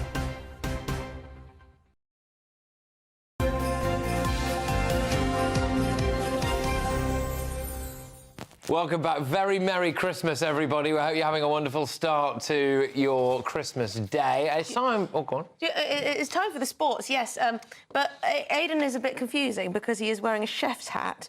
Sorry, yes, I haven't had a you're here chance to talk about sports. I haven't managed to derobe. I do apologise. But I'll keep it on. That's what we did last year. Do you know what? That soup was very good. And I will just say that a few people have now been in touch asking for the recipe. So you must I will put it online. I promise I will. I've been overburdened with sport. You know how it is. It's Boxing Day. It's always Boxing Day tomorrow. Big programme of racing, which we're going to discuss, and the Premier League as well. So I will get round. I will get round to the soup. OK, I just don't want to let down all these people. No, they won't. They won't. I don't let anybody down, least of all our viewers. But yeah, let's talk about the horse racing today. A full card of horse racing across the country is such a big staple of the festive sports season as well.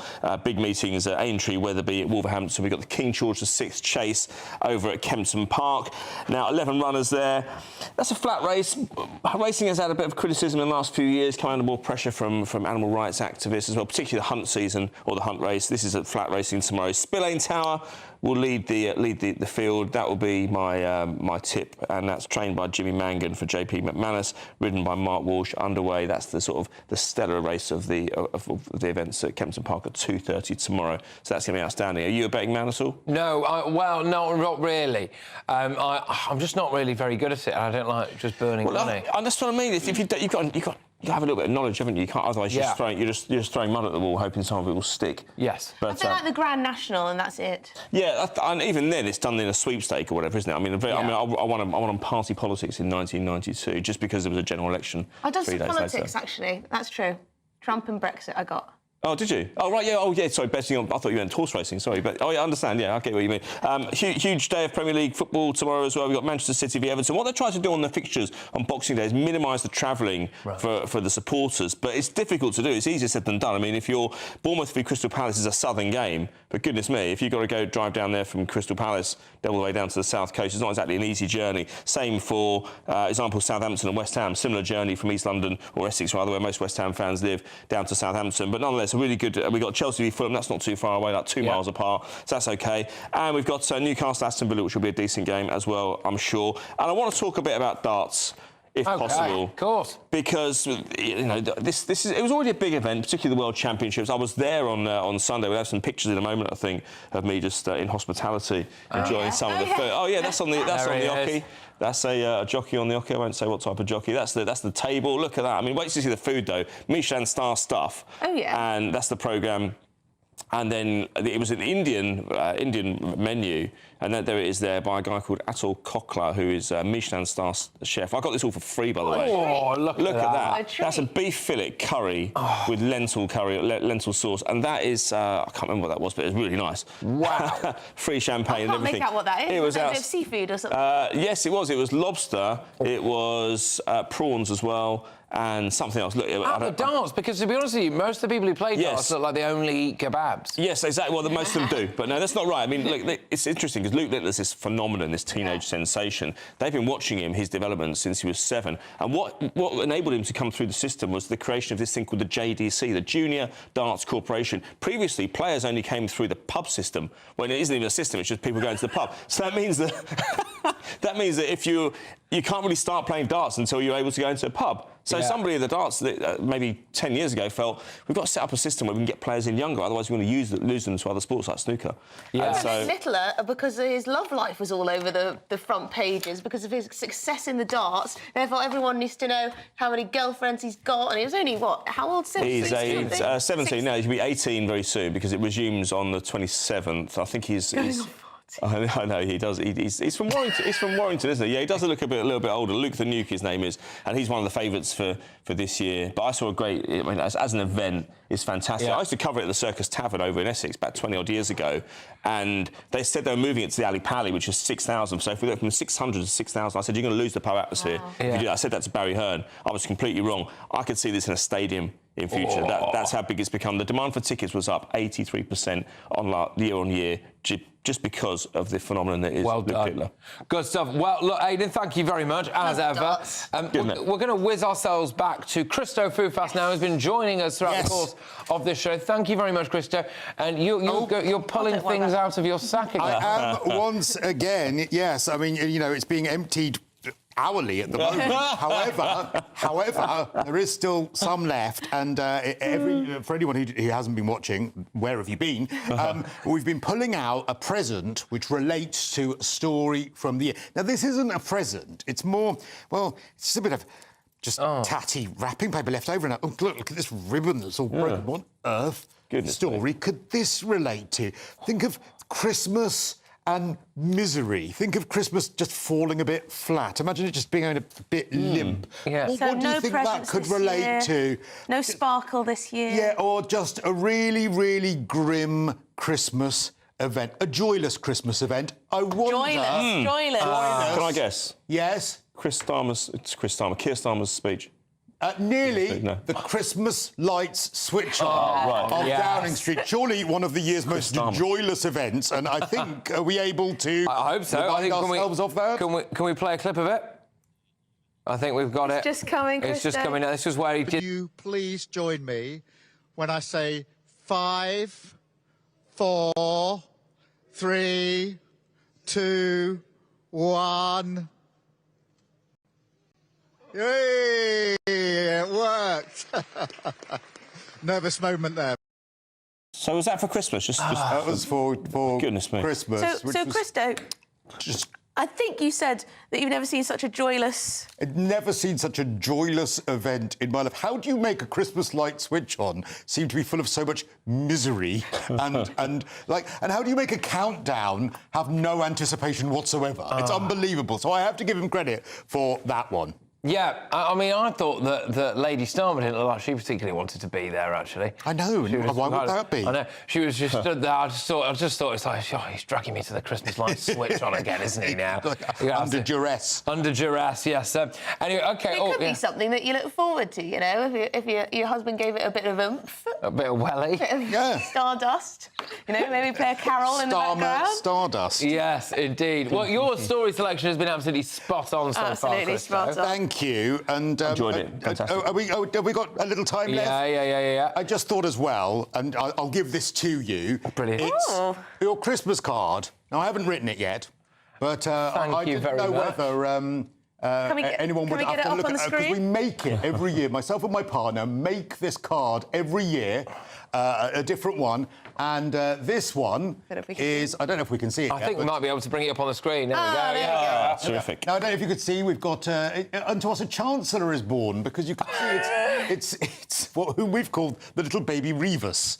And it's a lovely scene of all the cabinet. And, if you look down there in the corner, you can see Lord Arley with a couple of shopping bags there. And, of course, it's not a Chancellor. We think it might be someone in customer service or someone who works in complaints. And then over there, Jeremy Clarkson saying, well, she's certainly not a farmer. And then David Lammy musing on the fact that he can't grow a cervix. Brilliant. Look at that. Very good, Christo. Merry you know Christmas. what? Fantastic Christmas cards. A little bit of politics, but why not? There you go. Brilliant. Right, Christo, we're going to say goodbye for now. Goodbye. Merry Christmas to you. Have a very Merry Thank Christmas. you for having me. Good to see you, Christo. See you in a bit, Aidan Indeed. McGee. But still to come, we're going to have some festive cheer with Matthew Laza and Reem Ibrahim. But first, let's take a quick look at the weather. Ready to soak up that holiday sunshine? Won't we need some cover? No worries. All sorted. All Clear Travel Insurance sponsors GB News Travel Destinations Forecast. Boxing Day across Europe looks very mixed. Windy in Italy, unsettled in Greece and Cyprus.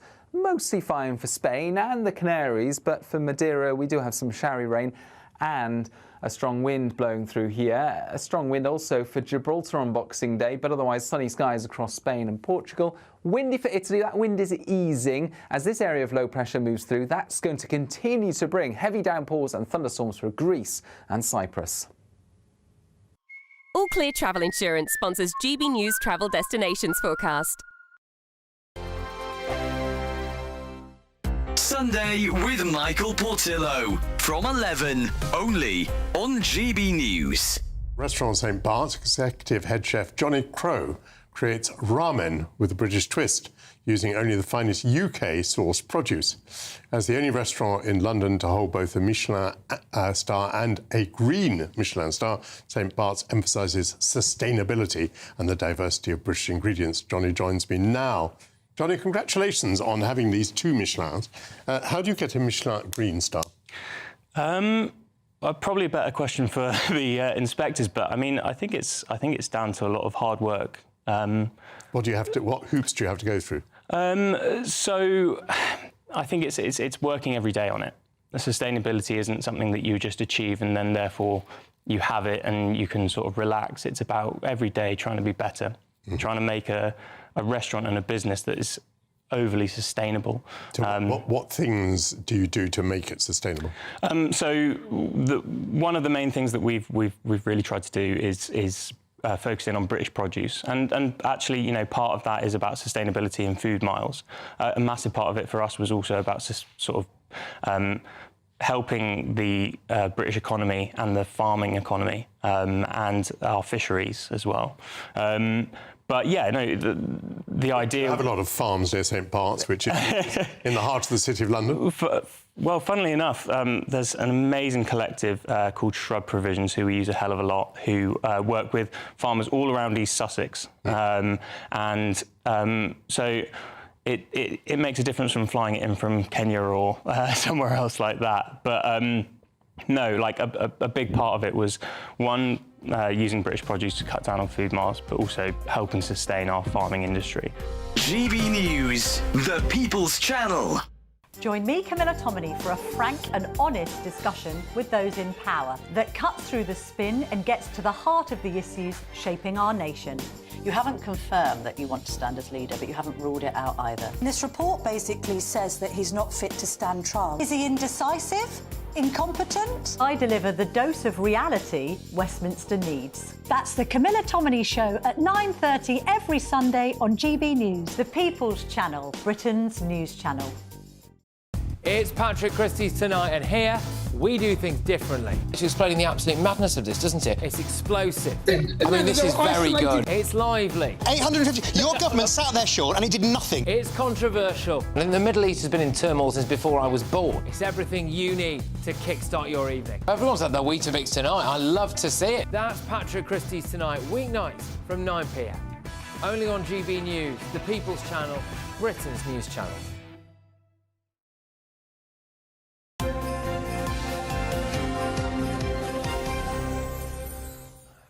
Welcome back and very Merry Christmas to you. And we've got some special guests in the studio here. And yes, we've swapped out Charlie Rowley and Benjamin Butterworth. We have. He's run out of costume changes. Unless he's managed to do another one that's really realistic, and he's just turned up as Matthew Larser. But there we go. We have former Labour advisor Matthew Larser is here, and communications manager at the Institute of Economic Affairs, Reem Ibrahim, as well. Both of you, thank you very much. It sounds very serious, doesn't it? And GB News regulars. GB News regulars, thank you. Merry Christmas. Merry Christmas. Merry Christmas to you all, and to everybody at home. Although we do have an economic story to kick us off, don't we, Reem? We do. Because apparently people are charging their family. What's going on? We do. So this is a story in the Daily Star. So Abby Richards, who is a 35-year-old mum, is charging her family £25 a head for Christmas dinner. So apparently it was her family's idea, it wasn't hers, and they all said they were going to chip in. But this year, she's decided to save up all of the receipts and actually charge each family member £25 per person, and that includes breakfast, lunch and dinner on Christmas. That's a good deal. Quite reasonable. That's a decent. I think that, yeah, it's I'm sorry, Matthew. We're actually going to speak to Michelle Dewberry. Oh. She's zooming in. Good morning, Michelle Michelle. Dewberry is here for us. Oh, excellent stuff. Hey. Merry Christmas. Oh, thank you so much for joining us. How are you? Well, how can I be anything else other than fantastic? I've got my books fizz. Excellent. I'm not as glamorous as you guys in the studio, I've got to say. I'm looking on at you all in envy, especially Reem and Emily. Look at you. I'm still in my pyjamas. I know that is very lazy. I accept that. Yeah, but you look great, Michelle. You look great. Fantastic. So what's the order of events in your house then? Have you done presents already? Well, so Santa's been. So, you know, we've got a lot of excited children. We've also had a couple of empty boxes. I've divided opinion with this. You guys and the viewers can tell me what you think. My little boy was a little bit naughty, and Santa wrote a letter in an empty box for him. No. And many people think that Santa shouldn't have done that. So we've had a few disagreements, shall we say, about whether or not empty boxes for naughty children is a done thing. But I trust Santa's judgment. Santa knows what he's doing. Santa followed through. And Michelle, did Santa bring any presents? Santa did bring presents because my boy was very good overall, but we just had a few wobbly behaviour moments. Santa knows. So any children that's watching this, when your mummy and daddy tells you that Santa is watching, they really mean it, you know, so you've got to be ever so careful. He does watch everything. Can't miss a trick. Well done, Michelle. That is really good stuff. Really good stuff. I've not got any presents yet, though, I have to say. I'm waiting patiently for mine. Santa's not been to me yet.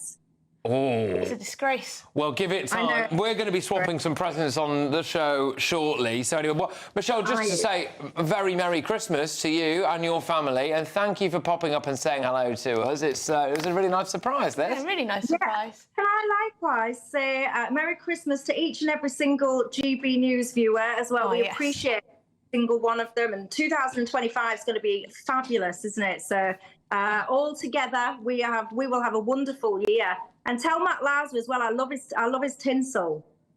OK, all right, we will. We love Thank you, Michelle. Thank you. Michelle. Take care. I'm not sure where the tinsel is. Yeah, I think it's coming out the back of my head, isn't it? But I have got... So I can't compete with Charlie, but I thought, you know, I'd be a little bit serious. It's the parliamentary Christmas jumper. Really? So it's got the Lords and the Commons logos on. Right, well, we have to ask you, do you think Santa was right to, you know, make a little note of bad behaviour? Well, I'm wondering if Michelle's on the naughty list if she's not had a present yet. I mean, you know, I'm saying nothing. What happened to a lump of coal? I thought that was the tradition if you're on the naughty list. We're not allowed coal anymore. Why not? Because we look after our carbon emissions. It's not compliant with net zero, therefore... How would you even... I mean, that's it. All seriously, how would you even buy a lump of coal now? I mean, there's so few coal fires. It's not the coalman coming round, you know, round every house at Christmas. Around a steam train. So I can't believe she did that. So she's left a note. No, Santa has. Santa did, yes. Santa's left a... I think it's really clever. I think it's good to discipline your children using various methods. Obviously, Santa was doing it. It was all Santa. Yes. But it is true that Santa sees all. Sees absolutely everything. And last time we saw Santa, he was over Nevada. He was over the, San Francisco, or the Pacific Ocean, actually. On his way to Silicon Valley. Ukraine for a bit, do we have time for one more comment on the fact that Christmas carol services can reduce your stress, apparently? They do reduce your stress. So apparently there are a couple of studies that show that it actually physically changes you. There are the kind of psychological effects of Christmas carols because there is the religious aspect to it. And, of course, they transform your mind. So if you've got an anxiety, any stress... I completely disagree with this because I went to... because you're woke. No, it's because I went to a Christmas carol service. I took a friend of mine who's moved here from Poland. You felt stressed. He wanted to go to an Anglican service, never been to, you know, obviously lots of Catholic ones. But I went to St Paul's and it was one of the Christmas carol services you have to go in the ballot, which opened 6 months before, and see if you get a ticket. But this one was open doors. So the queue... and you didn't know whether you were going to get in, so we spent 45 minutes in the queue. We're thinking, will we get in? Will we get in? And we run out of seats. Hold that thought. Matthew Lauser, Reem Ibrahim will be coming back to you very shortly for more Making the News. But this is GB News Breakfast with me, Emily, and, of course, Patrick Christys. Stick with us.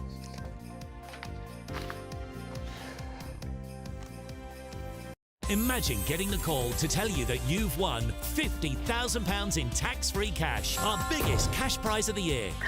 Oh, my God. That's a big surprise. Oh, my God. This is amazing. I'm in shock. I'd say don't hesitate. Do it. For another chance to win, text cash to 63232. One entry costs £2 plus one standard network rate message. Or text bonus to 63232. 5 entries cost £5 plus one standard network rate message. Go to gbnews.com/win. Entries start from just £2. You can call 0903 681 3232. Calls cost £2 plus your network access charge. Or post your name and number to GB10 PO Box 8690 Derby DE1 9TT. UK only. Entrance must be 18 or over. Lines close at 6 p.m. on the 31st of January. Please check the closing time if listening or watching on demand. Good luck. I'm Nana Acquia. This is GB News, Britain's news channel. GB News Breakfast. Every day from 6 a.m.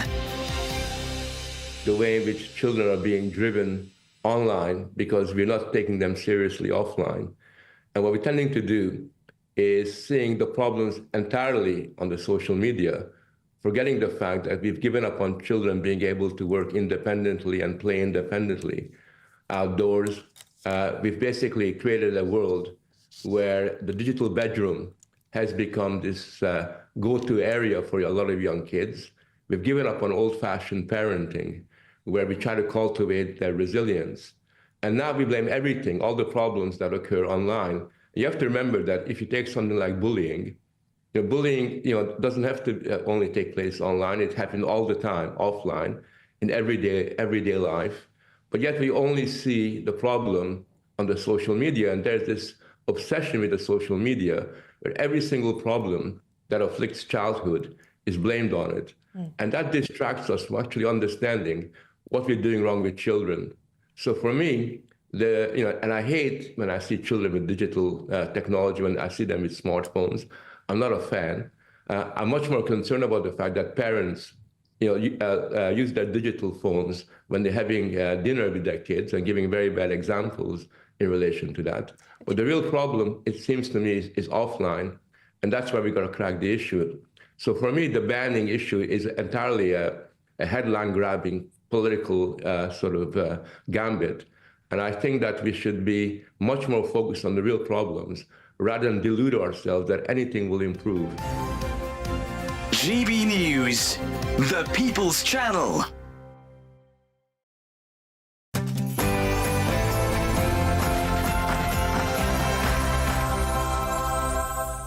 Good morning and a very, very Merry Christmas to you. Yes, Eddie, welcome to a very special GB News Christmas breakfast.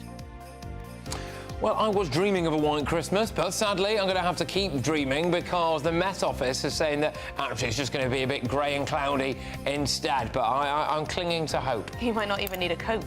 Yeah. It's that warm. But over 8 billion presents already been delivered, 300,000 kilometres travelled.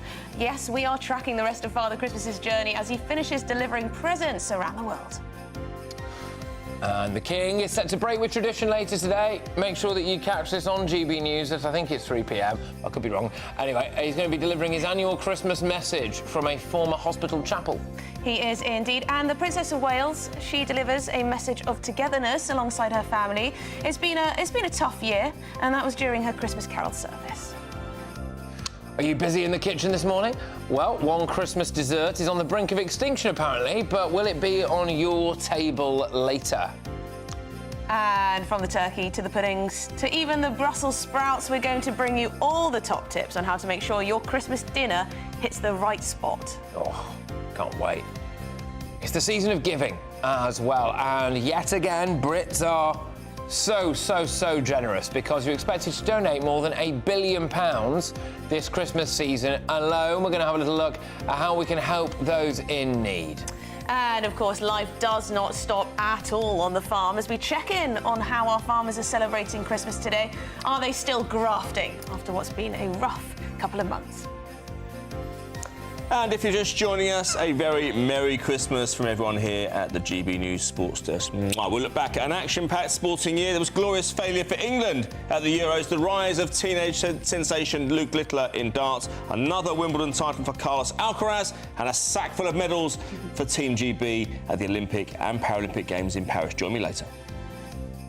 Well, it might not be a white Christmas this year, but it should be an all right Christmas as far as the weather's concerned, particularly if you're heading outside for a walk. I'll have the full details coming up soon in the forecast. Of course, this Christmas breakfast show will be nothing without you, the viewers and the listeners, and so many of you have been sending in lovely pictures of your the cooking that you're starting to do, the presents there, the trees. Huge amounts of presents. Pets, all sorts of stuff. And you can go to gbviews@gbnews.com. That's the email address, and get them in. Yes, please do. We want to show more. We need more. It's just gone 9 o'clock. I'm Emily Carver. And I'm Patrick Christys, and this is a very special GB News Christmas breakfast.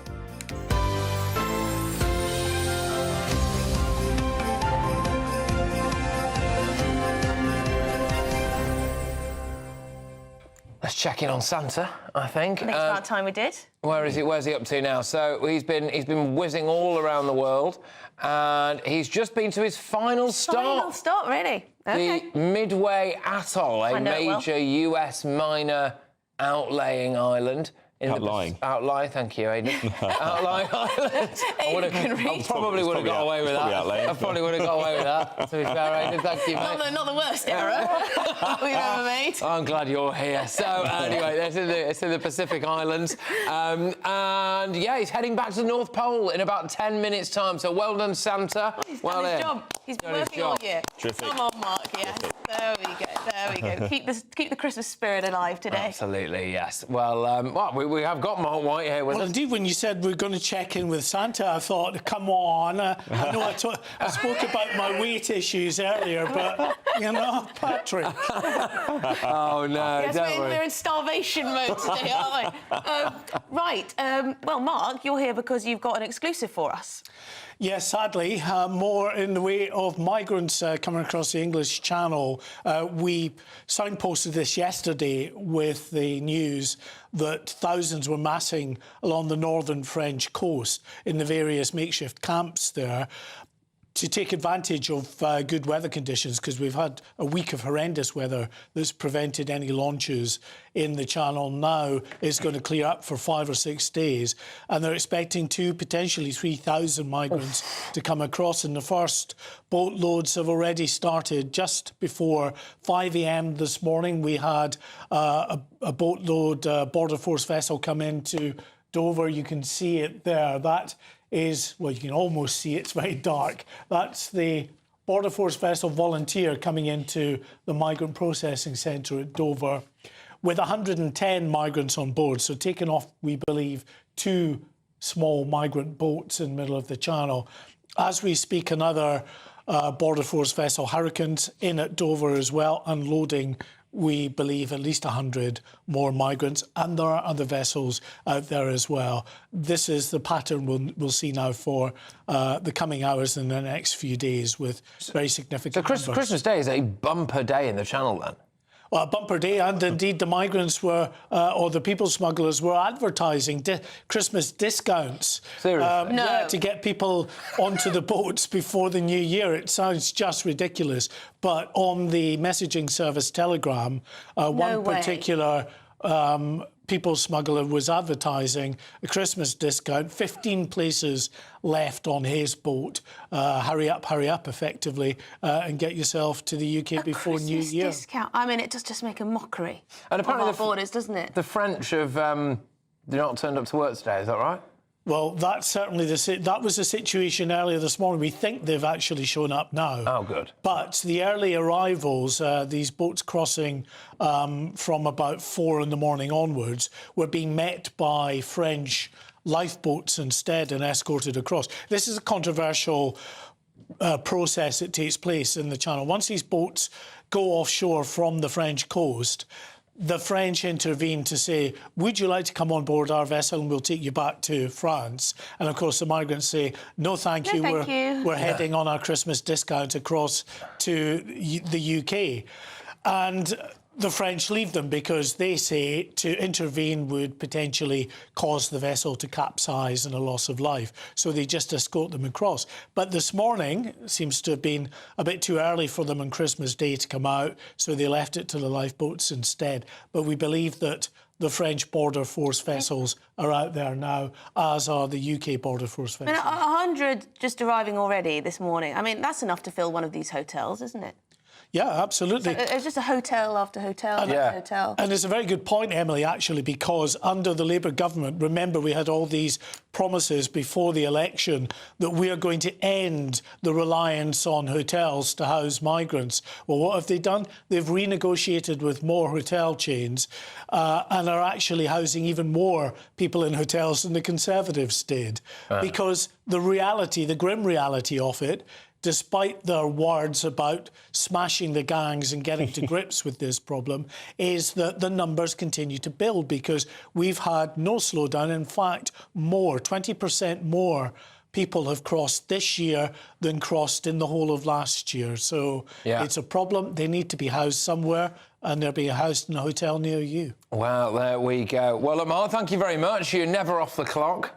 So great to you were having so much fun. I had to come in. You know, I was in the Homeland Security bunker earlier, but we decided I'll just come in and join you. No, thank you. I can't eat though because I'm on my starvation What diet. is this all about? Oh, come on. Everybody's calling me fatty. You see? No one's calling you fat. Who's called you fatty? A producer. Well, if you're producers, yes. I had a little bit of chocolate. He said, I thought you were on a starvation diet before your You're being body shamed. You need to go on a starvation diet. Says you do sometimes. Oh, do what, need to? Or? Yeah, you know, I've got to take my kit off again for the telly. Wow. You know, it's time not to eat. That's you cracking the whip, though. No. I'm lovely. I never body shame, do I? You were still with me when I was a heifer. Exactly. So there you go. You know, I am not superficial at all. Which is just as well, really. I was with you in those dark days, I remember that. You were with me in those dark days as well. In fact, you were responsible for some of those. Working in television is that we have the evidence forever. Oh, please. Looking back at some of the... Anyway, let's not, because people will start digging that footage out. But anyway. Let's not go there. All right. You're looking great today. And that's what matters. Thank you very much. Cheers, Mark. Yep, cheers. Well, talking of looking back, very briefly, sorry to intrude for more time. Yes, 2 o'clock today. Please tune in to the news year in review put together looking at what a momentous year it's been in terms of foreign wars, the BBC in crisis again. So some very significant stories there. Hosted by yourself? Hosted by myself. Good. At 2 o'clock this afternoon. Good tuning stuff. Well done. Well, make sure that you keep it GB News this afternoon, because we'll also be taking the King's Speech, won't we, as well, at 3 o'clock, I think. So, anyway. Right. Unfortunately, though, not everyone is going to be able to be enjoying Christmas in the manner that we all are here, and I dare say that most of you are at home. And there's a leading charity warning that there are roughly 56,000 children who will be homeless this Christmas. Yeah, so the government has pledged £1 billion in funding to help tackle this issue, but will it be enough? Well, and what about the other families on the brink of poverty as well? Well, we can go now to Major Joe Moore, who is from the Salvation Army. Thank you very, very much. Great to have you on the show. Thank you for all the work that you do, of course, all throughout the year. And those figures are really quite stark. 700,000 homeless children on Christmas Day. What can people do to help? Yeah, we found out that in the time it takes to sing Silent Night, one person is made homeless in the UK. It's quite a stark reminder that Christmas isn't easy for absolutely everybody. And we just want to get the message out there about looking after your community. Maybe people listening right now are kind of thinking, you know, what can I do to make a difference? It feels like such a huge problem, but reaching out to our neighbours, finding out what's needed, maybe go and check on an elderly person that you're worried about, or now this wonderful time of Christmas when people are feeling so generous, maybe there's something that we could all do, working together to bring some hope and some light to those who need it most. Yeah, absolutely. And Brits are very generous by nature, I think, and we do like to give. This is the time of year where a lot of people do donate, whether it's time or money. And you know, this is a cause that no doubt people will want to help donate to. I would have thought. What kind of stuff are you seeing people do? 'Cause people can donate everything, can't they? Clothes or whatever. Yeah, people in the British public are extraordinary. And not just at Christmas, all year round, we find that people are so generous to the Salvation Army and to other charities too. So this is maybe an opportunity for me to say thank you. Thank you to all the people who've made a difference already. Last year, we gave out 84,000 Christmas presents to struggling families who might not have otherwise had a present under the tree for their kids. 5,300 Christmas meals were served last year by the Salvation Army. And that's made possible because of the generous public that we have. So thank you so much to those who've already given. Of course, you're the Salvation Army, but a lot of people, want to give something to charity, but they're not sure which charity to choose because there are so many out there, small and larger charities that have been around for, centuries even. How should people go about finding where their money's going to make the biggest difference?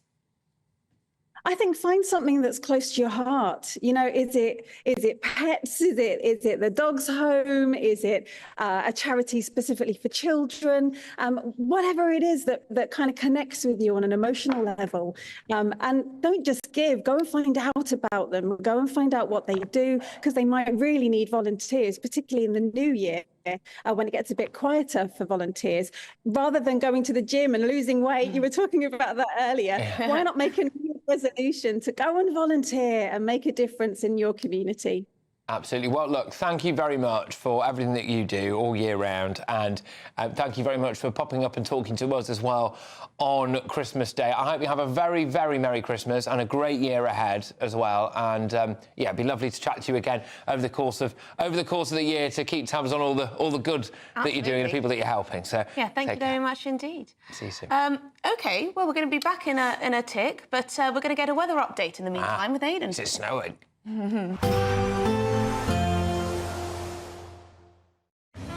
A nice bright morning will generate a lovely warm day, right through to the evening.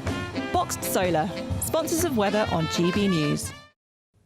Hello, a very Merry Christmas to you. It might not be the Christmas weather many people have been asking for, but it's not going to be too bad. It's mild, yes, and it's mostly cloudy, but there'll be some brighter spells coming along into the afternoon. And actually, for most, it's a dry day, so if you're planning a Christmas Day walk, it's looking reasonable, certainly across the southern half of the country. That's where the brightest skies will be. A better chance of cloud breaks compared with yesterday, especially for the Midlands, East and Southern England. Further north, again, a lot of cloud, a strong wind and outbreaks of rain for the northwest of Scotland. But it's mild everywhere, 12, 13, perhaps even 14 Celsius. And then as we go into the evening, we keep the cloudy skies. We keep the outbreaks of rain going across the northwest of Scotland. In fact, they become a little heavier for a time. The wind picks up a little strength as well. Still some cloud breaks to be had across the northeast of Scotland, particularly Aberdeenshire. And the cloud thinning at times for Northern Ireland, as well as the east and central parts of England. But for most, it's a cloudy end to the day. Effectively, very little change in the weather throughout the next day or so. Overnight, though, we do see this area of rain sink a little further south into central Scotland, approaching Northern Ireland and the central belt by dawn on Boxing Day. Ahead of that, some clear spells further south and a few fog patches by dawn as well. But overall, it's another cloudy and relatively mild night. So we start Boxing Day with low cloud, mist, some fog patches.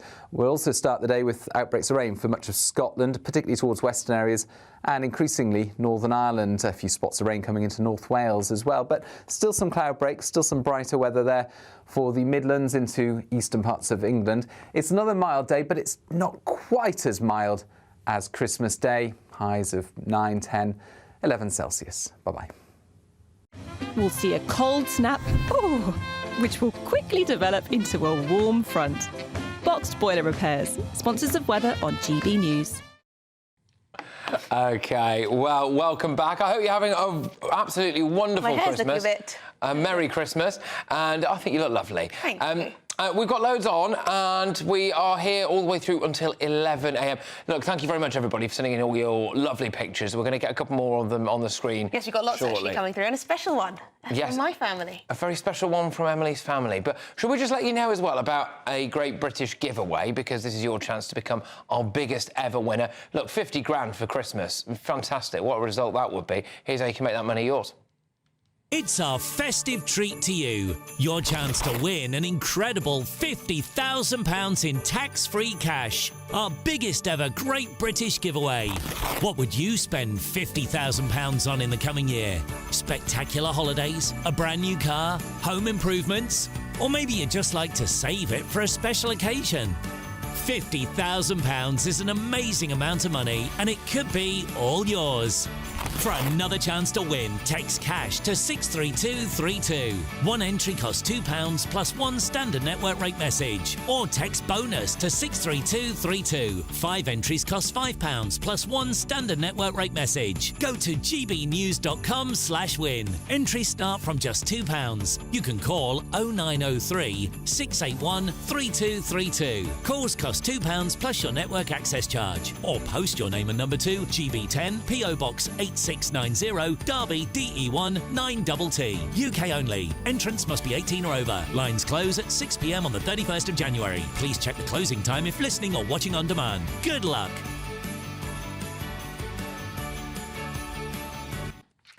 Right, well, we've actually got some quite shocking breaking news now from Kazakhstan to bring you. This relates to an Azerbaijan Airlines passenger jet. Now, it was flying from the capital Baku to Grozny in Russia, and it has crashed in western Kazakhstan. You can see there a video clip of what appears to be the plane nosediving towards the ground. Now, the Transport Ministry there has said there were 62 passengers, 5 crew members also on the plane.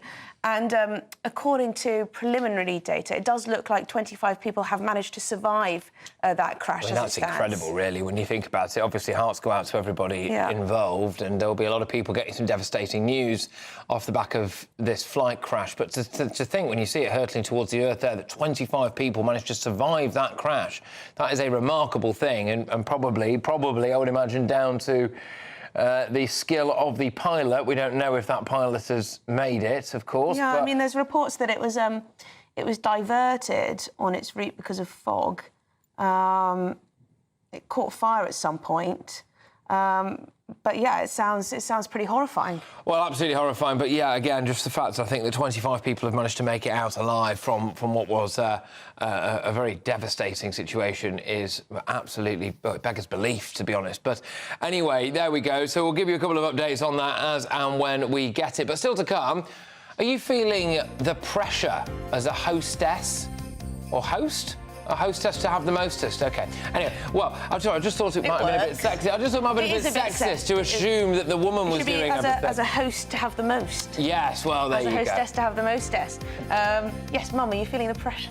Yeah, well, we'll see. I'll be round later, Karen, and I can't wait to have the dinner. But anyway, we've got a quick question for you, OK? So, when did the tradition of placing a Christmas tree outside number 10 Downing Street begin? Not with Keir Starmer. Was it A, 1963? Was it B, 1982? Or was it C, 2007? Surely it can't be that recent, can it? Me. Really? Anyway, well, we're going to tell you the answer when we come back after this very, very short break, so don't move.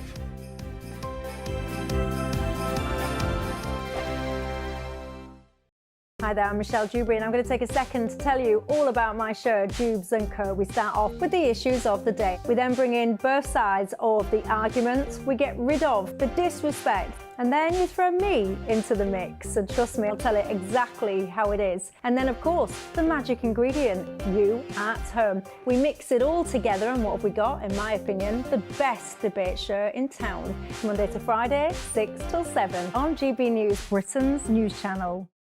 Sunday with Michael Portillo from 11, only on GB News. Australian chef David Thompson is opening a new restaurant, Long Chim. The name, which translates roughly as come and try, already has locations in Sydney, Perth and Dubai, and previously operated in Melbourne and Singapore. It marks a return to London for Thompson, whose Belgravia haunt Naarm closed in 2012. But that earned him accolades, including, in 2002, the first Michelin star awarded to a Thai restaurant. So you've mentioned Bangkok there. What is your love for Thai food? Describe to us why you think Thai food is such a great cuisine. It's endlessly complex and satisfying. It just resonates on the palate. For me, as a cook, it offers a challenge. And the way that you cook it is you chase taste. You don't follow a recipe, you follow your sense of taste. And so with all these dishes that you'll taste today, but also in the restaurant that we're opening, it's all about a sequence of taste and seasoning that has some balance. What is this dish? This is something called Gengari Gung, which is an aromatic curry of prawns. Lovely looking prawns, yes. They're not too bad. And it's with something strange called water bamboo, which we found up in Chinatown just the other day. And it's a perfect accompaniment. I'll just take a little. Yes. Describe that perfect accompaniment to me again. Water bamboo. What is it? Water bamboo, yeah. And you would not know of it, because I didn't know of it that much either. And it tastes like a little bit of like young coconut meat. So it's perfect with these prawns and this curry. And what you need to have with this curry, because this is the way that Thai food works, an interplay of flavours. This little cucumber salad on the side, and that helps to bring out the spice and the sweetness and the savoury quality. I must say, all of this looks so lovely. GB News, the People's Channel. Join me, Camilla Tominey, for a frank and honest discussion with those in power that cuts through the spin and gets to the heart of the issues shaping our nation. You haven't confirmed that you want to stand as leader, but you haven't ruled it out either. This report basically says that he's not fit to stand trial. Is he indecisive? Incompetent? I deliver the dose of reality Westminster needs. That's the Camilla Tominey Show at 9:30 every Sunday on GB News, the People's Channel, Britain's news channel.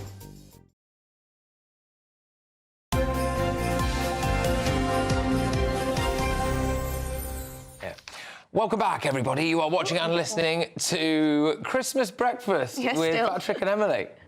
You make it sound like you forgot what people are watching. It's been going on for a while now. It's been going on for a while, yes, which is good. It's breakfast and brunch today, 2 in 1. But yes, before the break, we did ask you a question. When did the tradition of placing a Christmas tree outside number 10 Downing Street actually begin? The options are, was it A, 1963, B, 1982, or C, 2007? Now, we ruled out 2007, didn't we? Because we think that's too recent. And we can now reveal that the answer is 1982. So there you go, slap bang in the middle, with the tradition beginning with Margaret Thatcher.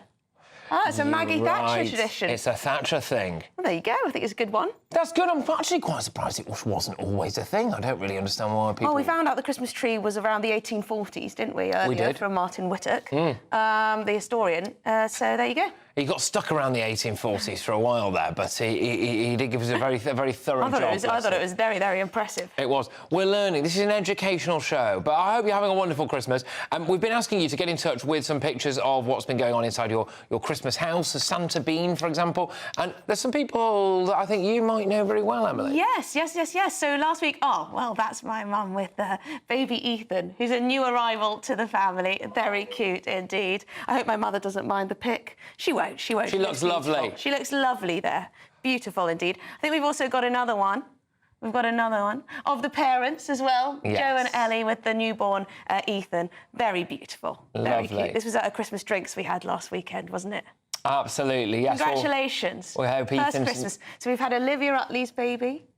Yep. And we've also had a family baby. Absolutely. Mine. Which is rather nice, isn't it? Lovely. Well, keep your pictures coming in. You can go to gbviews@gbnews.com.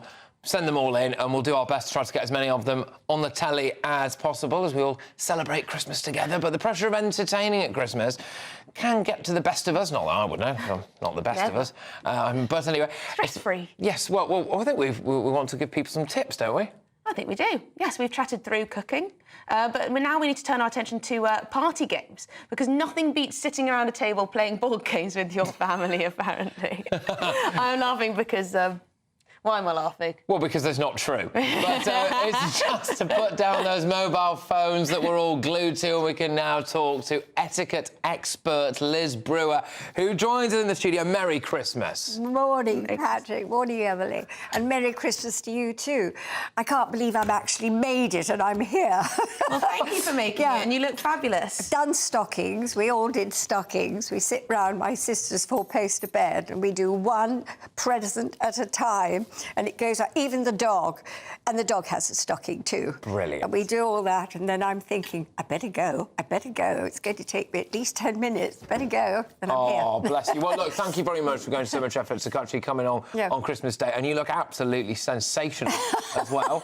Really Which good. is rather nice. I feel underdressed here now. But so come on then. So we want to know a little bit about what we can do with the board games and a bit of how can we keep people entertained? Well, things like Monopoly, I know in our house it's one game only because it always ends in tears. Yes. What we love is charades. We love charades.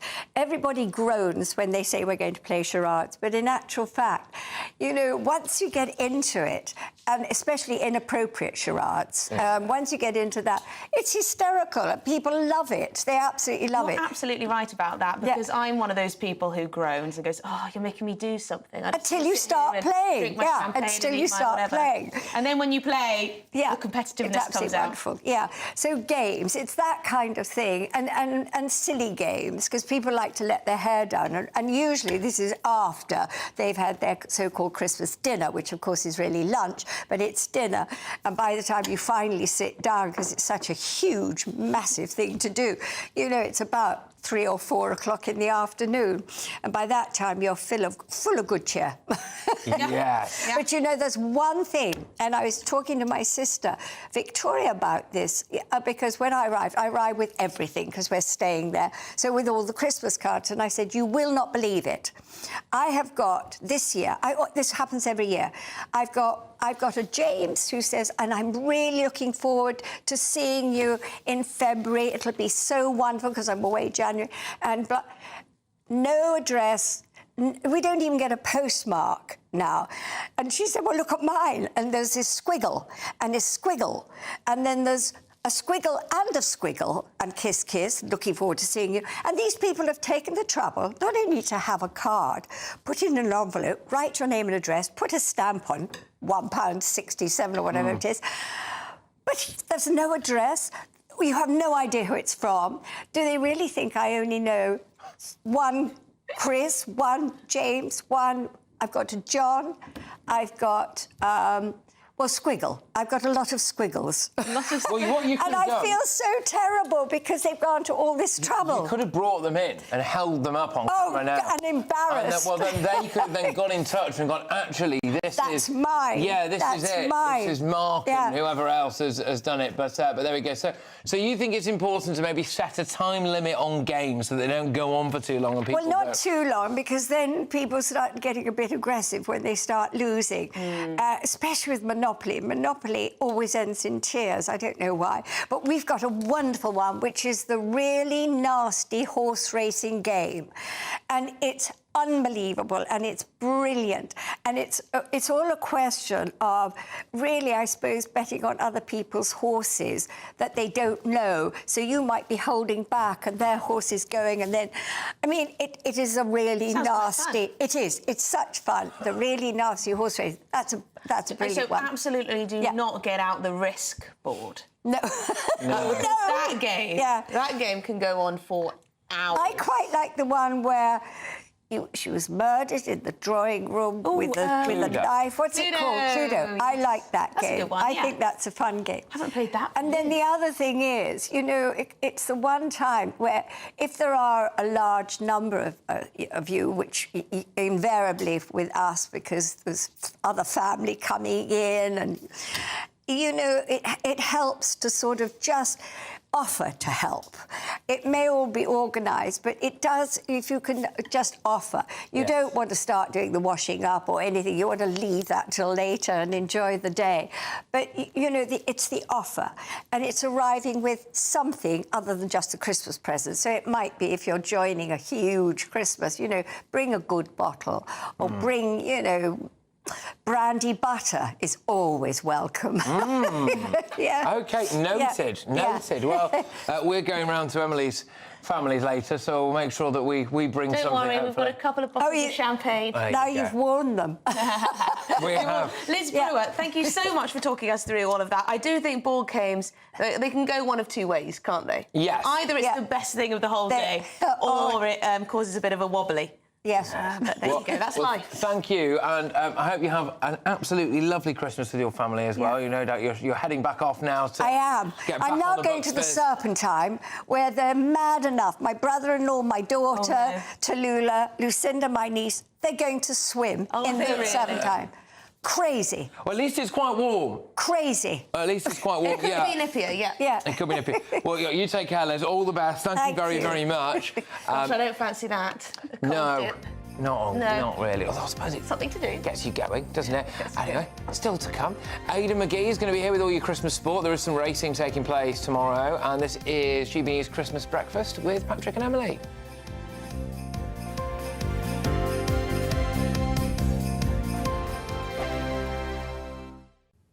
Hello, a very Merry Christmas to you. It might not be the Christmas weather many people have been asking for, but it's not going to be too bad. It's mild, yes, and it's mostly cloudy, but there'll be some brighter spells coming along into the afternoon. And actually, for most, it's a dry day, so if you're planning a Christmas Day walk, it's looking reasonable, certainly across the southern half of the country. That's where the brightest skies will be. A better chance of cloud breaks compared with yesterday, especially for the Midlands, East and Southern England.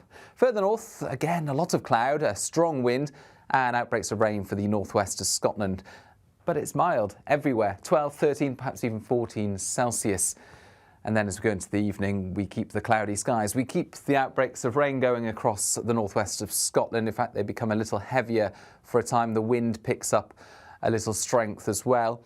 Still some cloud breaks to be had across the northeast of Scotland, particularly Aberdeenshire, and the cloud thinning at times for Northern Ireland, as well as the east and central parts of England. But for most, it's a cloudy end to the day. Effectively, very little change in the weather throughout the next day or so. Overnight, though, we do see this area of rain sink a little further south into central Scotland, approaching Northern Ireland and the central belt by dawn on Boxing Day. Ahead of that, some clear spells further south and a few fog patches by dawn as well. But overall, it's another cloudy and relatively mild night. So we start Boxing Day with low cloud, mist, some fog patches. We'll also start the day with outbreaks of rain for much of Scotland, particularly towards western areas, and increasingly Northern Ireland. A few spots of rain coming into North Wales as well, but still some cloud breaks, still some brighter weather there for the Midlands into eastern parts of England. It's another mild day, but it's not quite as mild as Christmas Day. Highs of 9, 10, 11 Celsius. Bye-bye. I'm Christopher Hope. From pop stars to politicians, I'll interview anybody in a pub who's got a political opinion. Join me every Friday on Spotify, Apple Podcasts, YouTube or gbnews.com, or wherever you get your podcasts. This is GB News, the People's Channel. Join me, Nana Akua, for an informative, interactive news programme with a difference. It's fun. No, he didn't say that, Dave. I'm so surprised. I think there's an element of truth to that. Join me from 3 p.m. every weekend, only on GB News, Britain's news channel. Every Saturday, 10 till 12, we'll bring you all of the news that you need to know. We'll also remind you that there is so much to smile about. It's my favourite time of the week. I get to relax, enjoy some light-hearted stories, and let Ellie teach me about fashion too. That's Saturday Morning Live, every Saturday, 10 till 12. Only on GB News, Britain's news channel.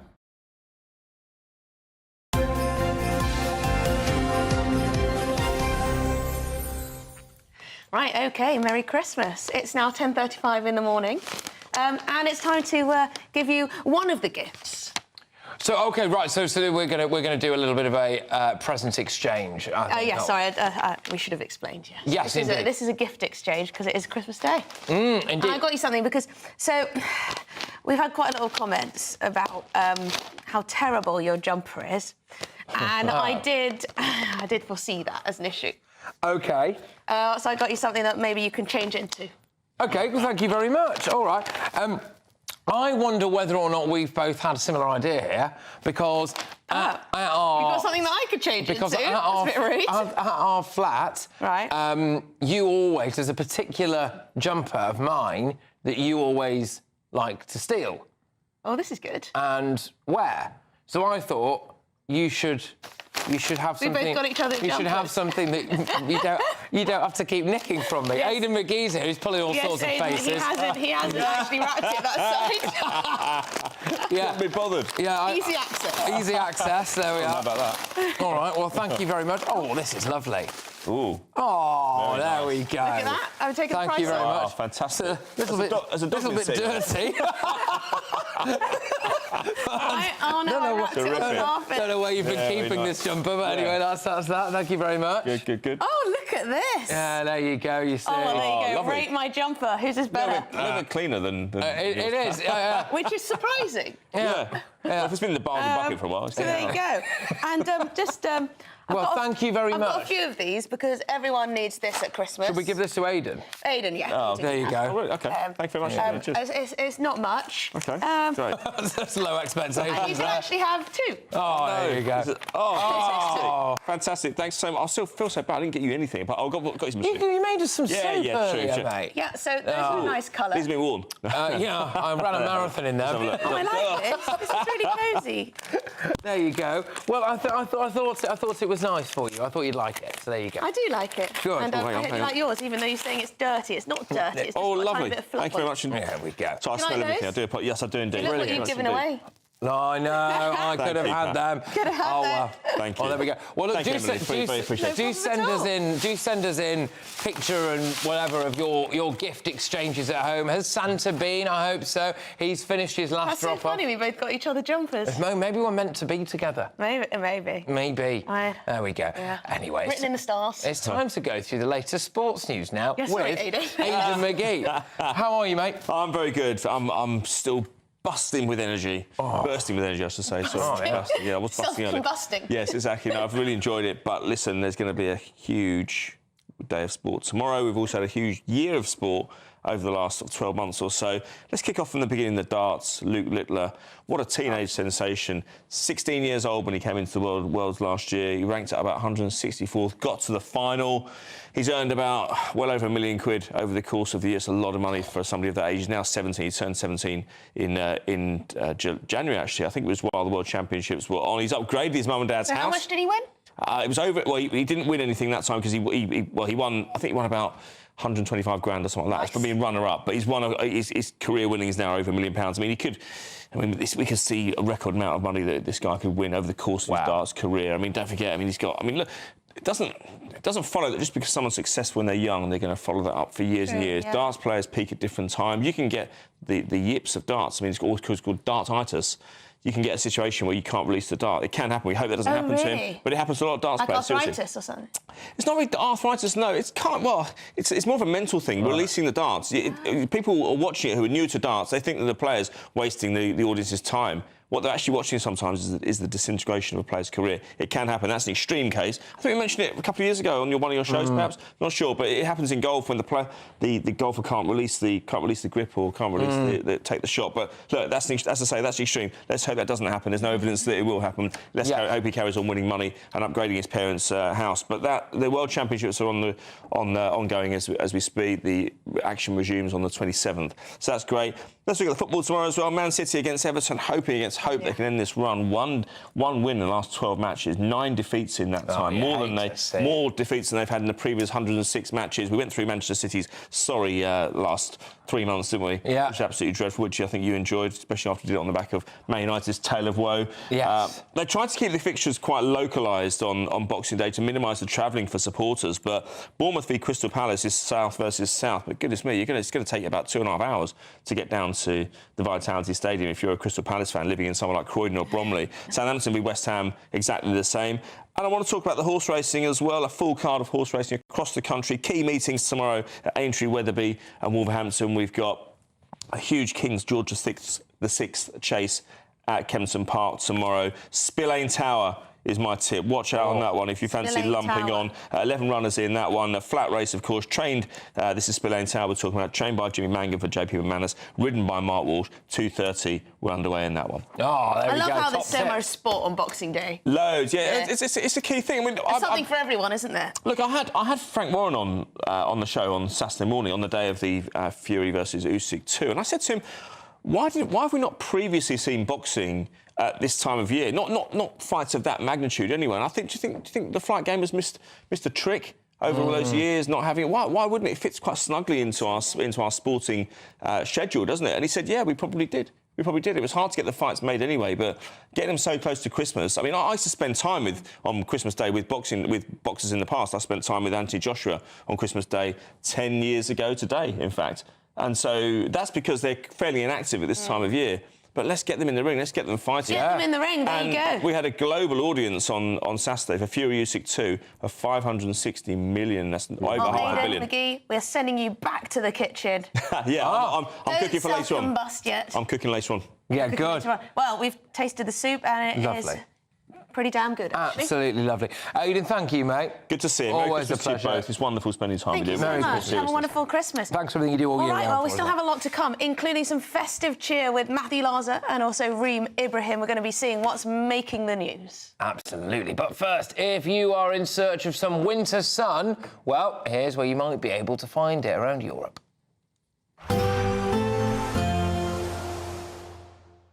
Ready to soak up that holiday sunshine?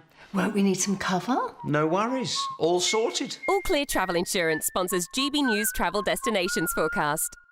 Boxing Day across Europe looks very mixed. Windy in Italy, unsettled in Greece and Cyprus, mostly fine for Spain and the Canaries, but for Madeira we do have some showery rain and a strong wind blowing through here. A strong wind also for Gibraltar on Boxing Day, but otherwise sunny skies across Spain and Portugal. Windy for Italy. That wind is easing as this area of low pressure moves through. That's going to continue to bring heavy downpours and thunderstorms for Greece and Cyprus. All Clear Travel Insurance sponsors GB News Travel Destinations Forecast. Hey, via Emily, I'm afraid. OK, Can we check in? Oh, Patrick. sorry, we're on. Patrick. Sorry. Patrick, it's all good. We're here still to come. It's Making the News with Matthew Laza and Reem Ibrahim. They're going to be taking us through all of our Christmas Day news. Yes, they are, aren't they, Patrick? Yeah, I was actually ironically talking about how my earpiece wasn't working, and that's why I didn't realise we were back on air. So anyway, I could have said something much worse. So, happy Christmas, everybody. Happy Christmas. Right, what have we got coming up then? This is GB News Breakfast with Patrick and Emily.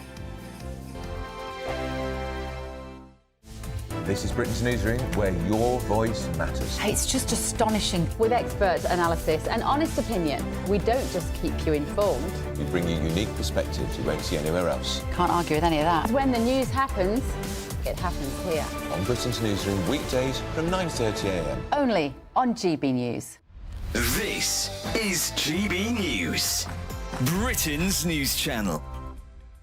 Well, let's speak now to Sales Director at Savills for Quinta Properties, Raquel Santos, who is live for us in Portugal. Raquel, good to see you this morning. Why are all these celebrities flocking to Portugal all of a sudden? Yeah, I guess it's just because of basically the great lifestyle that we have, security, Portugal has kind of been a hidden, tucked away gem for quite a while that people didn't realize existed. And with the international flights that with the American flights coming in, it's kind of been put back on the map as a country that's worth visiting and worth investing in due to the secure investments that we offer in real estate. Raquel, is it anything to do with tax rates? Because I think capital gains tax is, I think if it's over a certain amount, you pay half of your rate, which is 28%. Capital gains on shares and cryptocurrencies is 0. Is it anything to do with that? Because over here in the UK, big storm at the moment about millionaires apparently leaving in exodus because of the mooted increases in taxes in just a few weeks. Yes, so obviously the alterations that are happening with the UK in terms of the tax that's being implemented on the capital gains, as you mentioned, we've definitely noticed has become a big drive, mostly on the vendor side as well, who are looking to sell because they don't want to be hit, with these higher capital gains, which is close to coming into effect. Raquel, have you noticed then millionaires, high net worth people from the UK getting in touch with you looking to relocate? Definitely. It's for multiple reasons, obviously. The changes that are due to come into place, obviously. And Portugal just seems to be a safe option always when things do kind of change. People opt to come into Portugal because we're quite steady, we're quite stable. GB News, the People's Channel. Good Afternoon Britain isn't just about us. The wonderful thing about this programme is it's about everyone watching. It's an interactive programme. Well, there absolutely is something to see here, and we're going to be talking about it more. Whether it's breaking royal news, Will, please bring us up to date, or indeed a particularly punchy speech in the House of Commons. Very, very curious. We bring it to you live, and then we bring you live reaction as well. That's Good Afternoon Britain, weekdays from midday. Only on GB News, the People's Channel, Britain's news channel. I'm Nana Acquia. This is GB News, Britain's news channel.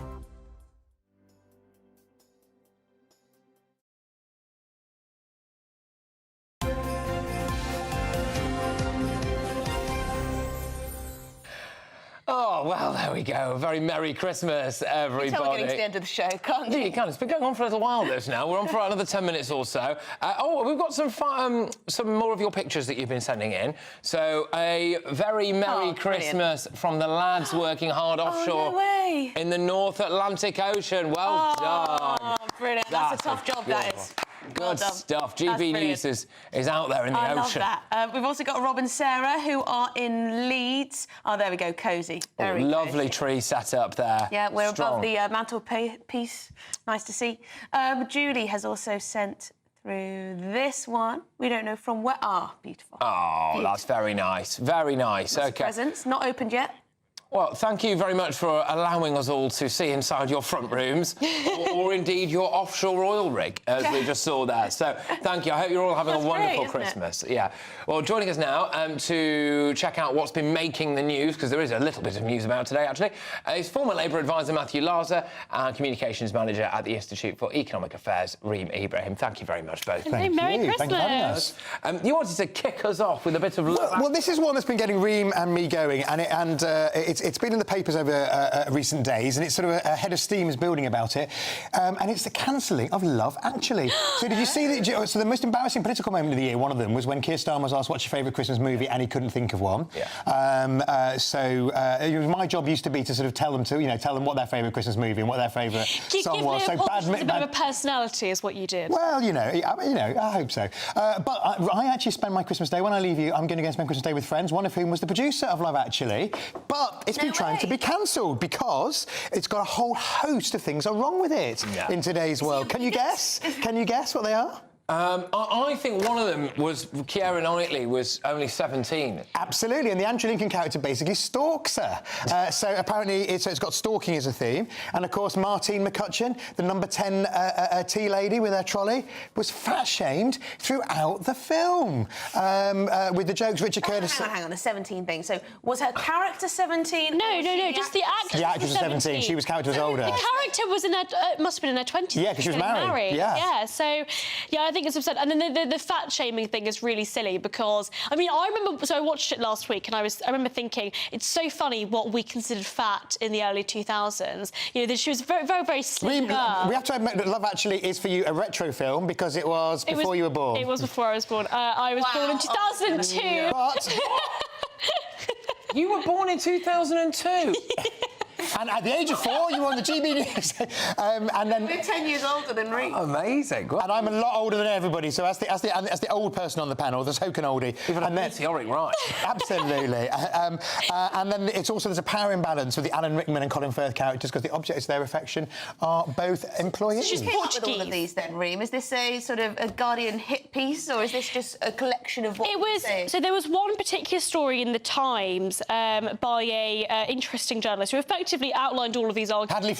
Hadley Freeman, and she was saying that. Well, she also put it on Twitter as well. So all of these list of things. I think the fat shaming thing was the most, interesting perspective on it. Sort of saying that she had, in the movie, they were sort of saying she had thighs the size of tree trunks and how her ex-boyfriend left her for that reason. Yeah. Again, I mean, back then those were funny jokes. Well, also, it's not even... The point was that everyone watching was thinking, gosh, she's gorgeous, exactly. Everyone was watching thinking, oh, she's a bit chubby. It was supposed to make it look so ridiculous. Exactly, so much so that the Prime Minister had to move her out of the office because he just couldn't concentrate because she was so beautiful. Exactly. So that was the exact point. Actually, in some ways, it was the opposite. It was fat glorifying in some ways. Affirmative. So at the end of this Hadley Freeman article, though, there's a nice essay that says, I'm actually a real grown-up. I love that. So I'm glad I prefer Muppets Christmas Carol. And the good thing is that my friend Duncan produced that as well. So there's a happy end to the story. That's a good movie. Oh, I want to speak to him. He's done lots of interesting things. What's your favourite Christmas movies? Oh, A Wonderful Life. I Wonderful That's Life. my dad's favourite. Yeah, absolutely. He loves it's brilliant. I used to say Sleepless in Seattle, but then I actually watched it and there's only a Christmas scene right at the beginning. And it's actually a Valentine's Day film. Now, what I am excited for is the Gavin and Stacey Christmas special. That is very exciting, and I'm very excited. Well, hopefully it's all right. I think it's up on it tonight at 8. It's certainly been hyped. It's been hyped enough. But the King's Speech, of course, this year has its big twist by not being filmed in a royal residence, which is the first one I think ever, certainly in living memory. And it's filmed instead at what was a chapel at the former Middlesex Hospital, no longer a hospital, but the chapel is no longer a chapel, but it is now kind of multi-faith space, which is used for quiet reflection. So King Charles is delivering his message there, and his grandfather, King George VI, laid the foundation stone for it. Yeah, I'm interested to hear what he says today, later on at 3 o'clock. What do you think he'll say? What do you think we're I think he will address how there have been health difficulties in the family. But I think he'll also talk about, I think it'll be that message similar to Catherine about togetherness. Yes. Community. Because obviously there's been so much division over all sorts of things. I mean, there always is. I mean...